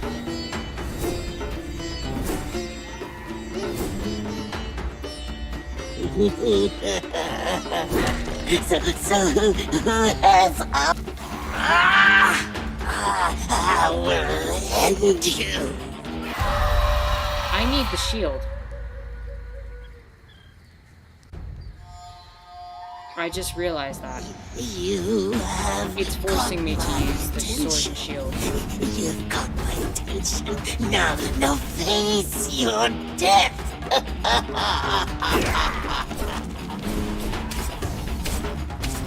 Where is Golu? Tell me what you want with him.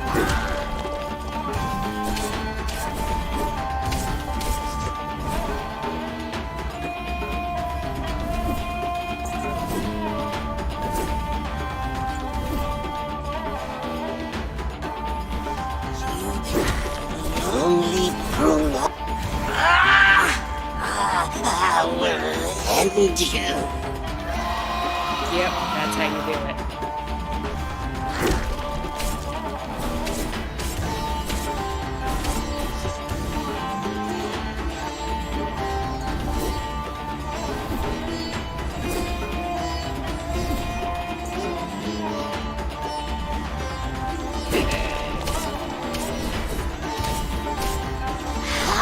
How dare you raise a weapon on me?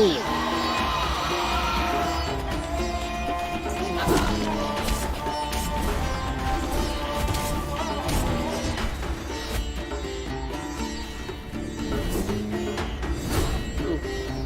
Okay. Not too bad there. Got a rhythm going.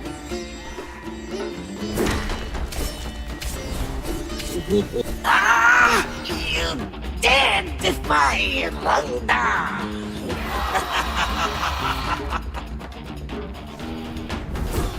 my fault.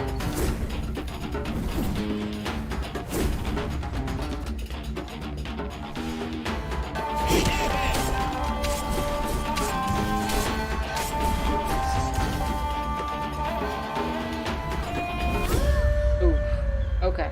But I know what I'm doing this time. So, that's gonna make it easier. You have caught my attention. You've got my attention. Now face your death.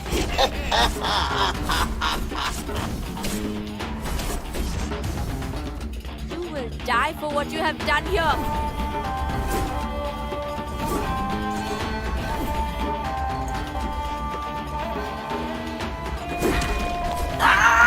You dare defy thunder! Jaguar is just loving the emojis right now.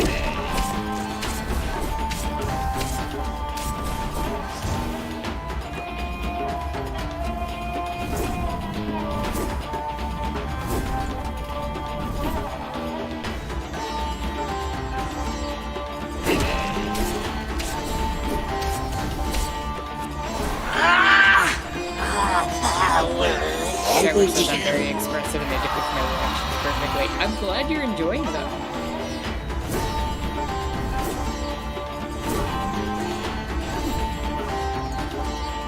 Being able to just block this strike and go right into the offense is so much easier than having to dodge.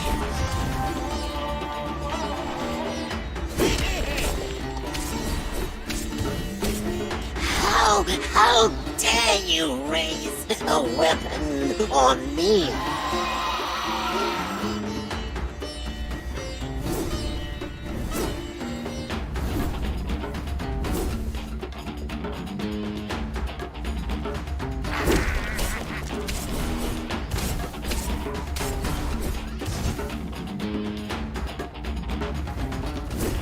You only prolong your pain, Walker.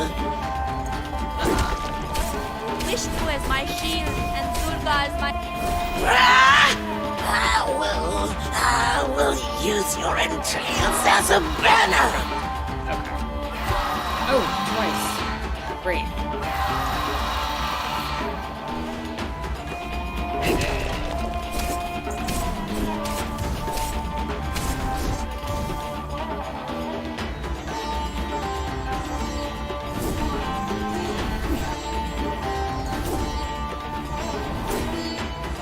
Barely get out of these. I will tear the flesh from your limbs. Those No one emojis else are will be hilarious. Yeah, they do, Jaguar. Just that you want, and I shall do so again.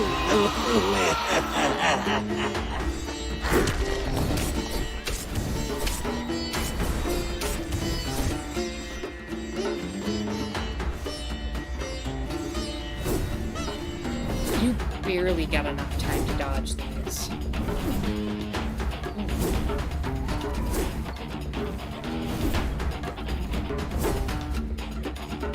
Very few can face impossible.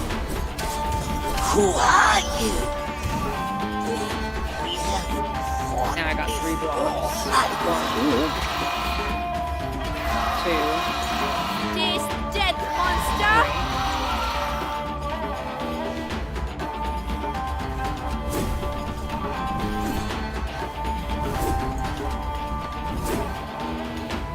Come on. Get the dodging up. I will make a soup of your heart and life, a little mortal. The scale of this is impressive. I know you've all said that already, but Die, creature! Your time is done! die, monster. You don't belong to this world.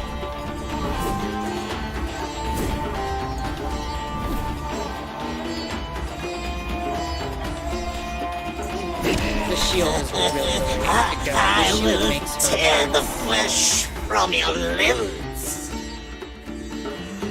beat her. And it really does Die, creature! speak to the fact Your time that is done! we're using these weapons that were given to us by a deity to fight these creatures.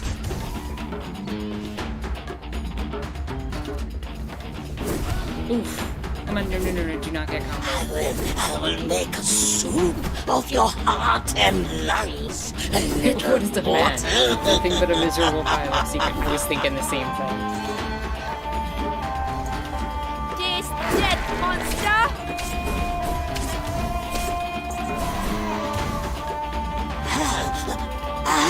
How can this be?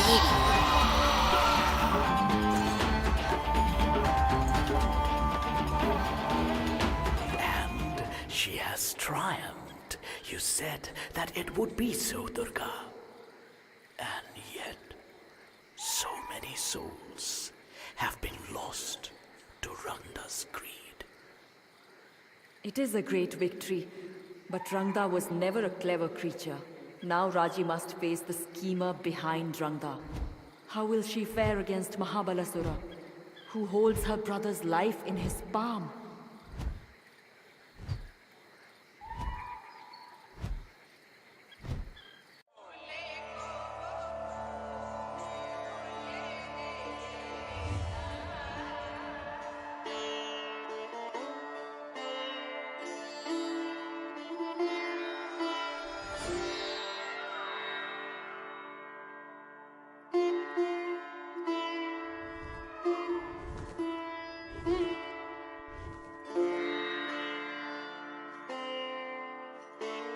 The mystic messenger was exhausted. He warned Raji of what lay in his land.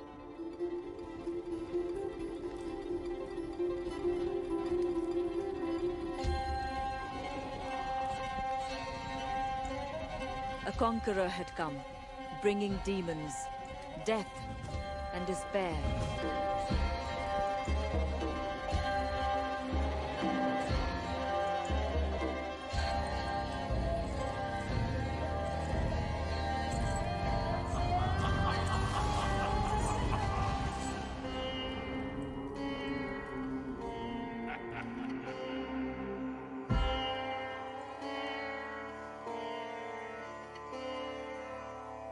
But it was her only way to reach Golu.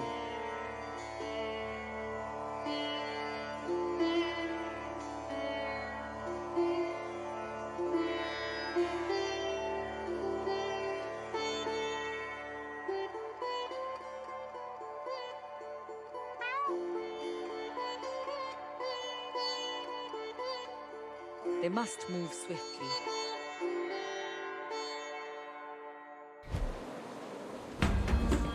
Oh. Am I in control? I don't know if I'm in control. I am not in control.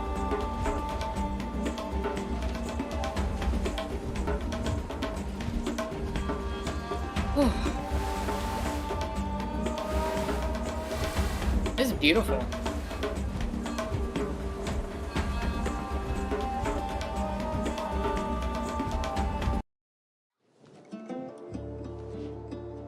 The demon army would do anything to stop Raji reaching the mystic land.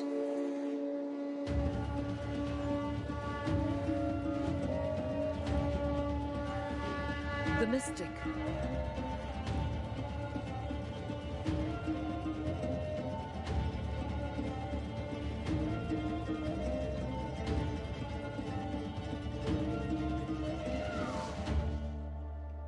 I do believe the mystic is dead. He was badly wounded. Raji must continue on her own.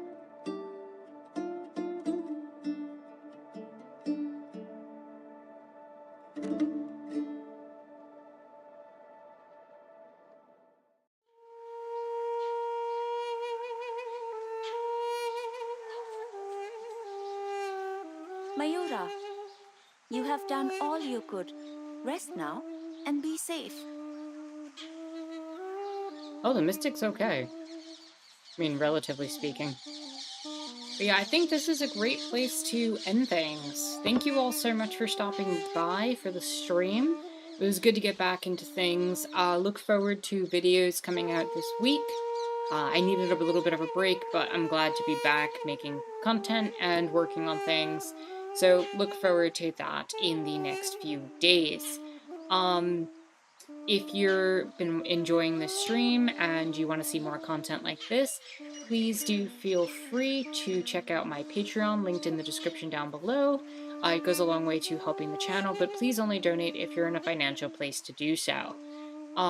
Again, going to be making content again at the end, for the week, rather, so look forward to that. Duke had said, immortal being capable of reincarnation tend to end up okay eventually. True. As Il said, join the Discord. Also, check out anything else in the links in the description down below.